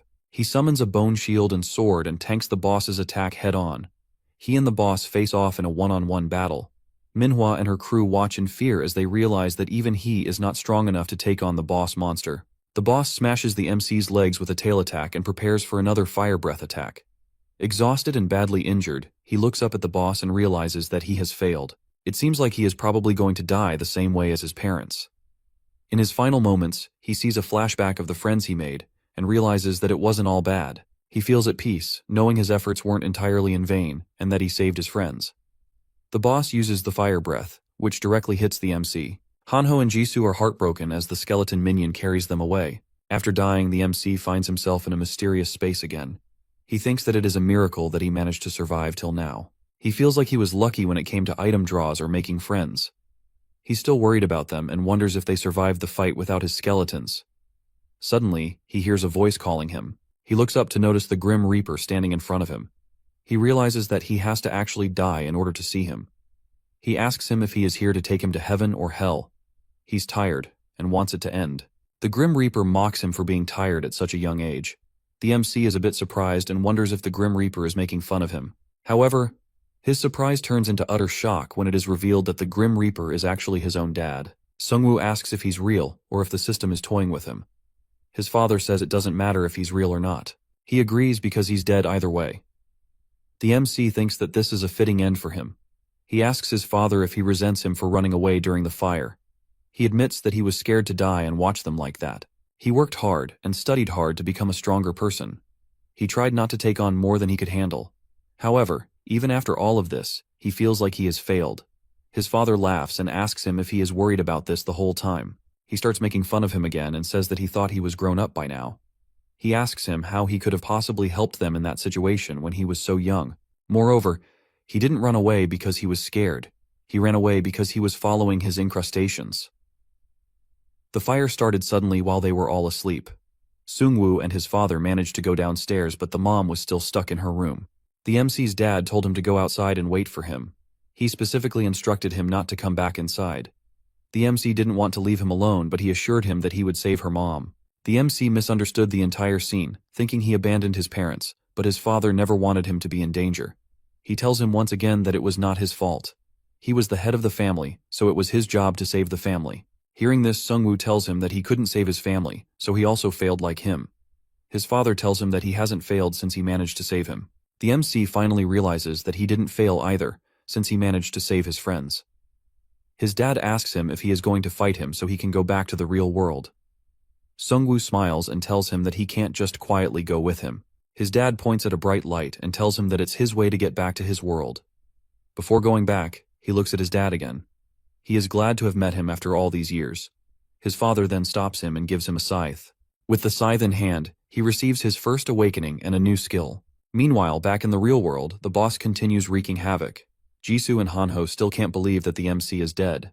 The prosecutor wakes up, feeling guilty for his recklessness. He notices the resentful stares of the MC's friends. Deep down, he knows that he deserves it. The prosecutor still remembers Hanho saving him when he was unable to move. He thinks that it was mostly because of his passive skill, but he was still the only one who came to save him. He turned away from his most powerful allies and made plans without him. He knows he needs to make things right or the world will be destroyed. The blindfolded guy runs towards him as he sees him awake. The prosecutor realizes that Hanho was the one who saved him earlier, which means that Minhyum abandoned him. They start retreating from the battlefield. The prosecutor apologizes to the MC and promises to protect his friends to the best of his abilities. As they retreat, the sky suddenly darkens. They all receive a warning message that the Great Spirit has been activated in their area. Manhwa notices a green light in the black fog. She wonders if this is happening because of the MC. Our boy shows up dressed like a Lich King. Manhwa and her crew are scared as they think that he has turned into a lich after dying. Meanwhile, the MC can't really feel anything. All of his senses are dull, and he wonders if he is even alive. He receives a notification that he has been revived with a special Necromancer feature which is now on cooldown for 31 days. With his first awakening, he can summon the Grim Reaper Scythe and raise large monsters for his army. He also receives a secret store coupon for being the 9th player to reach the first awakening. He can now summon the Grim Reaper's Scythe once per day for an hour and turn into a lich. This exclusive skill lets him increase his minions by 50 and boost all his stats by 10. He can also resurrect and regenerate undead as many times as he wants. With this, he is ready to face the Drake boss. He calls out the Drake and tells him that it is his time to face his second phase. Hanho and Jisoo rush towards the boss after seeing the MC use his Great Spirit skill. The prosecutor looks at them and wonders how he can still be alive after such a brutal attack. As his friends excitedly run towards him, they notice a completely different Sungwoo standing in front of them. He almost looks like a monster. Jisoo can see the scythe in his hands, so she knows that this is probably the result of him completing his quest. The Drake attacks his minions, destroying most of them with a single strike. However, they are resurrected again because of his new skill. Manhwa and her crew are excited to see the minions coming back to life. The Drake then launches a massive fire attack, which Sungwoo blocks with a large shield. Just as the fire reaches the prosecutor and his friends, Righty disperses it with a spin attack. Hanho is overjoyed and hugs Righty. Meanwhile, our boy is on another level. He asks the Drake why it stopped attacking him. It seems like the Drake is out of health, but the MC is still in perfect condition, thanks to his infinite mana. He resurrects more minions, and they rush towards the Drake, overwhelming it with numbers. He uses his weapon creation skill to create bone chains to bind the Drake, and orders his minions to peel off the Drake's skin. After a while, they manage to remove its outer skin. The Drake looks exhausted and defeated. The MC tells Righty that it's time to finish it off. Righty delivers a powerful slash, and this time, the Drake dies for real. The Masterless Sword now has 4,235 days left before it can hatch the egg. Sungwoo earns 1,115,956 gold for defeating the raid boss. He also receives the exclusive title, Amateur Dragon Hunter, which increases his stamina by 2 and fire resistance by 30%. Back in town, everyone celebrates his victory. They have been watching the battle live on their phones. After defeating the Drake, the MC raises his hand and commands it to come back to life. With all the players watching, the Drake comes back to life as a skeleton and becomes his minion. The prosecutor and his allies can't believe their eyes since this puts him way out of their league. Hanho starts crying and tells him that he knew he was alive. Sungwoo looks away awkwardly and tells him that he is actually dead. Meanwhile, Jisoo is worried if he is going to turn back into his normal form since he looks quite weird. One of his minions collects the heroic grade item Drake hides from the boss. Righty also picks up a legendary item called the Dragon Heart and gives it to the MC. This Dragon Heart is a material that can be used to create other items. The MC also gets the Seed of the World Tree, which is a godly item with unknown effects. This seed is related to the prophecy they saw earlier. He realizes that the mysterious fallen ones may try to get their hands on this item. The photographer approaches him and asks if he can have some words after the incredible battle. The MC tells him not to trust any group that promises protection, as all the groups that welcome survivors so far have failed. The system is constantly testing groups, and in many cases, the challenges seem unfair for individual players. He suggests that everyone needs to get stronger on their own to survive in this new world. Suddenly, the ground shakes, and they see a huge explosion near Yeongdongpo Station. Manhwa informs the prosecutor that their base is under attack. He immediately orders everyone to retreat to the station.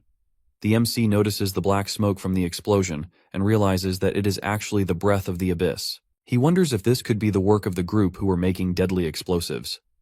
As the helicopters take off for the town, the prosecutor gets on his knees and begs the MC for help. He tells him that the station is filled with non-combatants and he can't protect them in his current state. Sungwoo knows that he can't just turn a blind eye to the group that is attacking the town. He tells the prosecutor that they need to have a long talk, but considering the circumstances, he is going to help him. Helicopters begin landing outside because they can't fly through the smoke. A survivor informs Manhwa that they were attacked by the beastmen, who seem to have regained their consciousness. The MC now knows for sure that the attack on the station was carried out by the wandering salesman. It is a group consisting of conscious werebeasts and mad scientists. As he walks near the smoke, he realizes that the color is lighter. He guesses that they must have done that to increase its area of effect. The Crusader team can't really do much against the smoke. He tells everyone he's going to handle the situation inside. If the werewolf's last words were true, this anti-human group would become a big threat to all of them. Sungwoo believes they're clever for attacking Yeongdongpo Station while the Liberation Guild's main forces are away on a raid. He needs to hunt them down and find out who they actually are. As he goes into the smoke, he summons the Drake from the abyss to test it in its debut battle. The whole station is covered in smoke from the breath of the abyss. Two beastmen wearing masks discuss how easily they managed the attack since the main forces were away. The werewolf mocks humans for underestimating the intelligence of the beastmen. The hog monster says that there is no way for them to coexist with humans since they are a new species. He then asks how much longer the ceremony will take. The werewolf monster tells him that he has no idea. He explains that only werebeasts who ate mage brains know the details since they have settled themselves as the bosses. The hog is disappointed because he ate an archer's brain and can't use many of his skills. The werewolf says he's still luckier than the scientists, who use their bodies as test subjects for their experiments.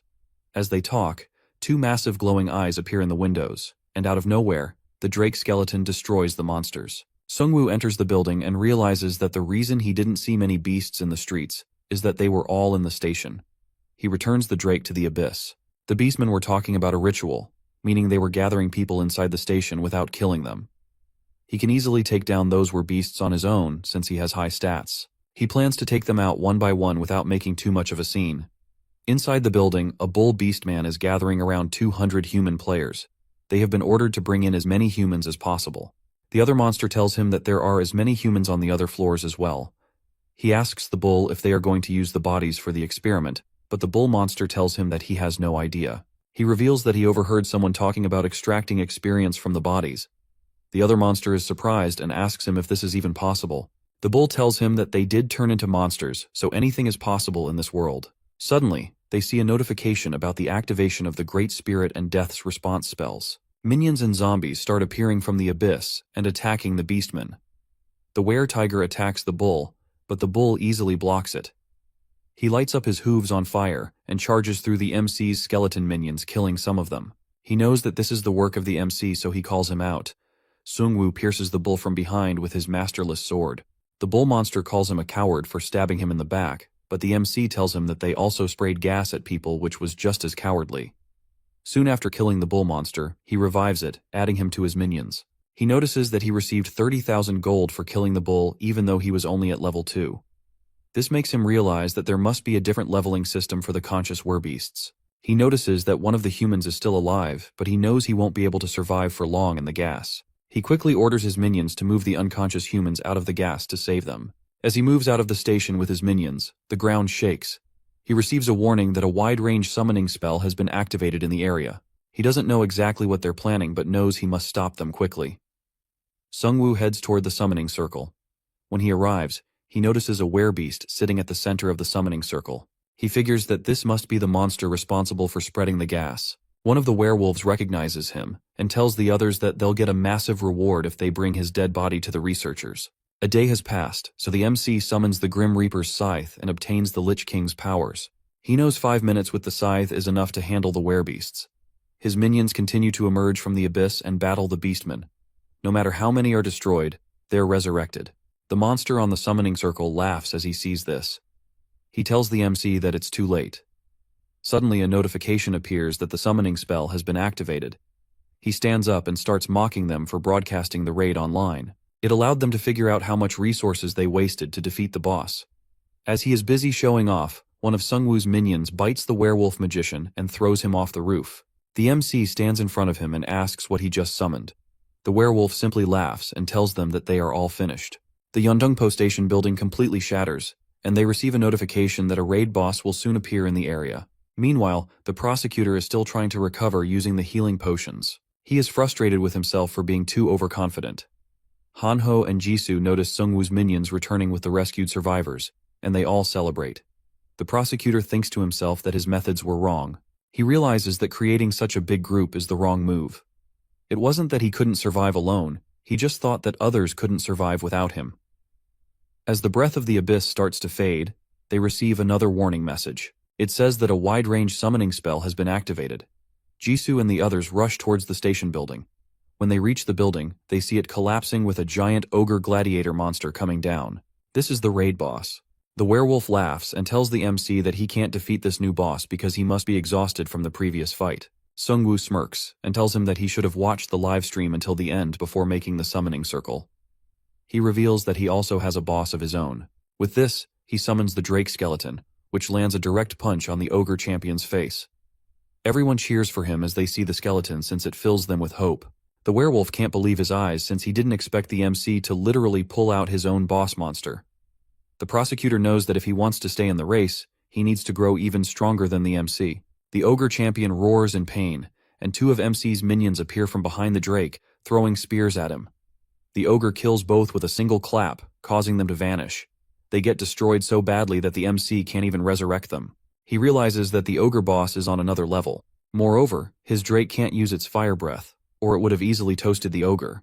But the MC can still control the Drake, which is a plus. The Drake grabs the ogre's hair and kicks him with all its strength. The ogre retaliates, grabbing the Drake's shoulders, but Righty intervenes and stabs the ogre's eye. The ogre crashes to the ground, and the Drake holds him down as his minions close in. They keep attacking until the boss is finally defeated. The MC levels up to 16 and earns 705,000 gold from hunting the raid boss. He chooses to upgrade his Death's Response skill. Now he can summon 15 masterless zombies for 100 mana, and they will remain for 20 minutes, with a cooldown of 30 minutes. He is pleased with his level up and reward, but his biggest reward is the ogre boss since he can now control it as his own minion. The ogre already has a heroic rank bracelet called Protection of the Thunder God. The item consumes all mana for a huge attack power boost. If the person using the ring has no mana, it will simply cost no mana and go on cooldown for 24 hours after a single use. Since the ogre has no mana, Sungwoo lets him keep the bracelet. Both of his boss's minions are now working together as allies. The werewolf monster watches this in disbelief. The MC tells him that he is an expert in befriending monsters. The MC stabs him with his scythe, telling him the jokes are over. Before the MC can ask him anything, the werewolf monster dies. Jisoo suggests that their leaders must have planted something in them to prevent them from revealing any information. The prosecutor is disappointed since it could have given them some valuable information about the group. Sungwoo remembers the memory fragments and uses them to get inside the mind of the werewolf. He revives the werewolf to take a look at his memories. The MC thinks to himself that the system is surely leading them in a specific direction. First it was the vampires, and now they were beasts. He sees the werewolf and other beastmen heading towards Yongdongpo Station. The werewolf is watching the live stream of the boss raid, but the other monster tells him to turn it off as they are close to their destination. Seongwoo figured out why he didn't watch the whole live stream. One of them mentions hearing a rumor that their main objective isn't just attacking the Liberation Guild. The other monster ignores him and says that he doesn't know what he is talking about. The werewolf wants to know what the higher-ups are planning to do. However, the other monster tells him that their only mission is to attack the Liberation Guild, since they now have the perfect chance. The werewolf then asks him about Yui Island, where the mad scientists were trying to build a lab. The MC is shocked to hear this since it is the place where the second bad ending occurred. As they continue talking, the werewolf continues talking more about their plan. As he is about to reveal something important about the scientists, the other beast stops him. As the MC comes out of the flashback, his group asks him what he found out. He tells them that the beastmen attacked Yongdongpo Station to gain control of Yui Island. He also found traces of them in Cinderim. He needs to find out what the group is after. Cinderim Station is the main transfer station between Seoul subway lines 1 and 2. Many people used it to travel daily, and that is why it was always so packed. In other words, the station is overflowing with humans and test subjects for the scientists. One of the mad scientists laughs as he commends the monsters for building a lab near Yongdongpo Station. It provides him with an endless supply of subjects for his experimentation. It is almost like a dream come true for him. His assistant tells him that they need more freezers. He complains about the unbearable smell of rotting corpses. The scientist dismisses his concerns and tells him to just get used to the spell. The mouse monster tells him that he has a stronger sense of smell, so it's more difficult for him. The scientist seems annoyed by him and asks him if he knows how bad he smells. He asks him if he wants to turn back into a human. The rat monster quickly tells him that he wants to be a human again since he didn't become a werebeast by his own choice. The scientist faces away from him and suggests he sign up as a test subject since the head office has begun experimenting. The mouse starts to tremble and nervously asks if he is joking. The scientist starts laughing and tells him that he was just kidding around. However, he still wants him to consider the offer since were-rats like him are treated as the worst among were-beasts. Suddenly, a dog were-beast rushes in and reports that a dragon is destroying buildings outside. He looks frustrated and asks the dog monster if he has been taking drugs. The dog frantically shakes his head in denial. The scientist realizes that it is an actual emergency, so he orders the dog to take him to the dragon. As the scientist and the other were-beasts rush toward the dragon with their buffs, one of them tells him that their raid on Yongdongpo failed. When they finally come face to face with the drake, they realize that it's huge. The scientist almost faints from fear since he doesn't expect to see an actual dinosaur. The MC's party rushes inside with the drake, and the scientist realizes they're from the Yui Island raid. He knows he can't fight that thing, so he decides to run for his life. While retreating, he orders the dog to hold them off while they pack their stuff. As they are moving down the stairs, the were-rat stops. The scientist screams at him and asks him what he is doing. The rat tells him that he is smelling something familiar. He yells at him to move since they have a lot of stuff to pack. As they begin moving again, the rat senses danger. He suddenly saves the scientist from some boxes flying at him. The MC finally appears behind them. He tells them that he received the wrong delivery, so he is here to get a refund. The scientist tries to act naive, so the MC summons the giant orc and reminds him that he sent the monster for him. As he looks around the lab, he notices both human and monster corpses. He somewhat figured it out when he saw the memory fragments of the werewolf, but he just realized that they are even more evil than he thought. He asks the scientist if he is embarrassed that he found out about his disgusting hobby. The scientist gets furious and claims that they are trying to advance the human race. He screams that they are doing experiments to create an even greater human race. The MC has had enough of his yapping, so he shoots him in the leg. The mouse tries to help him get up, but the scientist stabs him with an experimental injection to turn him into a stronger beast. The rat starts growing larger and stronger. The MC quickly summons a clone using his Shadow King ring. The two start shooting it with crossbows. The rat slashes through his clone and the MC notices that his attack power has increased a lot. However, he gets stomped on by the orc boss minion and dies instantly. Sungwoo earns 13,000 gold for hunting a mutant were-rat. The scientist lies on the ground and tries to inject himself with the liquid. Before he can do anything, the MC cuts off one of his arms. He warns him that if he tries anything else, he will start slashing his lower body. The scientist starts foaming at the mouth and tells him that he sent the rat after him so he could inject himself. Before dying, he tells him that his colleagues will make a nice test subject out of him. Sungwoo smiles as he tells him that he doesn't even need to get his hands dirty to find out what he wants. He reveals that he will turn him into a minion and read his memory fragments. However, as he tries to bring him back to life again, he gets a notification saying he can't resurrect a living being. Bro was just pretending to be dead. Furious, the MC hits the scientist where it hurts. The scientist starts to scream and he is now ready to tell him everything. He offers to hand him his inventions if he lets him live. But the MC has had enough and stabs him. He revives the scientist again and views his memory fragment. In the flashback, he sees the scientist sitting on a chair while a man tells him that it's time for him to earn his doctorate. He is going to make him the leader of the entire division. Sungwoo realizes that this is the man who is behind these wandering merchants. This man orders the scientist to produce large amounts of gas. He asks him if he can trust him to handle the task on his own. The scientist excitedly tells him that he can handle it since he is the one who created the poisonous gas. He asks the man if he should make a huge batch and release it all over Yeongdeungpo. The man tells him that they probably won't need a huge amount since they only need to take care of the small insects. He believes the werebeast sorcerers can handle the rest. He reveals that the sorcerers would teleport the 3 raid bosses they have captured. The MC is shocked to hear that they captured 3 raid bosses. The scientist doubts whether the werebeasts they captured can be trusted to handle such an important task. The mysterious man warns him to be careful with his words and says that their plan can't move forward without them. He also mentions 4 beasts who are stronger than the top-ranked players. He says that they will need them for their future plans. The MC is confused because he doesn't understand how these beasts could be stronger than the top-ranked players. They didn't draw a card and wasted a lot of their time, so they can't possibly be stronger than the players. He suddenly realizes that the werebeasts aren't human. They might even have their own way of leveling up that is different from other players. Moreover, the beasts and the scientist also received their special quests. He knows that these special quests can make someone much stronger and much faster. The scientist really wants to dissect the beasts after hearing how strong they are. The man reminds him that their goal isn't to eradicate all players, but they simply want to kill off some of the ants. The scientist excitedly gets up and agrees with his vision. He believes that humans can transcend into a new species. Sungwoo guesses that it must be related to the exclusive quest of the scientist. A white werewolf enters the room and notices them talking. Sungwoo recognizes the werewolf from a previous flashback. The scientist explains that the werewolf is one of the 4 beasts and a grand sorcerer. However, the werewolf claims that he isn't a mage.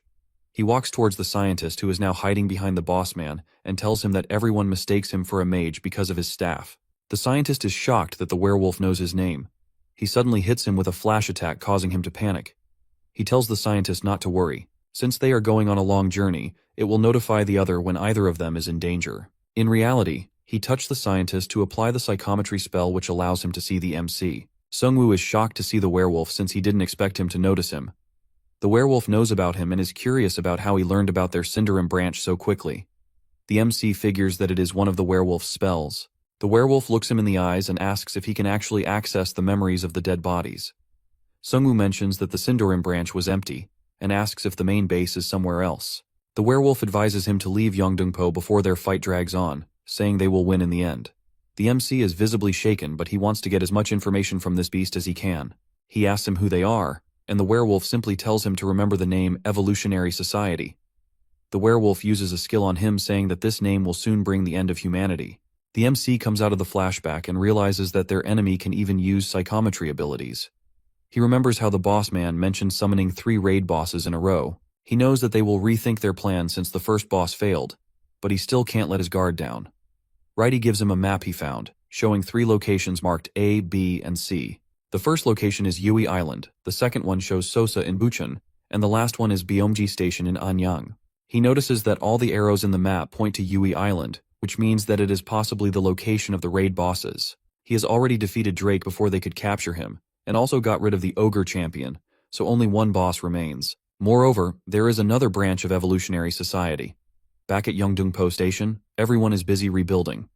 As Manhwa arrives to ask him about the mission, he asks her to find out information about raid bosses in Bucheon and Anyang. He plans to discuss the rest with the prosecutor. He finds him busy doing some work. The prosecutor watches him coming in and asks if he found out anything. The MC tells him that another attack is coming to Yeongdeungpo, and the attackers are the Evolution Society. The prosecutor has never heard that name.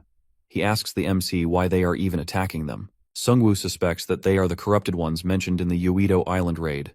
However, he still doesn't have any concrete proof.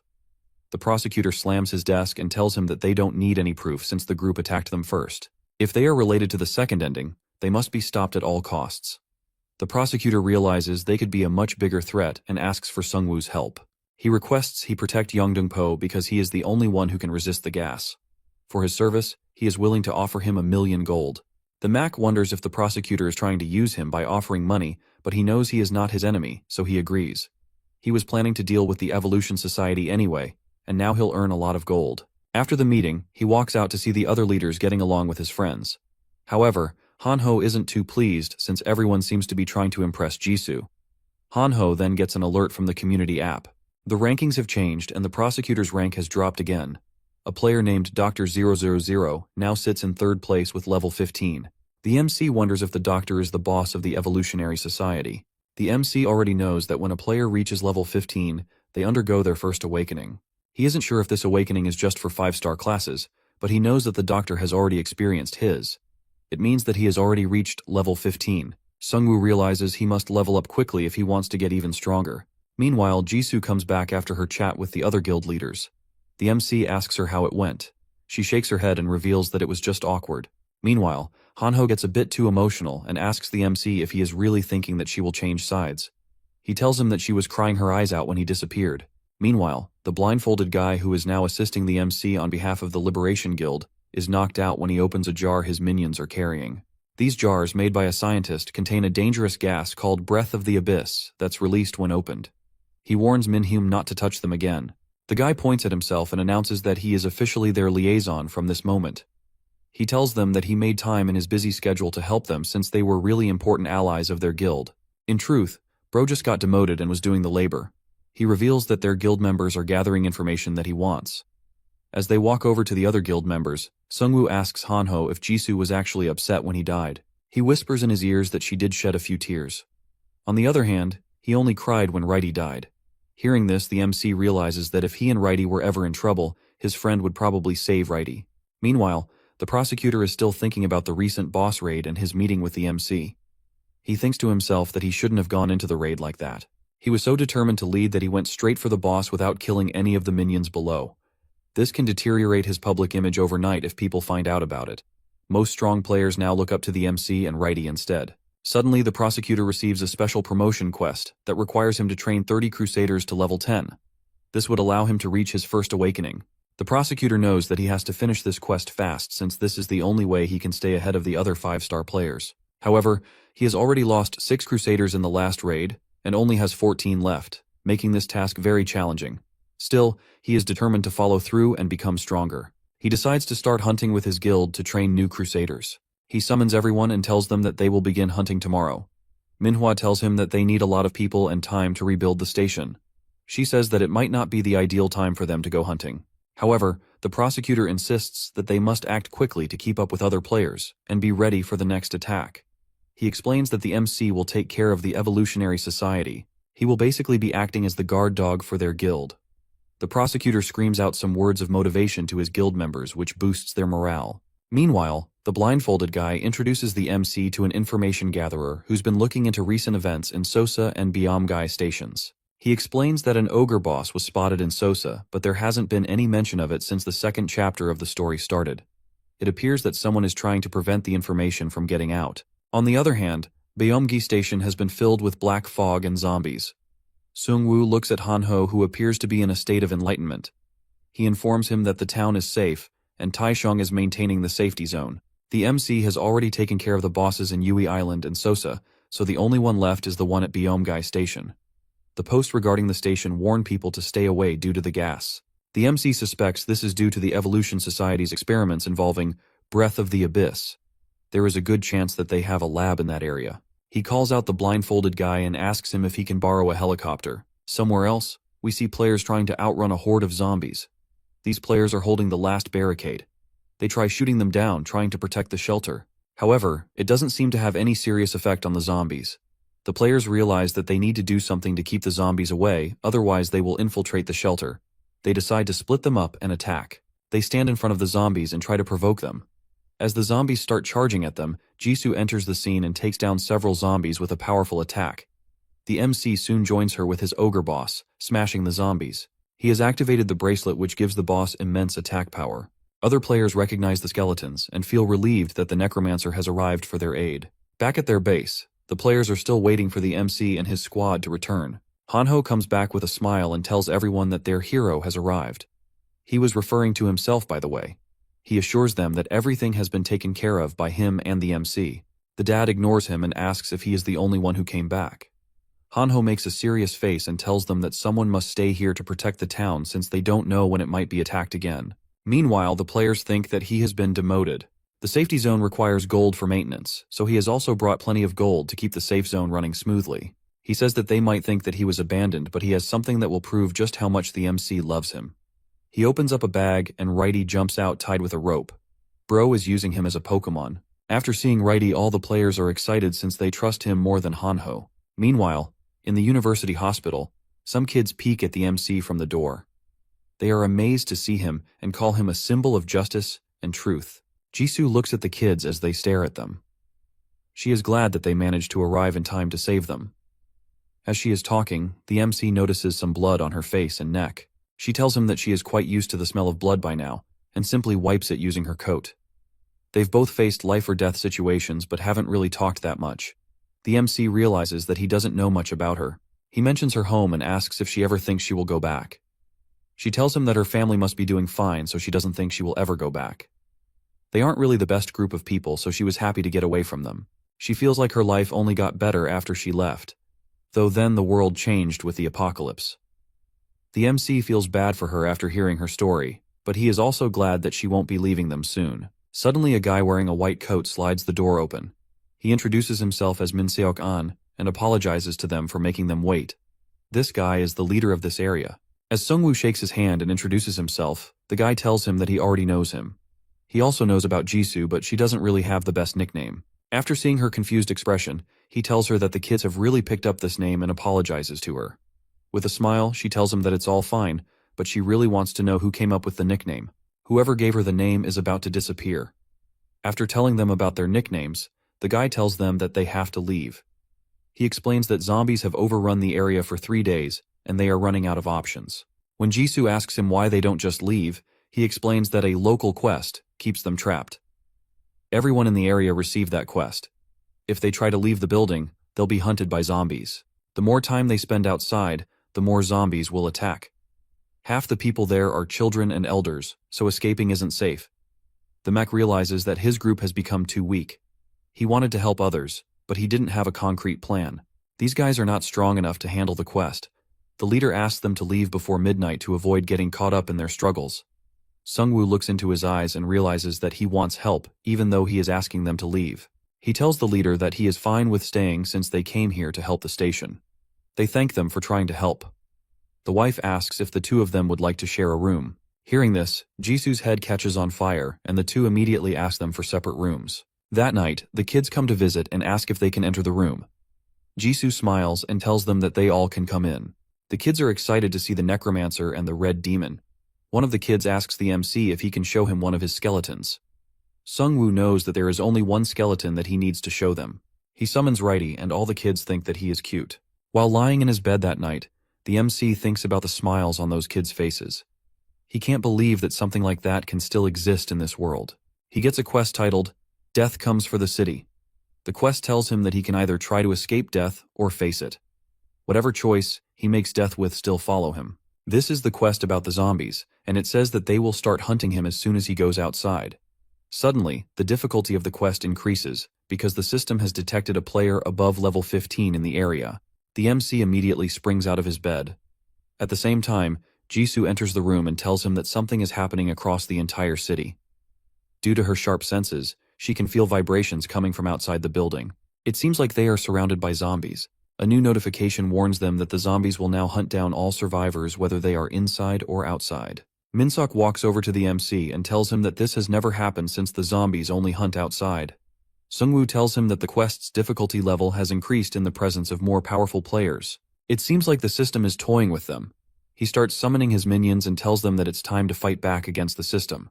The leader suggests sending the non-combatants to the rooftop for safety.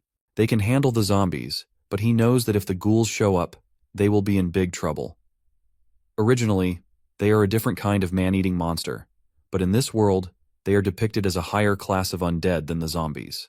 As they are preparing for the fight, the leader's kids run up to him. He asks them what they are doing here since they are supposed to be on the roof. The kids start crying and ask him if the zombies are going to eat them. The guy assures them that he will protect them. Moreover, they have the Necromancer with them, so they don't have any need to worry. The kids wish them good luck as they leave. The soldiers on the ground floor are having trouble keeping the zombies outside. They try to build a huge barricade using chairs and tables, but it doesn't look like it will stop them. The leader guesses that there must be more than 200 zombies in that swarm. As zombies close in, the MC realizes the space is too narrow to use some of his powerful abilities. He tells them all to get out, saying that it's harder to fight in a confined space like this. The leader trusts his judgment, and they all prepare to move outside. Suddenly the zombies crash through the glass and start swarming in. He can't even use corpse explosions on them since they are not considered corpses. Instead, he summons his beast skeleton minions and equips them with shields for a strong defensive synergy. The undead receives a 30% stat decrease debuff due to the synergy. The zombies can turn other players into zombies through the wounds, but his minions are immune. Together, his minions manage to hold the zombie horde back with their shields. The leader fights off zombies using his skill, Pressure of Valor, and cuts through more with his Tornado Blade attack. The MC notices that he fights skillfully and thinks that he may be at least a 4-star knight. He commands his shielded minions to retreat, then explodes some dead zombies to clear the entrance. He soon realizes that he needs to be more careful since there are kids inside. If he continues using the explosion skill, it can cause too much damage and destroy the building. More zombies gather outside, which makes the group a bit frustrated. They all step outside so they have more room to fight. The MC is now free to use his spells, so he summons his Drake, which starts destroying zombies left and right. The MC instructs Minseok to evacuate the people on the roof since the entrance is now clear. He mentions that there are 2 buses ready in the underground parking for evacuation. Suddenly the MC receives a notification that his minion has been destroyed. He is good at dealing with a huge number of enemies, but this is just too much. He wants to save his Death's Response and Grim Reaper's Scythe skills for later since he doesn't know what is going to appear next. He turns back and tells Jisoo it's her turn. She was waiting for him to say that. She puts on her purifying face mask that is sewn by Mr. Kim himself and starts cutting down zombies. The MC watches her fight and notices how good she is in close combat. Soon the buses arrive and survivors begin boarding. Just then, they get an alert that the ghouls are being drawn to the smell of the survivors. Minseok warns the MC that ghouls are far stronger than zombies. They are also much faster and target children, so they have to protect the kids. In the past, one even broke his car window and took his youngest son. Sungwoo pats him on the shoulder and promises that he won't let it happen this time. They start moving with the buses, with the Drake and other skeleton minions defending them along the way. They are moving slowly while keeping the buses in the middle to protect them. Sungwoo knows that the best way to get out of this mess is to finish the quest. However, the area around them is suspiciously quiet. They come across some dead bodies and realize that they were attacked too. As they are walking, Jisoo slowly tells the MC that something is following them. The other players start to panic since they fear that it's the ghouls. Suddenly a ghoul ambushes them. Jisoo tries to warn the player, but it's too late. The ghoul kills him and heads straight for the bus. She manages to kill it with her sword before it can reach the children's bus. The MC realizes just how fast they are since only Jisoo can react to their ambush. More ghouls start showing up along with a bunch of zombies. Minseok has his eyes wide open as he stares at the monsters in front of them. He asks Sungwoo if the players keep their consciousness after he turns them into skeletons. The MC realizes that the guy is telling him to turn his corpse into a skeleton after his death. As the leader is about to ask him for a favor, the ghouls attack them. They all rush to save the children since they are their primary target. Even with the Drake on his side, the MC finds it hard to deal with the ghouls because of their quick and unpredictable movement. Some of the ghouls manage to get on top of the bus, but the werebeast skeletons take them down. The ghouls fight back and start destroying the skeletons. Minseok furiously attacks one of the ghouls using his spell, but he gets too distracted and another ghoul sneaks up on him. He manages to block its attack using his shield. Meanwhile, the MC resurrects one of the ghouls and turns it into his minion.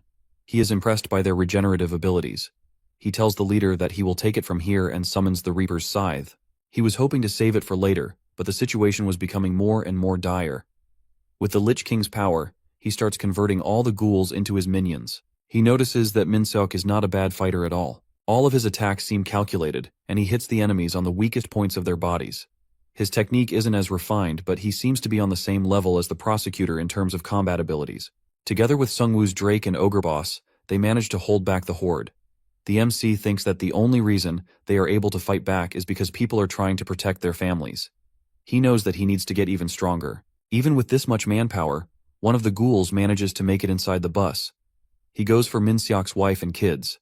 An old man tries to defend them, but the ghoul stabs him and instantly kills him. Minseok tries using his Wall of Bravery spell, but it is on cooldown. He doesn't want to lose anyone else, so he charges at the ghoul with all of his strength and pushes it off the stairs. He kills the ghoul, but gets badly wounded in the process. Sungwoo turns back to get a potion for him, but he stops him and says that it's too late. With his last breath, he asks the MC to protect his family.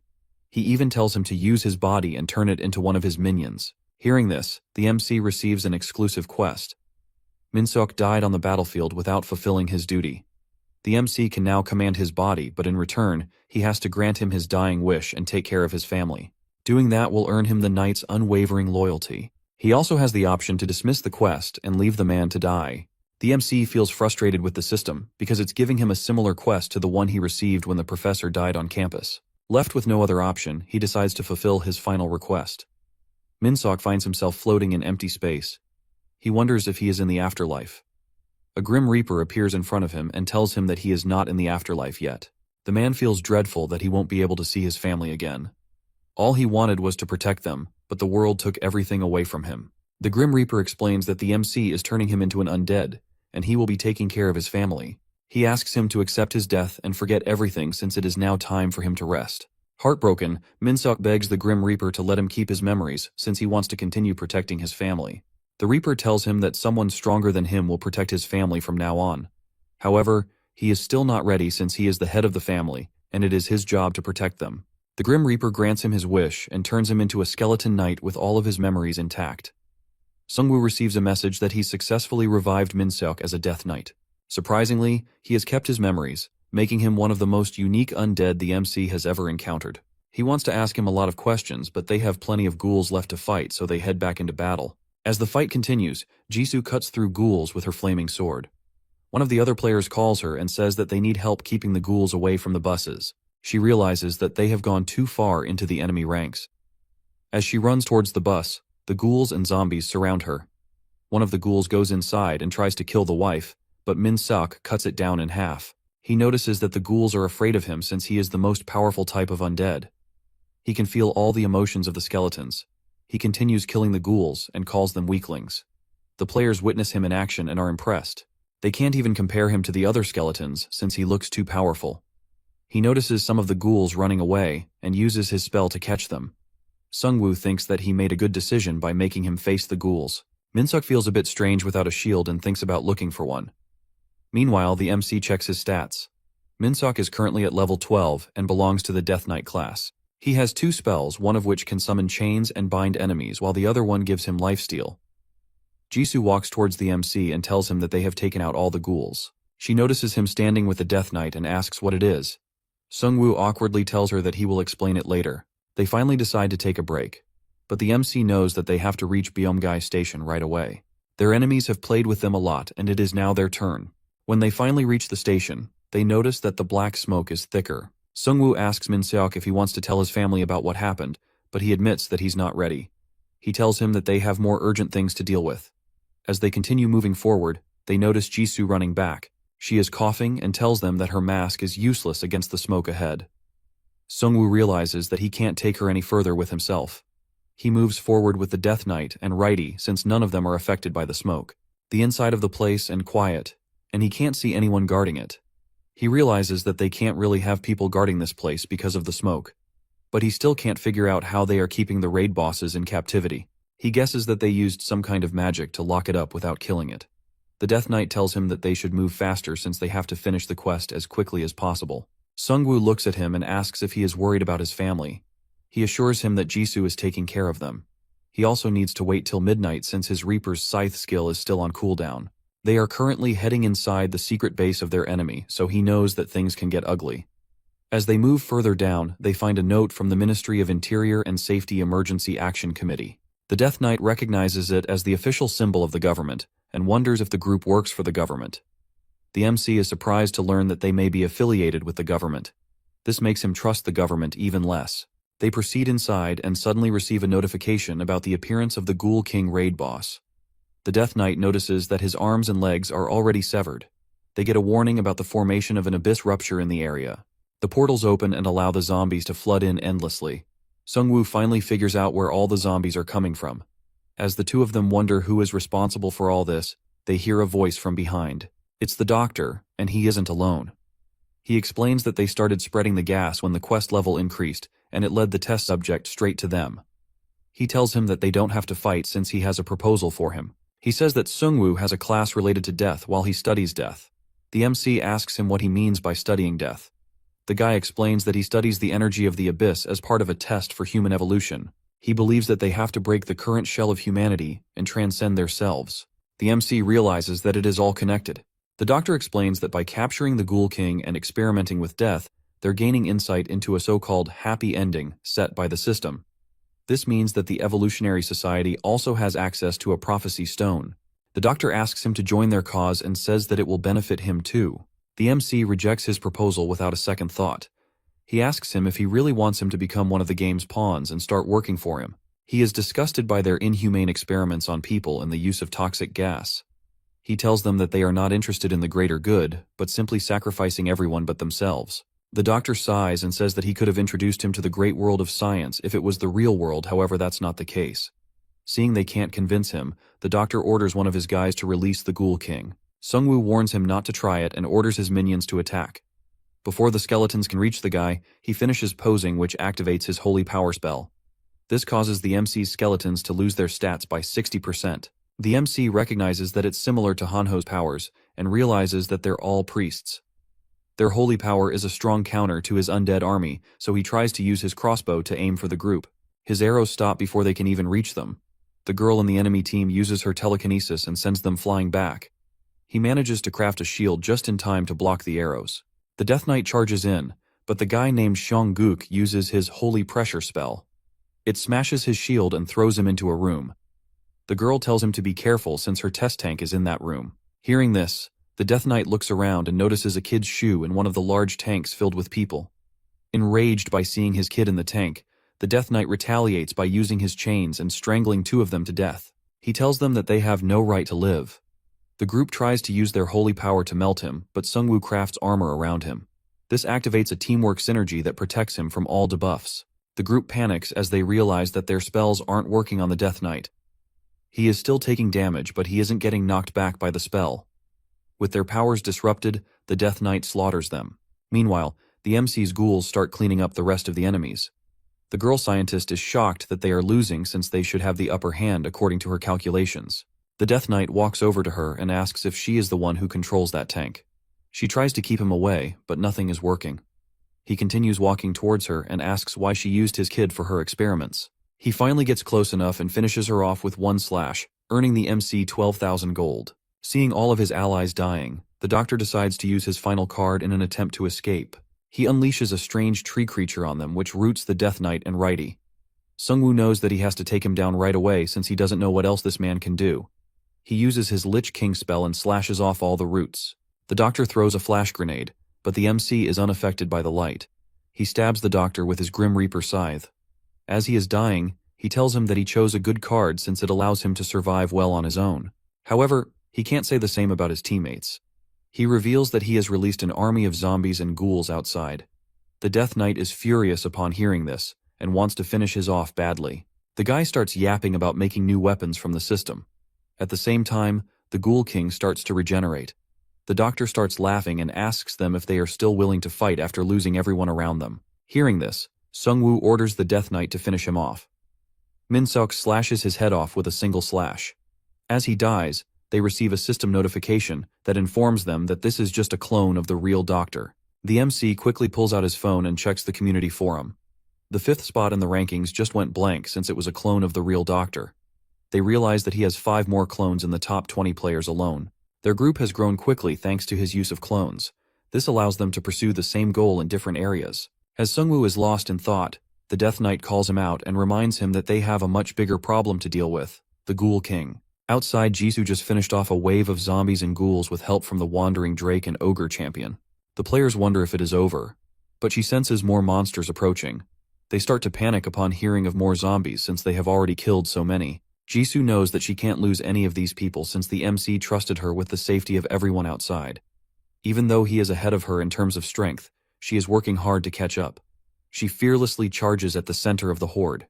Meanwhile, the skeletons continue going down left and right since the MC isn't here to revive them. Suddenly, a recently fallen minion is resurrected. Jisoo sees this and thinks that the MC must have activated his Lich skill. She seizes this opportunity, pushing back the zombies. The players call her Sungwoo's girlfriend and say that she is really strong.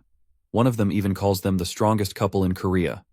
Jisoo can't help but feel shy as she hears all of this. She continues killing all of the zombies and ghouls by herself. Some players notice the ghouls moving towards the buses. They manage to break through their defenses and try getting to the children. Just as they're about to reach the buses, the Death Knight intervenes, chaining and defeating the ghouls. He goes inside to look after his kids and asks them if they are okay. They immediately recognize his voice and ask why he has turned into a skeleton.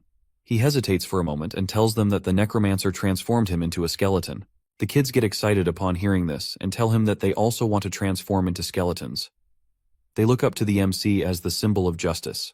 At the same time, the MC meets with Jisoo. He tells her that he wasn't worried about the situation outside since he knew she was looking after everything. He says that she must be tired from fighting all those monsters. She looks at him and says that he must be tired too since he had to fight the Ghoul King with the Death Knight. Hearing this, the MC thinks back to the fight. They didn't even have a fight with the Ghoul King. The boss was too injured and exhausted to fight, so it went down without even attacking once.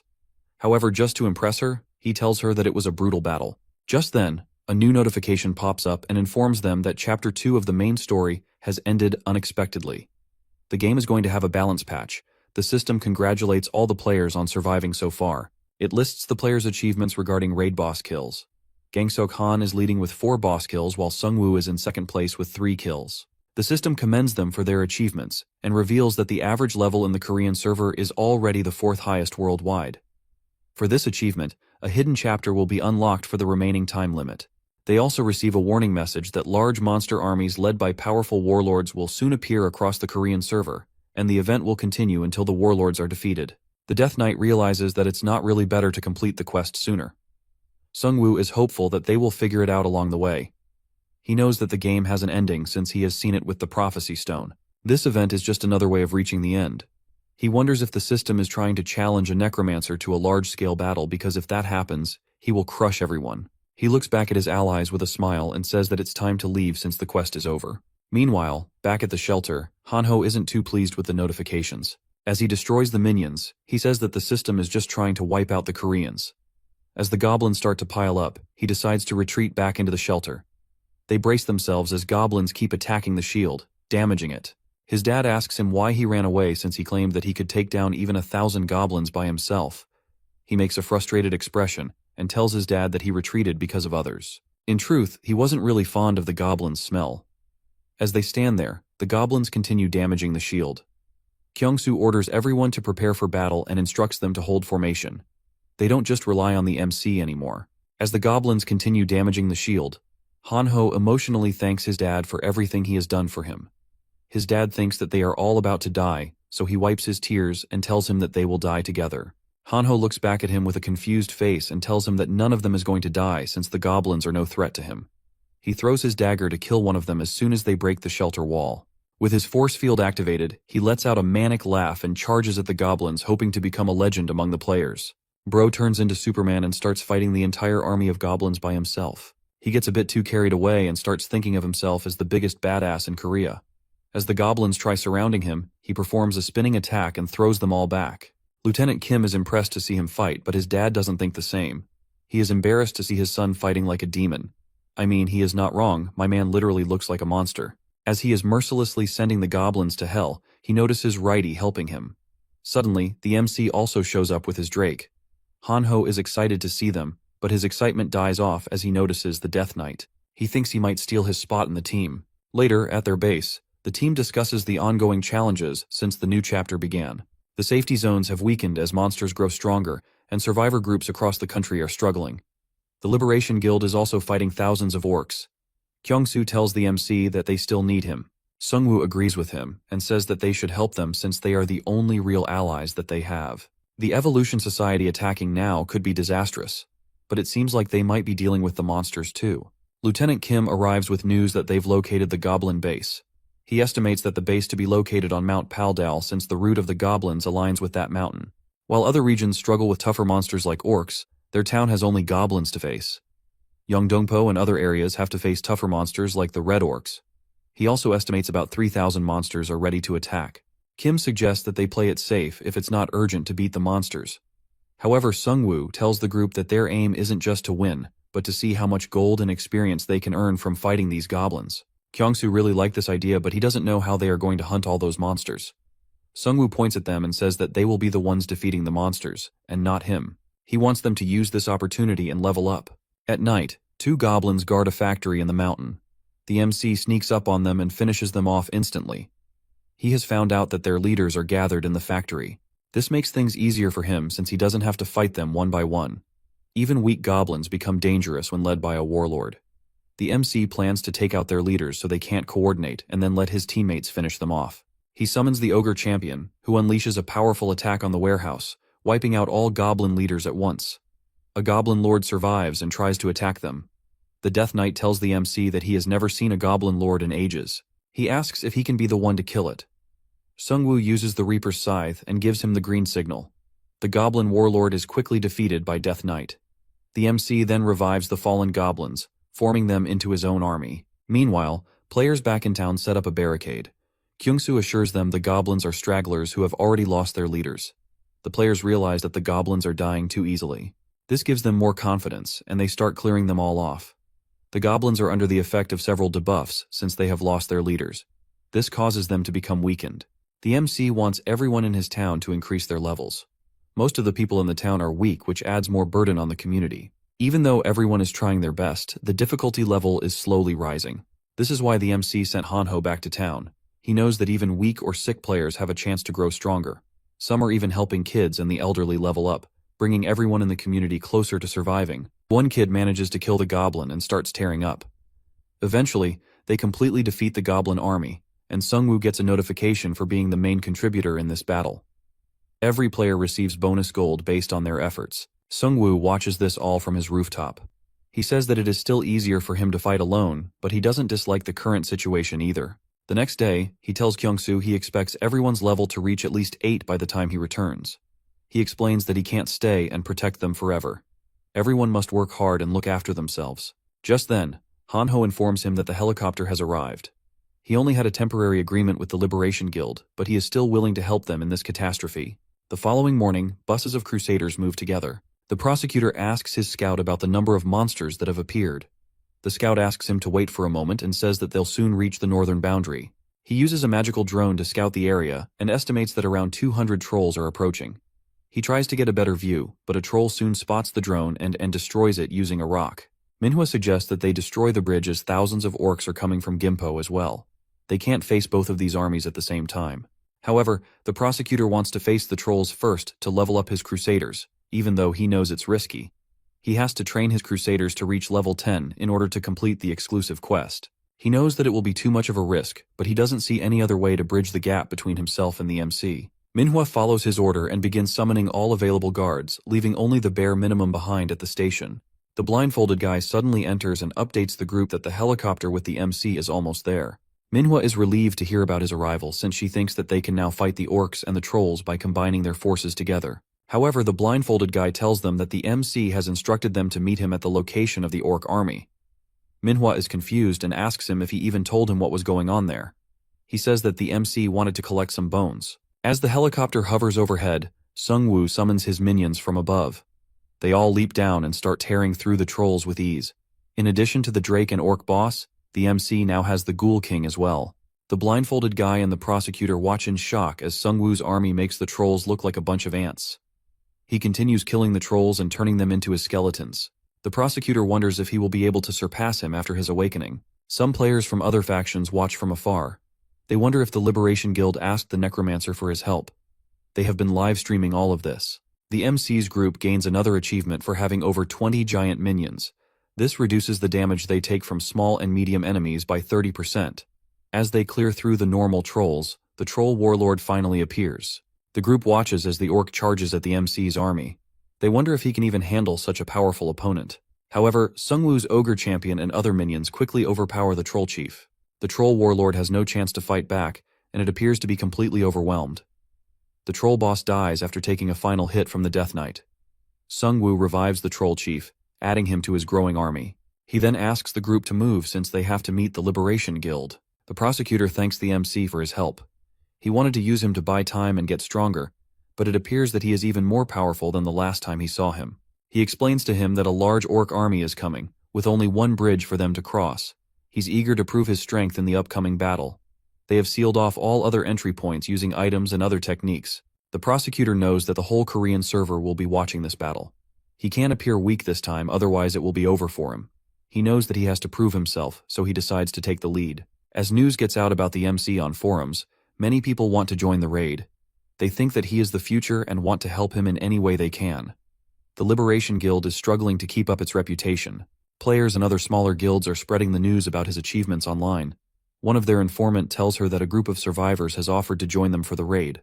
They have about 200 people in the group, and 5 buses are on their way. Manhwa thinks that they should let the group join them. She is planning to get them on their side. They will assemble the army for the raid and try to convince them to work with their guild. She then walks into the meeting. The prosecutor asks her to brief everyone on the mission. She reveals that their guild has blocked most of the bridge and is monitoring the orcs through magic drones. Sungwoo notices that all of the commanders are looking at him. Even Manhwa acknowledges him as the strongest one among them all. All of their eyes were on his next move. Suddenly, a crusader announces the arrival of a survivor from the west. He reveals that a woman flew here on a strange beast. Sungwoo thinks to himself that they have only been using helicopters due to the wyverns. He wonders what kind of beast the woman is riding.